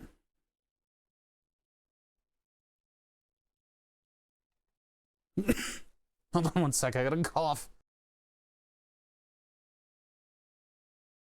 God damn. Wow, I'm dizzy after coughing like that. My vision got a little blurry too. Why is coughing doing that to me? That's an interesting one. Neat. Boot plus plus, blah, blah, blah, blah, blah. Oh, wait, I forgot the boot is equal to... Oh, yeah, boot is equal to boot plus. Command system hello is just sent out there with no checker. Blah, blah, blah, blah, blah. So, all right, it has to do with the way we're passing an array into a function. So I need a better answer for that. Yeah, I've been coughing a lot. I don't know what the fuck it is, right? Yeah, let me don't spoil it for me right now. No, don't do that, because we're working through the problem and I'm gonna get the solution. So just take it easy. Take it easy. Fat is right. He's doing good work. So pass array.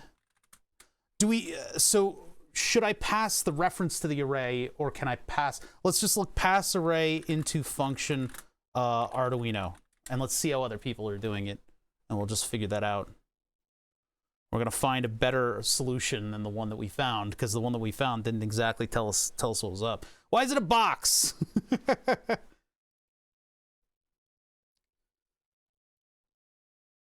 Yeah, they're just doing that, huh? When you use the array name as an argument in a function, you're actually passing a pointer whose value is the address to the first element of the array. Inside the called function, the size of operator tells us something about the argument, blah, blah, blah, blah. In C and C, there's no way that a function can know the size of an array unless you tell it. Well, luckily we have a bit down there. Usually you do this with a separate argument. So I should be able to just say char array or byte array with the brackets. But what happens when I pass it into the function? I need a better example.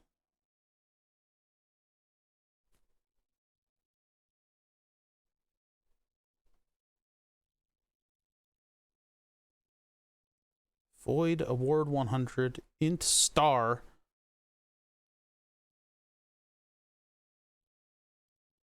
Oh, the star goes before the thing. Int bracket. That's just like empty bracket. What the hell? How does that even work? What? Man, none of this stuff. Okay, hold on. This is by reference. It's not necessarily the way that I want to do it. Why is there always a box? Cunter. Oh, I like this person. Why do they always put that up top?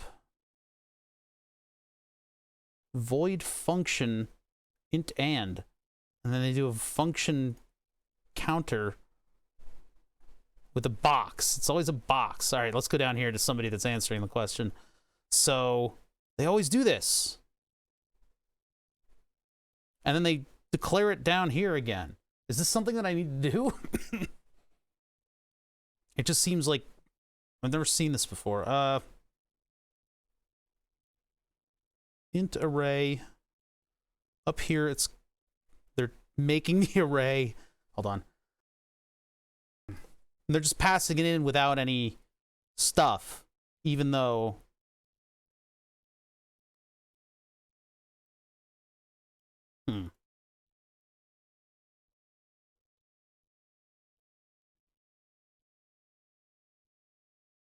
constant int array size is equal to 10, counter array size, function counter. So he's just no brackets or anything, just putting it right in there. Int, and then that's the counter array passed in as an int with the star on that side. All right, without the brackets. The no brackets and referencing. Let's try it. So don't need the brackets. Don't need the brackets. Down here, on this one, back it to check, no brackets, and we're gonna do a little star right there. Maybe that'll do it. Let's try it. Same error. SNED success, command sum, SNED success, command sum. How did it get down to, oh wait, set bondable mode. Wrong function. That wasn't the error, but it did find the error. Set bondable mode. Command sim set bondable mode. Length is 4, 1, 2, 3, 4. Do we violate that in any way? We add +4 into the in buffer, but that's for the send byte. We're not sending that one. We are sending... We're putting it into the packet check. Oh, wait a minute. No, wait, we are sending a no, we're sending a success back. Oh. That's right. Send success does not give a shit about whether or not we have a packet in there. We don't have an array going into it. We just have variables that have been stored from the only... Ah, don't tell me. I look up and I see you guys answering the questions that I'm figuring out at the moment. You guys have to know how that feels. So send success. Yeah, so that one's out of here. Sned success. That's all we're doing. So the success just means that we've gotten a good packet in. Oh, was it a joke? Okay. Sorry. I listen, if you do high-level programmer jokes, I'm really not going to get it.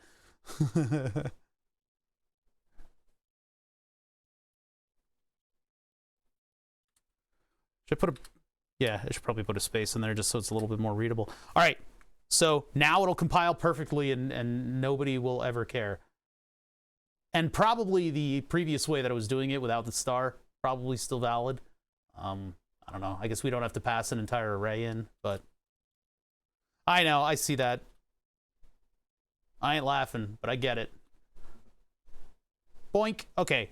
So now, serial started. If I turn on the Granite Devices controller, we can see our code fail in real time.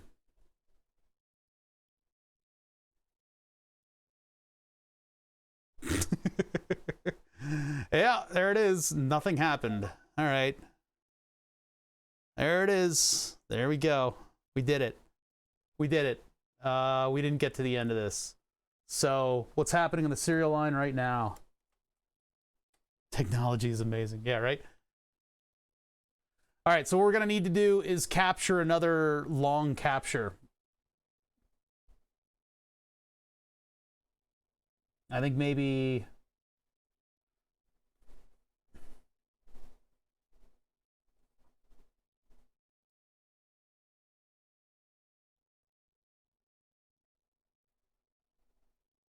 Well, that's too long, I think. We'll go in a little bit. What I'm doing is I'm changing the size of the horizontal on this thing.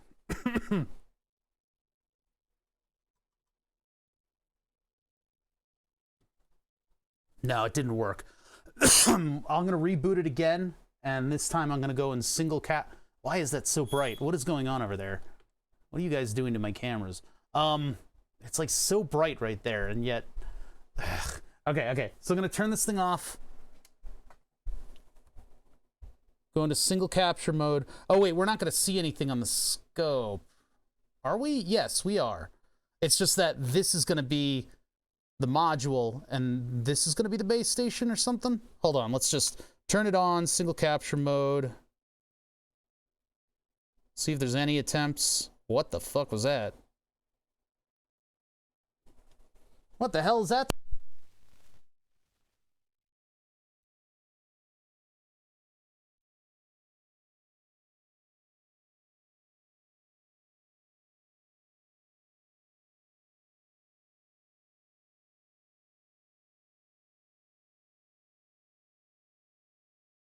Okay, I'm back.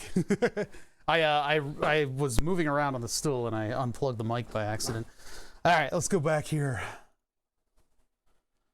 I mean, I feel like we're getting closer. It's just something weird's happening right now. That looks like an attempt at serial communication, but it's not pulling the line low enough. Why? Why would it be doing that? Could it be that we flipped the lines around? Because there's no module communicating on this thing. I mean, we've got some kind of a signal coming there. That's like, that looks like the junk data after the thing is asked inappropriately what's going on. So I guess maybe we flip the lines around and see what we get.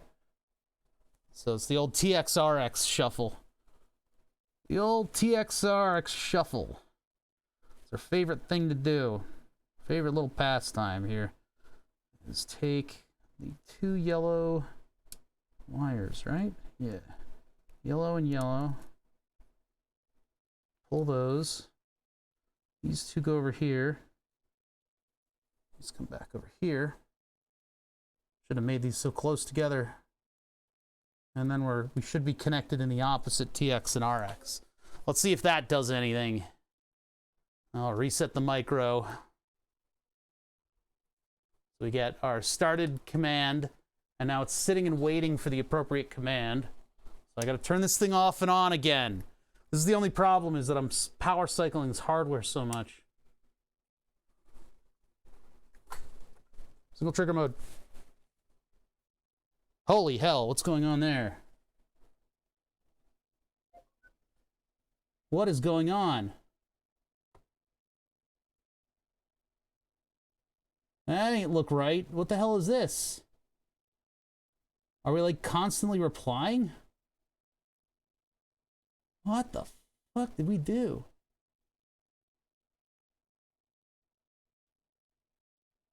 We really shouldn't be like constantly responding to something unless we actually got it into a mode that's like where it's like, ah, what's going on?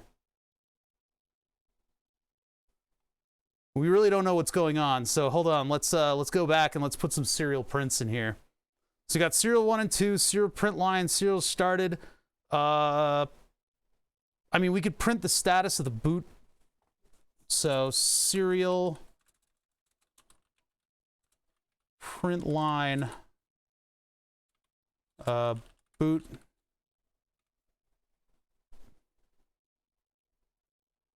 That's going to print it a lot.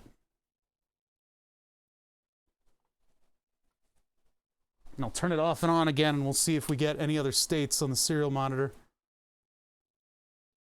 Turning it on. Anything other than 0 would be nice. Oh, we got all the way up to state 2. Sweet. All right. So we got up to state 2. Get packet. That's after we send command system hello. We need a timer. We need a timeout. Although it seems to be spitting out. We got all the way to 2, and then now we're just constantly... Get packet should not be getting this.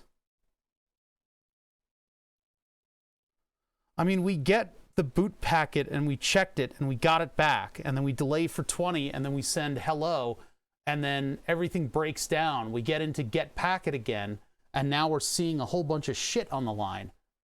So let me stop the scope and let's see what we've got. A loud bang and all the streetlights have gone out. Oh no. Somebody hit the transformer? Do you know where your streetlight grid comes from? My problem is these don't look like serial speed signals.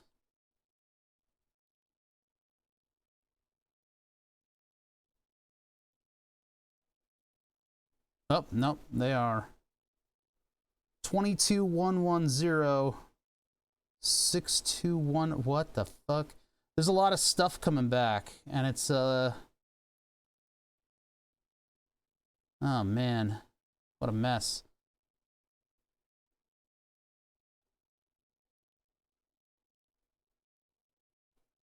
$22,110. Is that where 00 221100 62 1. What the fuck? All right, hold on. 2100. Did something mess up?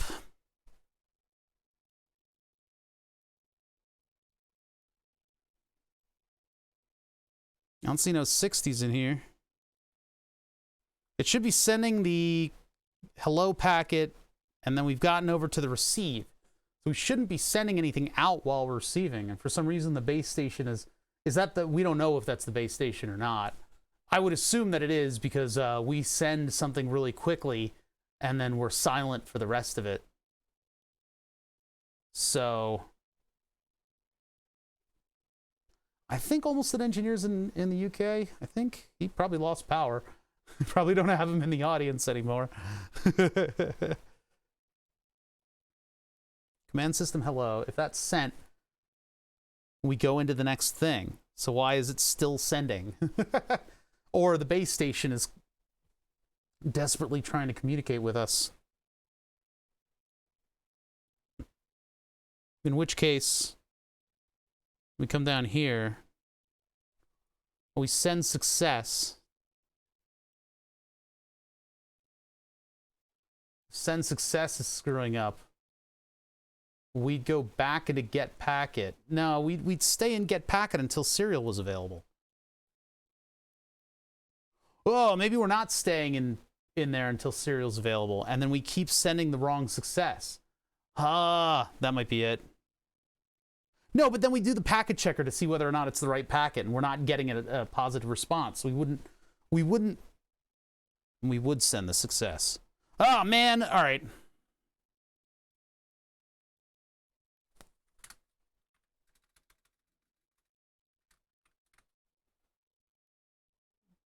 If this boot plus plus, and then send the success. That's the problem. That's the problem. We just needed a little bit more logic in there because we're doing two things instead of one. So my little weirdo mathematic thing didn't pan out. We just need to do this with all these. That's the problem. We were in a loop. We were in a bad loop. We got a bad loop. We got to correct it.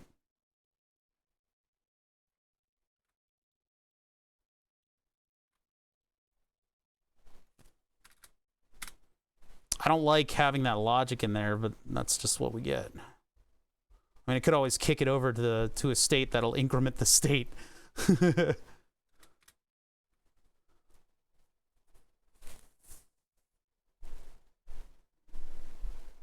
Like, I could do the if packet checker and then have it send the success separately. Now, I don't know. It's a little weird, isn't it? This is a little weird. Well, it is what it is, I suppose, as much as I hate that phrase. I could write another function for the increase in value and all that other stuff. I do kind of want to keep it like functions up in this part of the code, though. I wonder if I could, like... Nah. Oh, I got the wrong... Wait a minute, what the hell happened here? Oh, right, I put it in the wrong spot.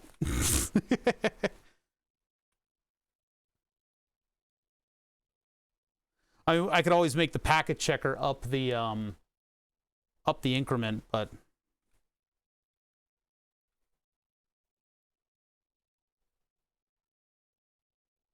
Just come back. Still no power. The generators and the cell towers are up again. Oh my god, dude! It's like War of the Worlds over there. Yeah, I'm just looking at this and I'm just wondering if maybe I need to have slightly different implementation here. Like if I need to have the packet checker send a success on its own, and then all I'd have to do is run the packet checker. I think that's what I need to do. So we can put back boot is equal to boot plus packet checker, and then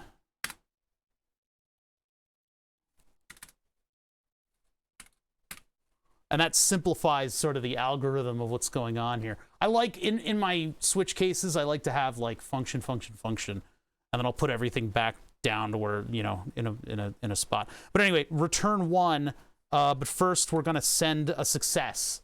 So if our packet checker works out, we send back a success. Is that gonna mess up other parts? It is actually. Wait a minute, that's gonna mess up other parts. Packet checker, packet to check, and then a bool suck. Bool suck. So when we do the packet checker, command system reset 0, command system hello 0, so we don't reply. And on these, we do reply. So I'll rewrite that in just a second. And so if if suck sned. My code is weird, okay? Don't judge me. Don't you judge me.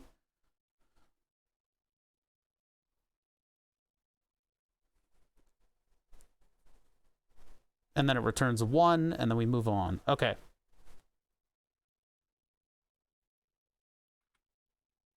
Oops, no. I want... Oh, this one is just the send command. I don't need it there. So it's the packet checker needs a yes or no. So then we get a packet, and then we check it against the packet checker, and we get a reply. So this one, we reply, and then boot is equal to boot plus. Don't need that.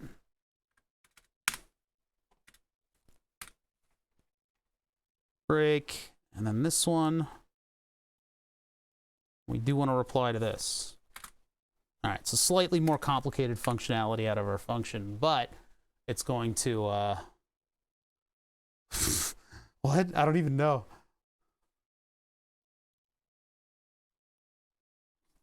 Boot is equal to boot plus packet checker. Break. Okay, let's try that. So now we have sort of an addition to our packet checker function. So if we need to get a specific packet, we get the packet, load it up into our variables and stuff like that.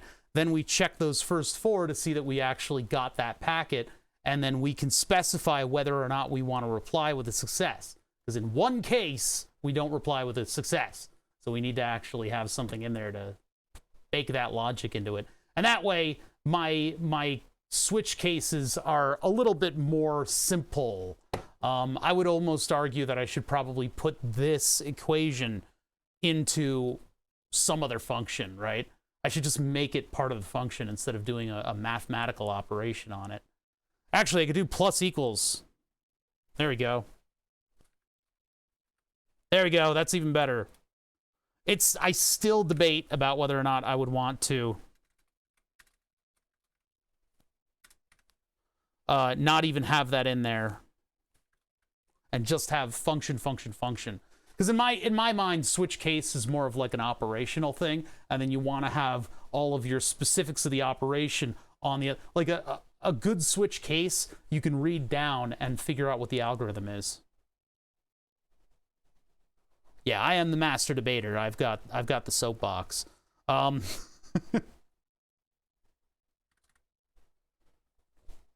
right, so let's load that up so it doesn't break.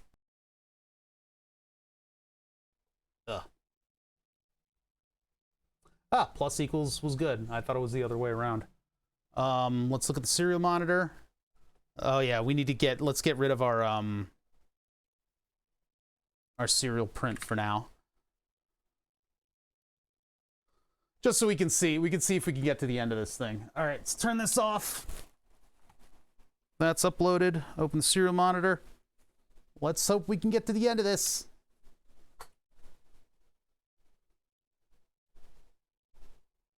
Wait, we didn't get our serial started response.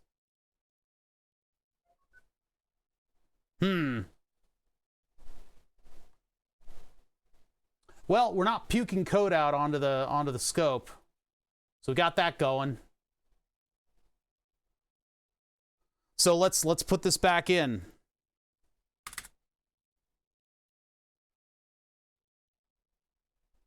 Let's see where I messed up. Where did I mess up? So we're at state 0 right now, and it's going to remain there until I boot it up again. This is going to be a lot of power cycling on this thing, and I don't really appreciate doing this to my hardware, but I don't know if there's really a reset button on this thing. Actually, I think there is a physical reset button somewhere. We're still stuck at 2, so something's wrong with my logic. Ugh. Wait, I just saw a bunch of serial go by. Well, we're still stuck at 2.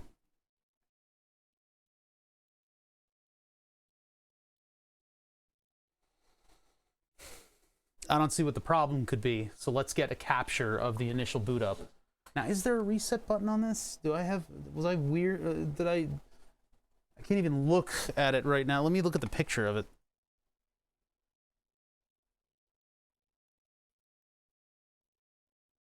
Where'd that go? Where did it go? Did I close it?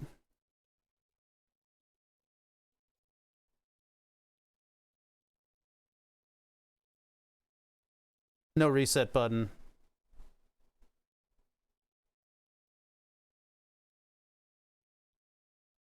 All these different things. No reset. Ah. Too bad. That would have, well, there's where it goes.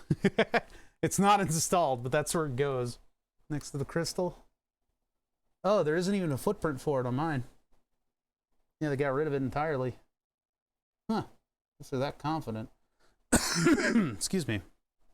All right, so single capture mode. And then I'll turn this thing off and turn it on again. It's a shame because we could just do a... Oh, that was helpful. Thanks a bunch. Real helpful, you fucking asshole.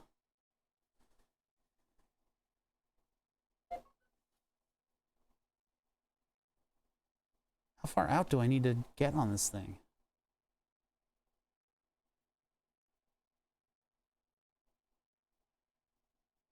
Go way out like that. Click the horizontal to the center. Move it over.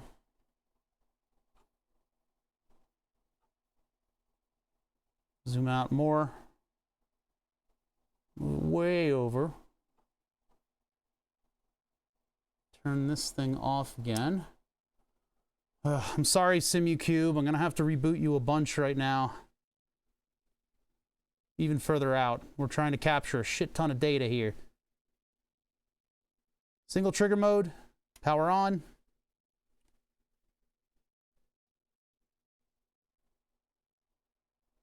Wait a minute, we're stuck. We're still stuck. I didn't reset the microcontroller. Damn it. Hold on a minute. What is this, though? What is this? What are you asking of me? I think this is a command system. Yeah, these are command system resets.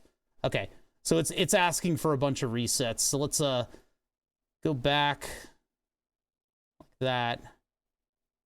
I'm gonna go parameter limited. Fine, like that. Bring it back, bring it back, bring it back.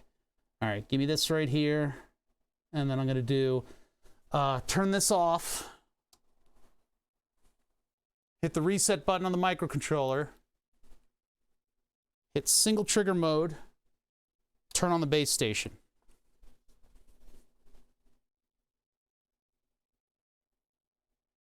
What the hell? What is this? Wait a minute. What the fuck is this? Did you not get it? There's like this one lowly little command sitting out here in the ether. That was just a blip.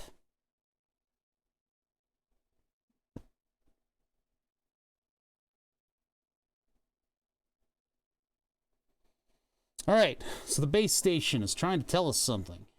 So if we turn on our decode, it's saying system reset. We didn't get that. We did. We waited our 20 milliseconds and then we sent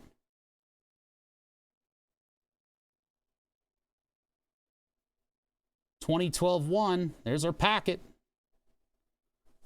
2012-10, right? Which is, oops. It's nice to confirm that we're actually sending the right thing. So that sent, but it didn't recognize it. 79EB. Let's see if the whole thing got in.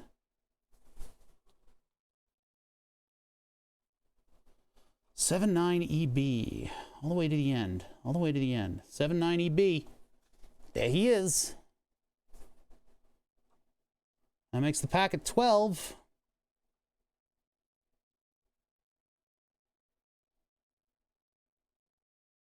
But we didn't get any kind of a reply. What is it? Is it sending another command system reset over here?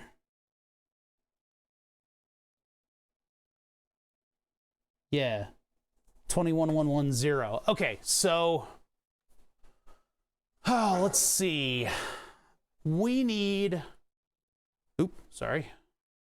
we need to look at the next packet that it sends, and if it is a command system reset, we need to go back and send it again. That would be set bondable mode.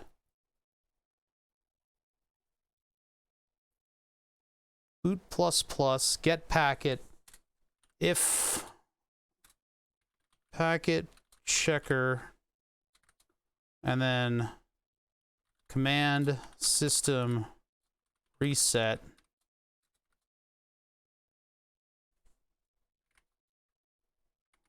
boot ---- if command system bondable mode and command system reset don't reply. Wait a minute. No, yeah, okay, this is right.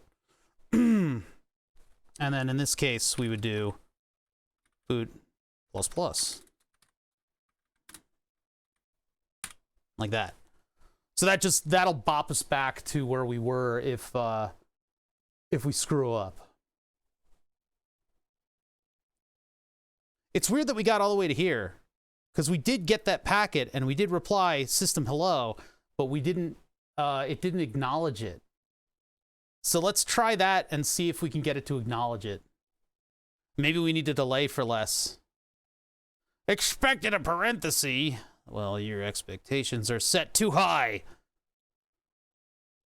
If packet checker blah blah blah boot 0 boot 1.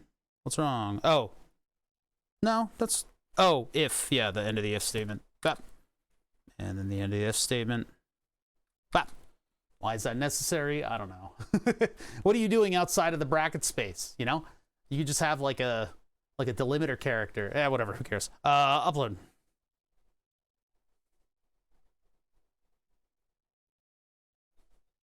Bop, beep, boop, bop. All the data goes in. And then we zoom way out on our scope. And then I open up the serial monitor just in case. Actually, we should probably just observe it on the scope. That's so weird. It sent a whole bunch of commands over here that we missed. But it sent the system reset multiple times. It looks like it sends it a bunch.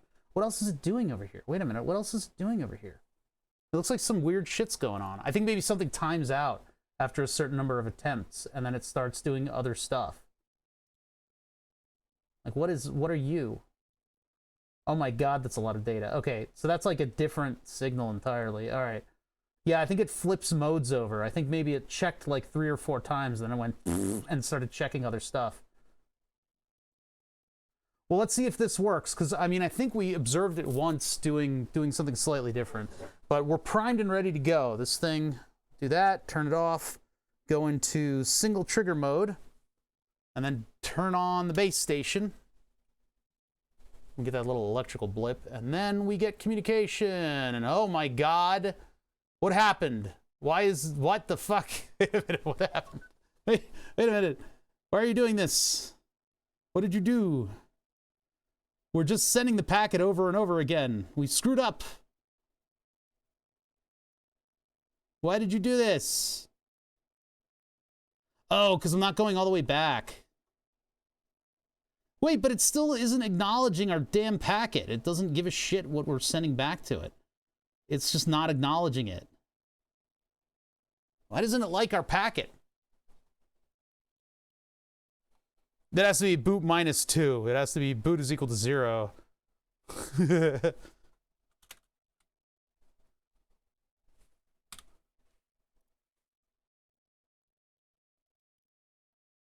Yeah, because it went back to send the system hello again, but it didn't get a packet as a response.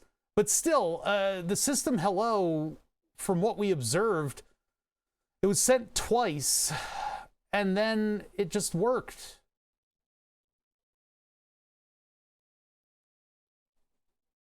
It's quantum. Yeah, maybe it's quantum.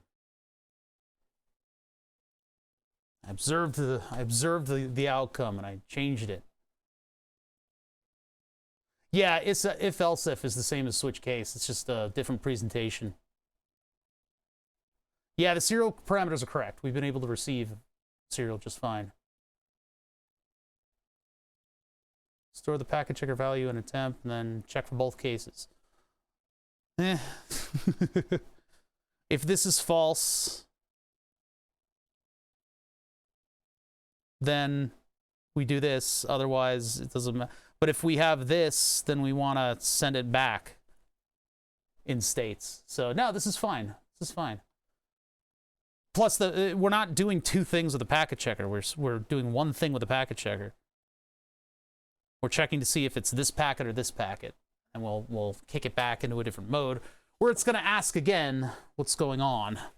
So all right, system off, micro reset, single trigger mode. System back on. Why did that trigger? Oh. Oh God, it did it again. Yep.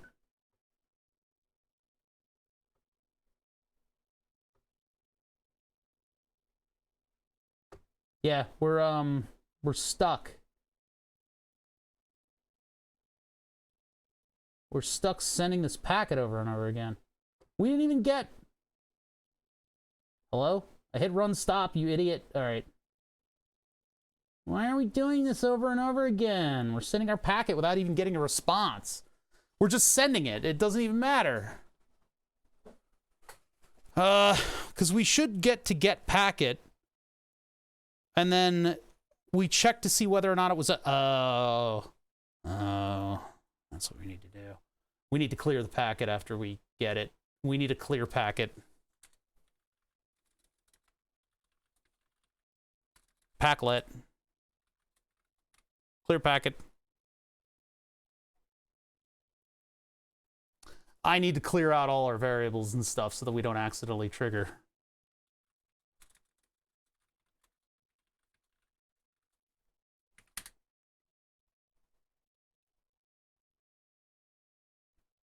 Can I just set it to 0 if I just do... Well, first of all, we need to do that.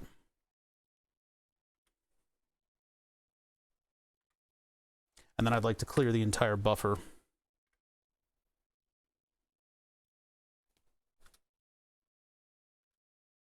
The conditionals aren't reset until we receive another packet, so we need to make sure that we reset the conditionals so that we get stuck again.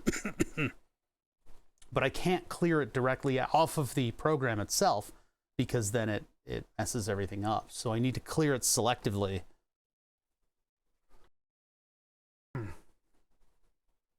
All right, so we've cleared that out. Our buffer is still full of data, but we're not using that buffer data to mess with anything. So buffer clear isn't needed yet. So we'll do that just in case. All right, so upload that. Now we should only send it on request. But of course, we're not getting a reply from the base station for some reason. All right, so that's uploaded. So what I'm going to do is I'm going to power off, reset the micro, run in single trigger mode. Wait, let's get the horizontal line here. Let's rake it back right to there. Okay. And then I'm going to reset the micro again. Boop. And then I power up. Boop. Single. Shit, we might have missed it. Bada bing. Bada bing. Doesn't look like it likes it though. Looks like it tries several times and we send this thing over.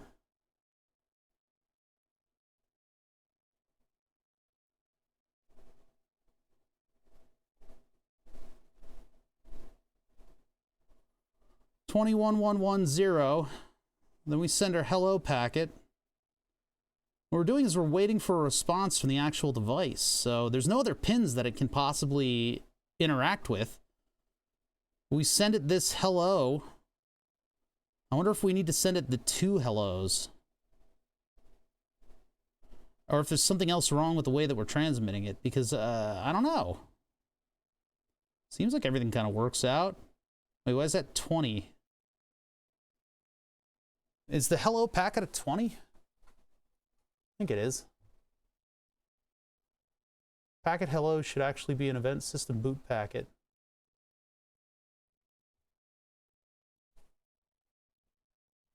I mean, we're directly emulating what we saw. You know, this is like exactly what we saw. No, there's no C. Yeah, that's what I checked a minute ago. So pinout 4 is where the module plugs in. Pinout 5 is what we're plugged into. There's no CTS, etc. It's just TX and RX.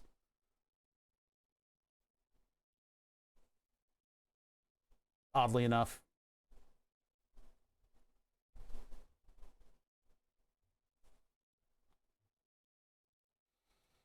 I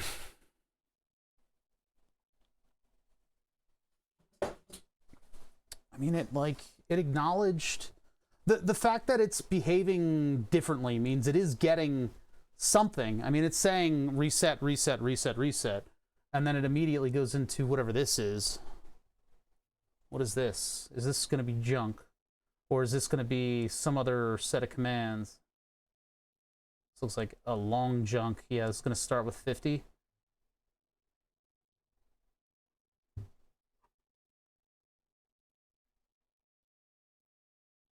$54. Yeah, that's the signal. So that's like looking for a display, I think. So it gives up. We were given up on. Let's change our timer then. Let's turn our timer down.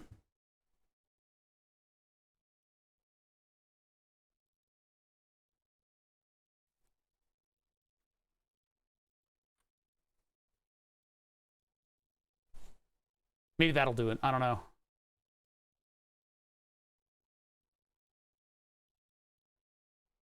Using a MOSFET I had lying around. Cool thing is I can now use PWM controlled brightness. Wouldn't be able to use the relay. Oh yeah, why were you using a relay then? You can if you're dealing with a DC signal, so yeah, MOSFET's perfect.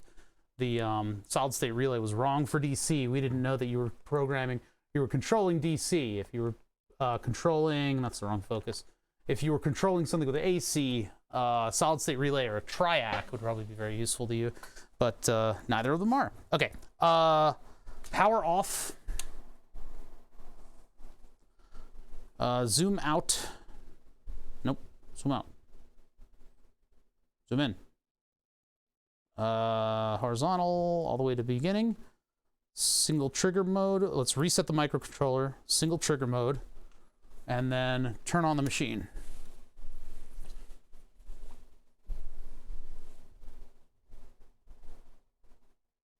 That didn't single trigger mode, did it? I just ran stopped.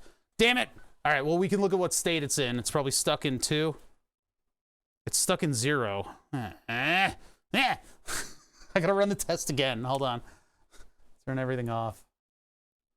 Everything off. Everything off. Everything off. Single trigger mode didn't work. Single. Turn it on. What the? Damn it. It keeps getting that little voltage blip at the beginning.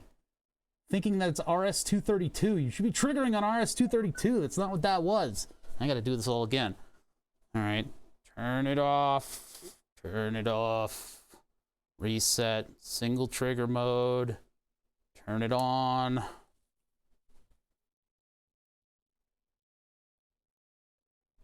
There it is. That's what we're looking for. And it looks like it's the same thing. Same shit, different day. Damn it. All right, so it doesn't like whatever we're telling it. I mean, I set the delay to be a lot less. I wonder if it needs to be more. But if it doesn't like what it hears, it's coming back with it all the way over there. We've got consistent timing on it. I'm going to set it to 10 and see if we get anything.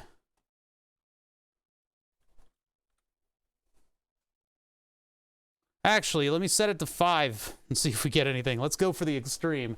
And then we'll go in the other direction. We'll do like 30.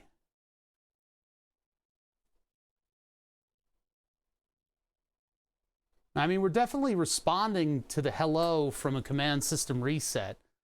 So that should be recognized, and it should get us into the next state.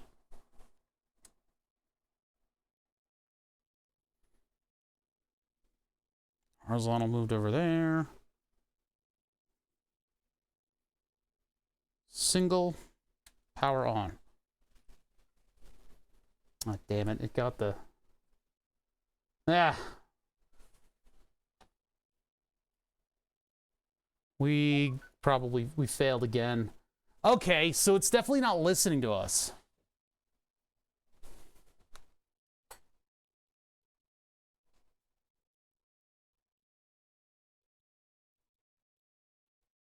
Might have gotten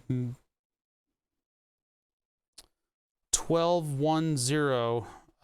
It's 10, but the event system boot is system reset is 21.1, or sorry, it's 1.1. I don't know. Let's look at command system hello. Because what we received was what?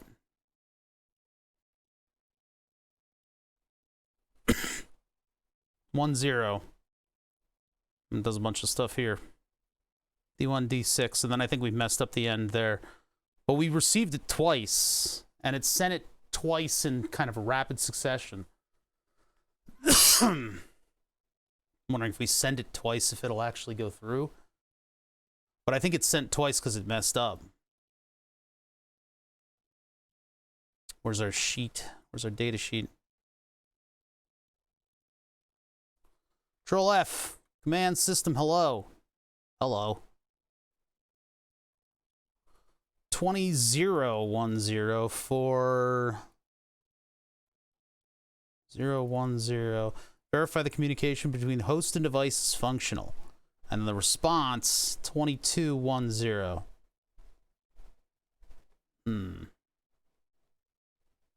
But we never got a packet to tell us to say hello. I wonder if we send that, if it's going to respond with something else. 12.10.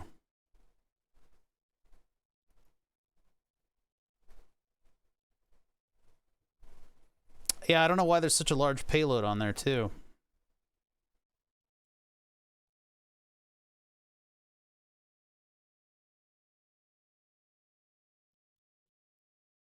Message system, hello response, system hello ID.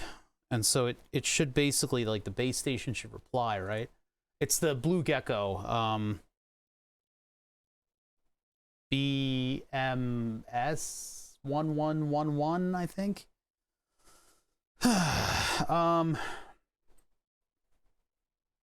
Command system reset gets sent, right?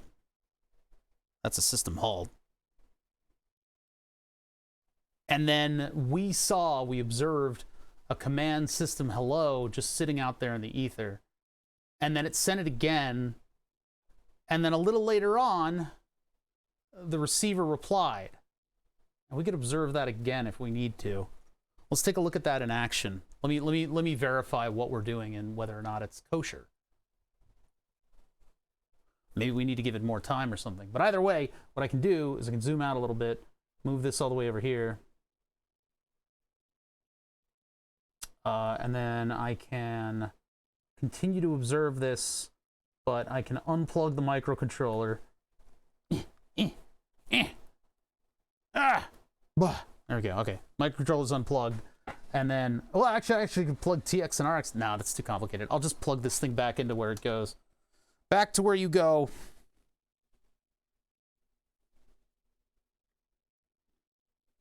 Hold on, I gotta get my face in here.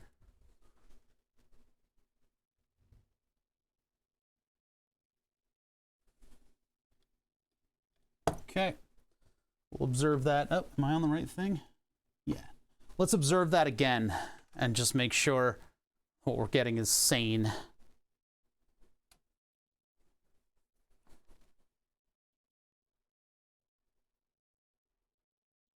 There we go.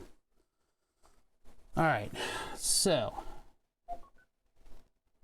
all the way over here, we have, yeah, there it is, and it loves it. What the hell? All right, cursor. It frickin' loves it. What am I to you? Huh? Am I that terrible? Am I so awful? 22.7. I don't know, like 24 milliseconds later. Let's add 24 to our, were we 4 milliseconds too early?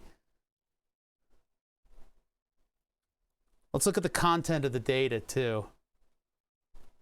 Make sure that we're sending the right stuff. What an asshole this thing is. This is why I go through it piece by piece.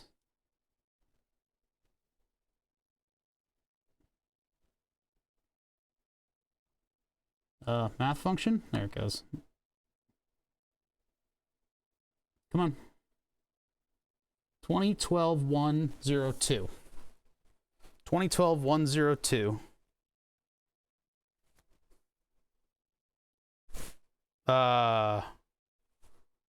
0, 2, 0, A, 1, 2, 0, 0, 0, 0, 0, 0, 1, 1, 1, 1. Let's move the 1, 1 all the way. Move the 1, 1 all the way this way. Let the scope catch up. 0, 0. Okay, 7, 1. 7, 1, 1. 7, 1, 1. 0. D1. D6. You little piece of shit.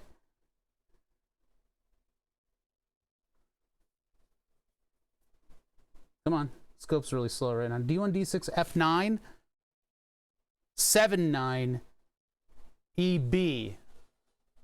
Well, well, well, what do we have here? Our 7 is actually an F.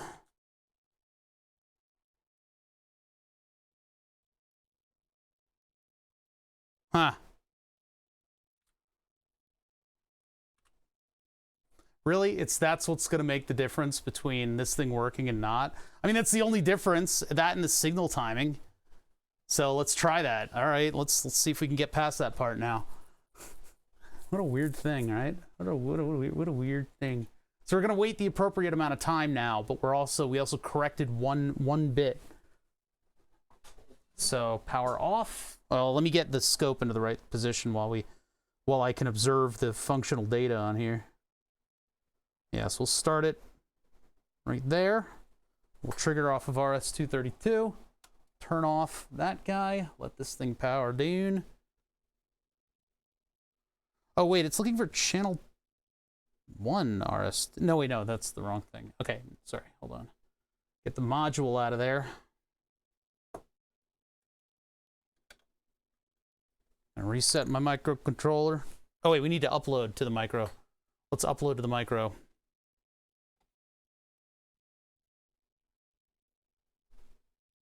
One byte. Just, that's it. 1 byte.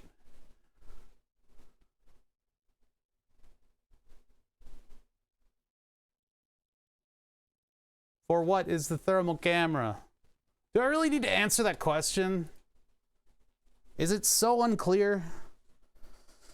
All right, we've uploaded to the micro. I need to plug it back into the breadboard so that we now facilitate bidirectional communication.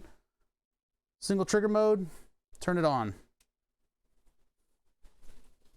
It fucked up. What the hell? Bop, bop, nothing. Just look at it. Let's see what state it's in. Still in 0. What the fuck? It's not responding to us. It's not responding to us. It's not sending anything back. Why isn't it responding to us?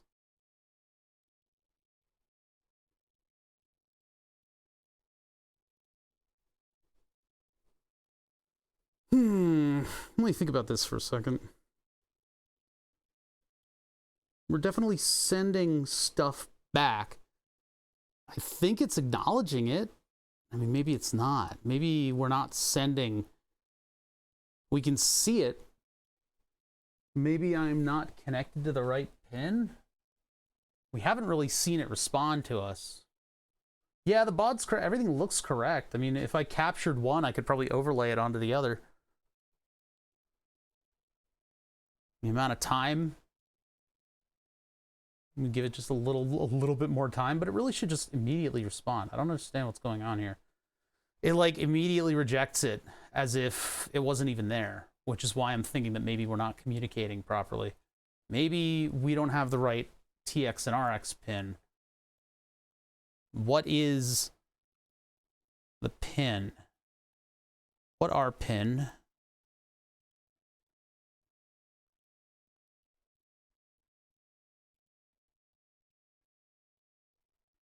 Five and 4.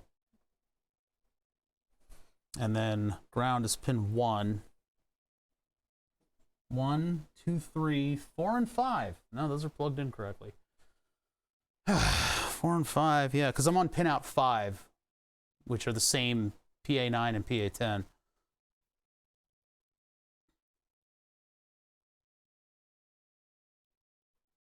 Someone mentioned earlier that 300 would roll over in a max 255 6-bit or 8-bit int. What are you talking about? What? What? What is that even? Is that even relevant? No, it did send it multiple times, yeah. And it put it back into the 0 state, so it's waiting. Time to wait? What are you, high? What are you talking about? Go look up delay in Arduino. But I don't know where's that relevant? That's not relevant anywhere.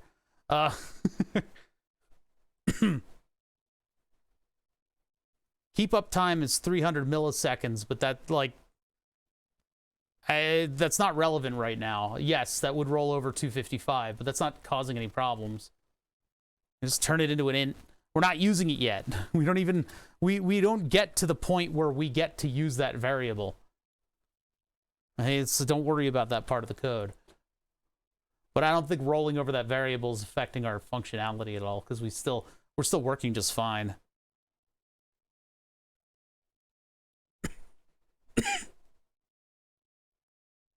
Yeah, I don't know what's going on here. So we're sending the system hello command, and we're not getting a response from it.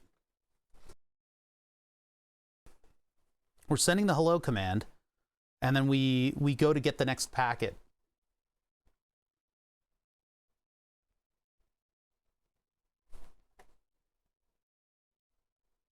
No, that's not, wait, hold on. Is this on me? Am I doing it? Packet checker command system reset. We need to wait until we get a new packet. So, oh, how do we do that? While serial's not available, do we need to get it stuck into that? Because I think we need to wait for a response, but we're not getting a response.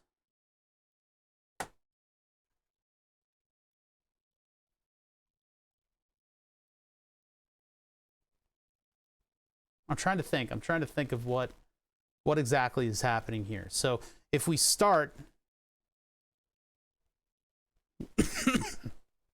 we start out with everything cleared out. So we clear the packet, and then we look for that initial packet. All right, so that part's good. Excuse me, damn it. Delay 24, send command system hello boot. Get packet. If the packet checker sees a command system reset at this point, we set boot to 0, and then we go back to clear packet, and then we get the packet again. So that might be, this might be trapping us in a loop. We're caught in a loop. What's the logic here? If I clear the packet and then get the packet, maybe that's the way that we should do it.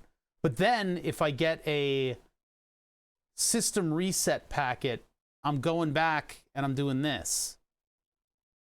So maybe here I clear the packet and we stay stuck here until we get a packet. Yeah, that's how we need to do it. So I need to clear packet. Clear the packet, get the packet, and then if the packet checker sees that, we actually go to case 1. Boot minus minus. We flip ourselves back here and we say system hello.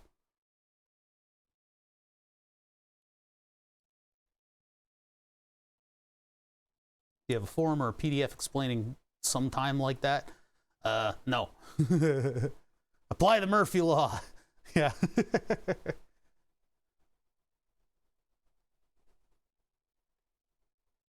But this is a very complicated project. This is a very complicated thing that we're working on right now. We're trying to spoof a wireless serial module, a wireless Bluetooth module, Bluetooth to serial module, a blue wireless tooth serial module unit. But I'm kind of striking out here because I don't understand. Like, this still shouldn't have. We should have seen the follow-up from that. I think maybe this time we'll at least be in good shape. The packet checker is going to send back a 1 or a 0, and then it'll also send a success message. So there it'll work. It's just here we had to have it not reply or reply depending on whether or not we got into bondable mode. So in this case, if we don't get into bondable mode with the next packet and it's a command system reset, we're going to go back and we're going to say hello again.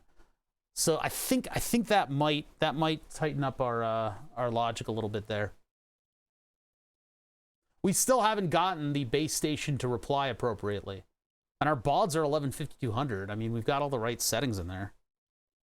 We were able to open it up on the scope with the same baud settings and read back the numbers that we're sending. So it should all be appropriate. Let's try again. System off. Micro was just programmed, so that's going to be in a mode. Hit single trigger mode, turn this thing on, and then we get the wrong thing. God damn it. It seems like there was other data present, but now I don't know. It's probably going to be in the wrong mode again. Oh no, now we're stuck in mode 2. So we're stuck here. So at least we got by. We did not ever get a set bondable mode, which I don't know why. And it's difficult for us to capture the initial boot up sequence on this thing unless I really zoom the scope out. For some reason, it's getting all kinds of like junk data instead of getting the appropriate commands that are running around, which sucks. I mean, I could always set the thing to capture channel 2, but I'm still a little bit baffled about why our serial signal that looks exactly right doesn't come through. Let's set it to channel 2. Let's take a good look at our serial signal. So menu for the thing, set it to, sorry, channel 1, and then I'll set that to be right there. Actually, you need to set it a little lower than that so we don't get that power blip. And then our time is right there. That might capture the boot up. And let's just see this thing in action again. Turn that off. Reset the micro. Single trigger mode. Run. God damn it. Well, it's already done all of its communications. We missed it. We missed it. God darn it. I could add a third channel to the scope and have that trigger the initial boot up. It's just that little power blip at the very beginning is starting to, if for some reason it's registering as RS-232, which doesn't make any goddamn sense. Reset. Single trigger mode, and I'm just going to get ready to bounce the button.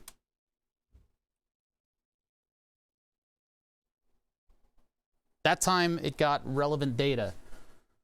And we didn't get a lot of it, but we did get our reply, and nothing. It should be responding by now. What mode are you guys in? Can you see what I'm doing? Yeah, you can see what I'm doing. So we get over here.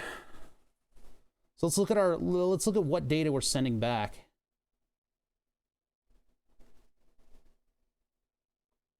Are we sending it in the right format?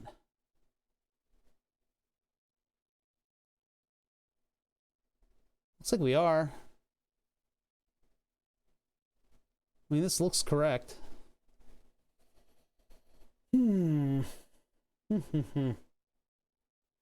Hard to tell.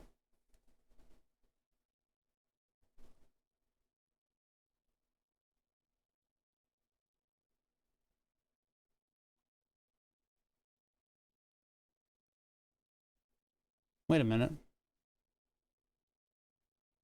Let's compare the two. First of all, put them on the same voltage level. So this needs to be like that.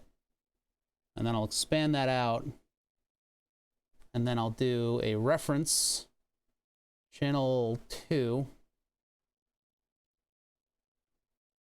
Save. So now channel 2 is our reference, and we can horizontally move over to channel to where we respond several billion milliseconds later, and we can just see the formats against one another, just to make sure that we're doing the right thing. Eventually, we're going to get there. It might take us a little bit of scrolling. Here, let me zoom out. It's like an eternity.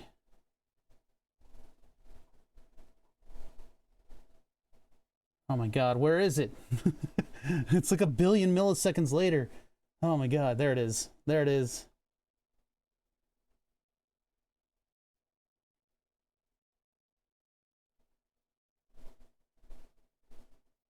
Yeah, it matches up. That's the same protocol. This is frustrating. I don't know why it's doing this then. What protocol? It's whatever the blue gecko uses, and it's 115200. I think it's just like normal stock serial settings. It's just that the formatting is a little bit weird. The actual protocol. So it's the documents here in the stream sections. There's a part of our notes are on this. I have a text file in the stream projects section that details a lot of the capture that we've done. Yeah, it's all the same. It's the same time base. Just look at it. I mean, come on. This is all exactly the same settings. This is really frustrating, guys, and I don't know what the problem is. See, look, our 20 and our 20 look exactly the same. And our 1 right here looks like our 1 right there. It is the same thing. How annoying. How annoying. All right. Well, we've run into a wall. Unfortunately, this is supposed to be a little bit more of an active stream, but we're at it's like 6 o'clock. I've been on for 5 hours and 30 minutes. I wanted to go longer today because we're still running into problems here. I'm gonna put the INO, the Arduino file, into the stream project section right now, just so you guys can take a look at what I coded. I am not accepting unsolicited rewrites of my code. But I'm a little frustrated at why the base station isn't responding to us. I don't understand why that would be. It seems a little odd. And we'll try to get to the bottom of this. Well, maybe, I don't know how much time I can put in on Sunday, but I do want to like circle back to this code and take a look at how it's working and possibly what's going on, because we definitely receive the command system reset properly, right? We know we're getting that packet just fine. We don't reply to it. We go to our next case and we wait 24 milliseconds, which is like fucking forever, right? 24 milliseconds, which is what we observe the module is communicating in. Then we send the system hello command, and we just verified that the system hello command looks pretty much exactly the same as the one that's being replied by the module. Now I could maybe do another little song and dance where I hook up the module and I check the reference signal against itself. I could maybe do that. I don't know. I don't know if that's really going to be too revealing. But then we definitely get into case number 2. Vampire Survivor stream when. I'm not good enough at it for you guys to observe. I'm not good enough at it. I'm still pretty early in the game and I'm not that great. I gifted it to a friend of mine. I hope he's played it. I want to check to see if he's actually tried it out, because he loves that kind of game. We definitely get to case number 2. Clear packet, get packet. We get caught at step number 2 when everything else settles out. It's fun to watch. I don't know if my encoder will handle it properly too. Everybody else playing Vampire Survivors has like terrible bitrate problems all over the streams. It's like, it just looks like mud has been smeared across the whole thing. So I don't know whether or not I can do that. Vampire Survivors is my new cookie clicker. Yeah, you just use the arrow keys and it's a ball. That's a pretty damn good game. All the other streamer people were playing it like 2 weeks ago, but you know, I don't know what's going on with the freaking code. If we get a command system reset, we go back here and we transmit again after 24 milliseconds. We observed that happening. I can see that happening in this capture right here. But it does not appear as if our base station is then replying. And I don't know why, because there's no other communications that we observed. We're doing exactly what we should. Like, why is this not? Is it a result? Maybe we need to wait a little bit longer until... But get packet is just infinitely stuck at get packet.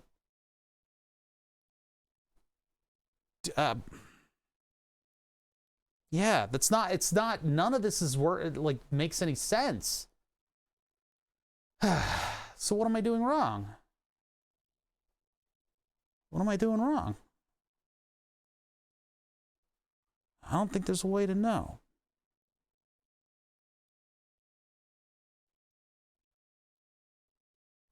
Because we don't ever even get any other reply from the base station. It does the reset, then it resets again, then it resets again. The only thing I can think of is that we are transmitting back on the wrong pin, and we're not actually talking to it. But on this header right here, I'm connected to 1, 2, 3, 4, 5. Pin 4 and 5.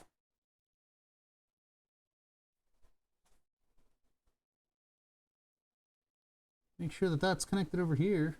Hold on, give me a sec. Why are those flipped? Huh, that's weird. Blue's ground.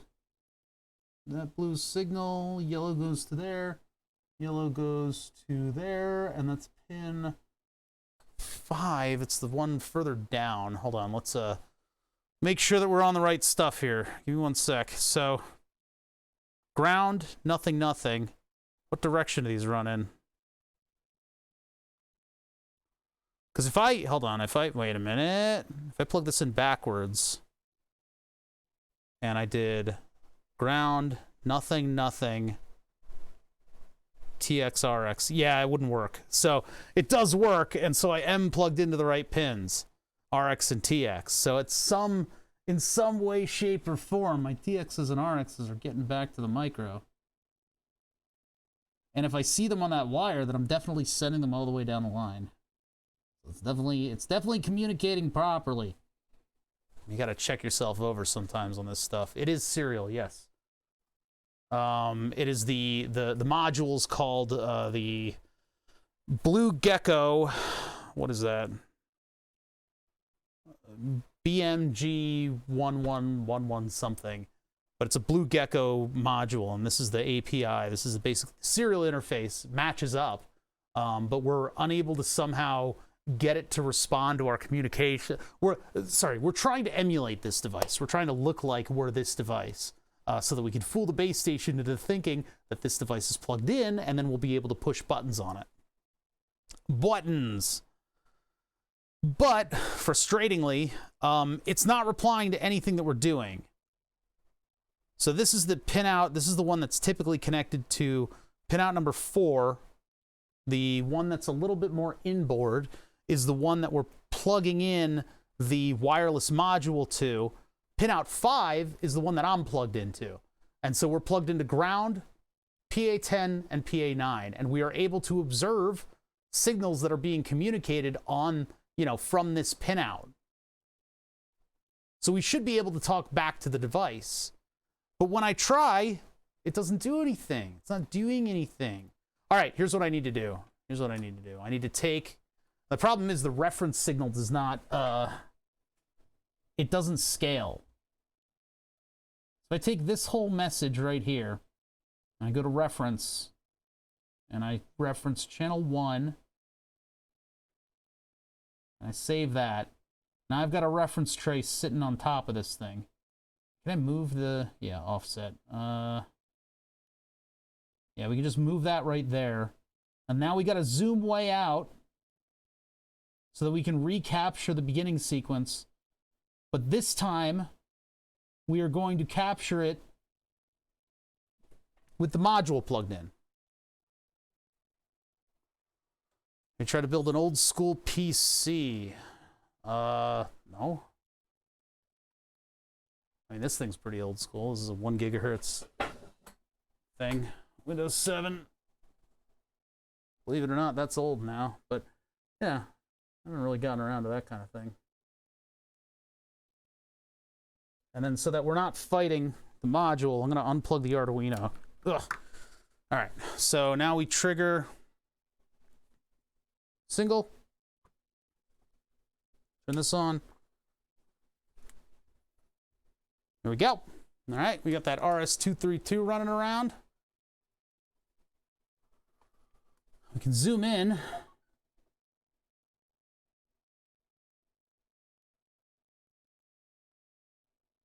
can see that it's the same fucking packet. Sort of. Can't really zoom in on my my reference signal here, but here, look at this.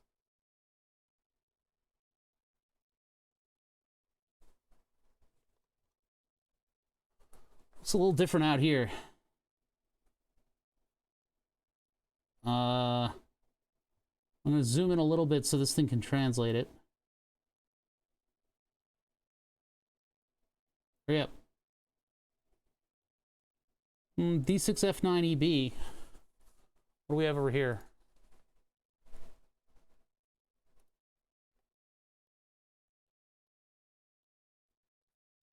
D6F9EB. But that starts with a 9-1 now. This is a 9-1 D6F9EB. Where's that coming from? All it does is set up a reset, and then for some reason it just rejects us. It hates us. It lied to me. It hates me.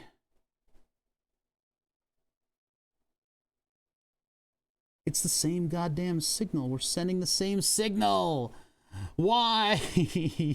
Why does it respond properly to that? And yet for us, it's just ass. It's extra ass. I don't understand this at all. I mean, maybe it waits a certain amount of time and then it sends it again. That might be something that we need to build in then. This is crazy. This is so frustrating. All right. Well, this didn't happen the way it was supposed to happen. Our timing is like, it's like the same thing. It's like the same thing. There it is. There's is the serial set up at the right speed and configuration? Again. What do you think I've just spent all this time trying to prove? Look, it's the same. It is the same stop bits and baud rate and everything. It is the same signal. So I don't know what's going on. I really don't. I'm getting, sorry guys, I'm getting a little frustrated and I think I'm going to wind down now. I don't know what the deal is with this. I think maybe if there's no reply after a certain amount of time, I need to send it again. So let me make a note in my code, which won't be in the code that I've put up on Discord. No, there's a slight difference. There are like counting characters in here. There's like counting characters in here, so. Yes, it is a little bit different, guys. Yes, I literally said that. Everybody just tunes in for like 1 second and they're like, maybe wrong everything. Maybe thing you just said is what's wrong. 9-1 is the difference. I already said that. Instead, see, I've even still got it highlighted in the code. And that instead of D1, we had a 9-1. I could put a 9-1 on there. It's not a checksum because none of the other bytes are different. The entirety of the signal from start to finish is the same except for 1 bit. So it's not a checksum. Sometimes, and again, I've had more time in the datasheet to look at the API, so I don't mean to be mean, but the at the end, sometimes there are like counter bits and stuff like that. So there's just like a randomness to it a little bit. So this D1, we observed that exact D1 on another signal that we captured. And then now we're observing it as a 9-1. It might be a, that's not an RSSI, so it might just be like a timing influenced kind of thing. Because there are stuff like that, so.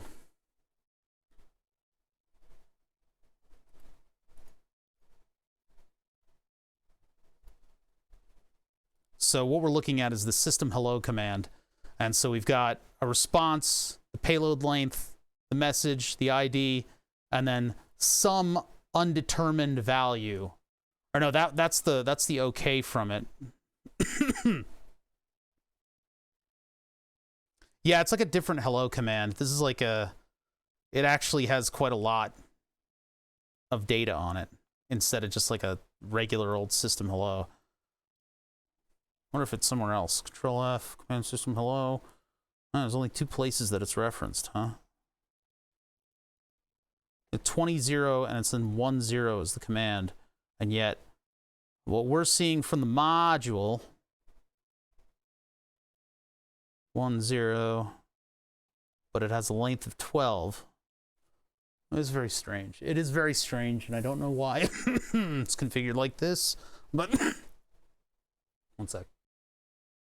All right, so in regards to, I mean, my voice is fine, but we've reached kind of a frustrating stumbling block, and I'm going to try to maybe get to the bottom of this.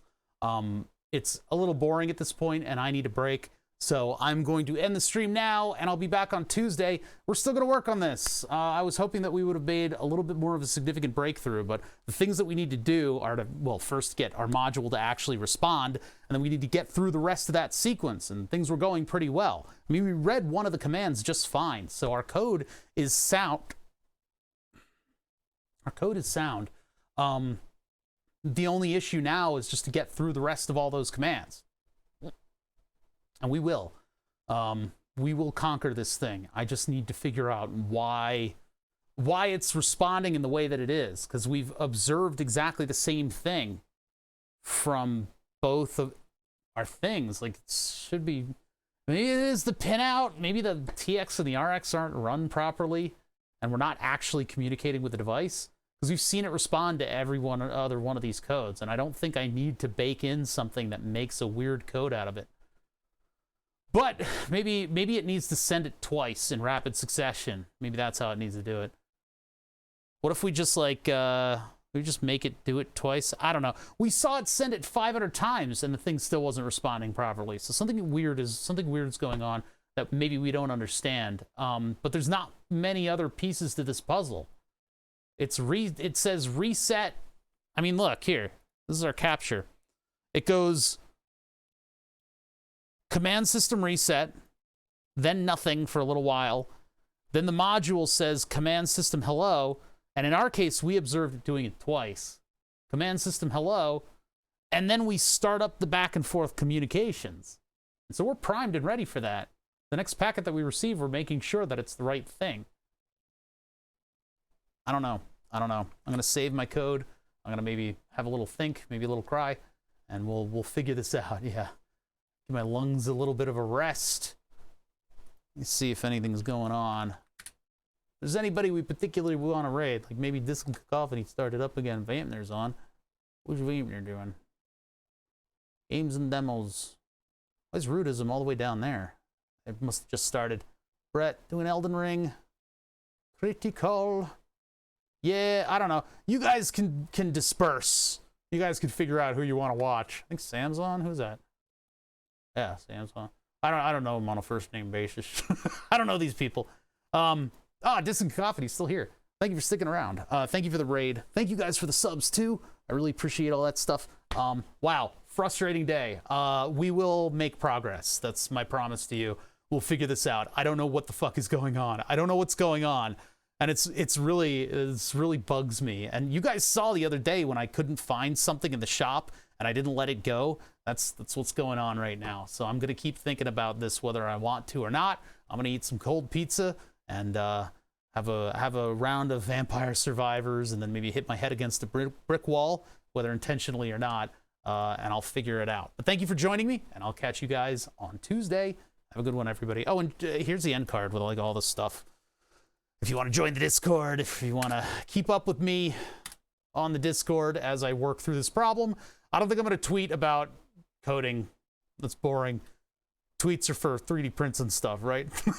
So whatever you guys want to do, I'll catch y'all later. Have a good one.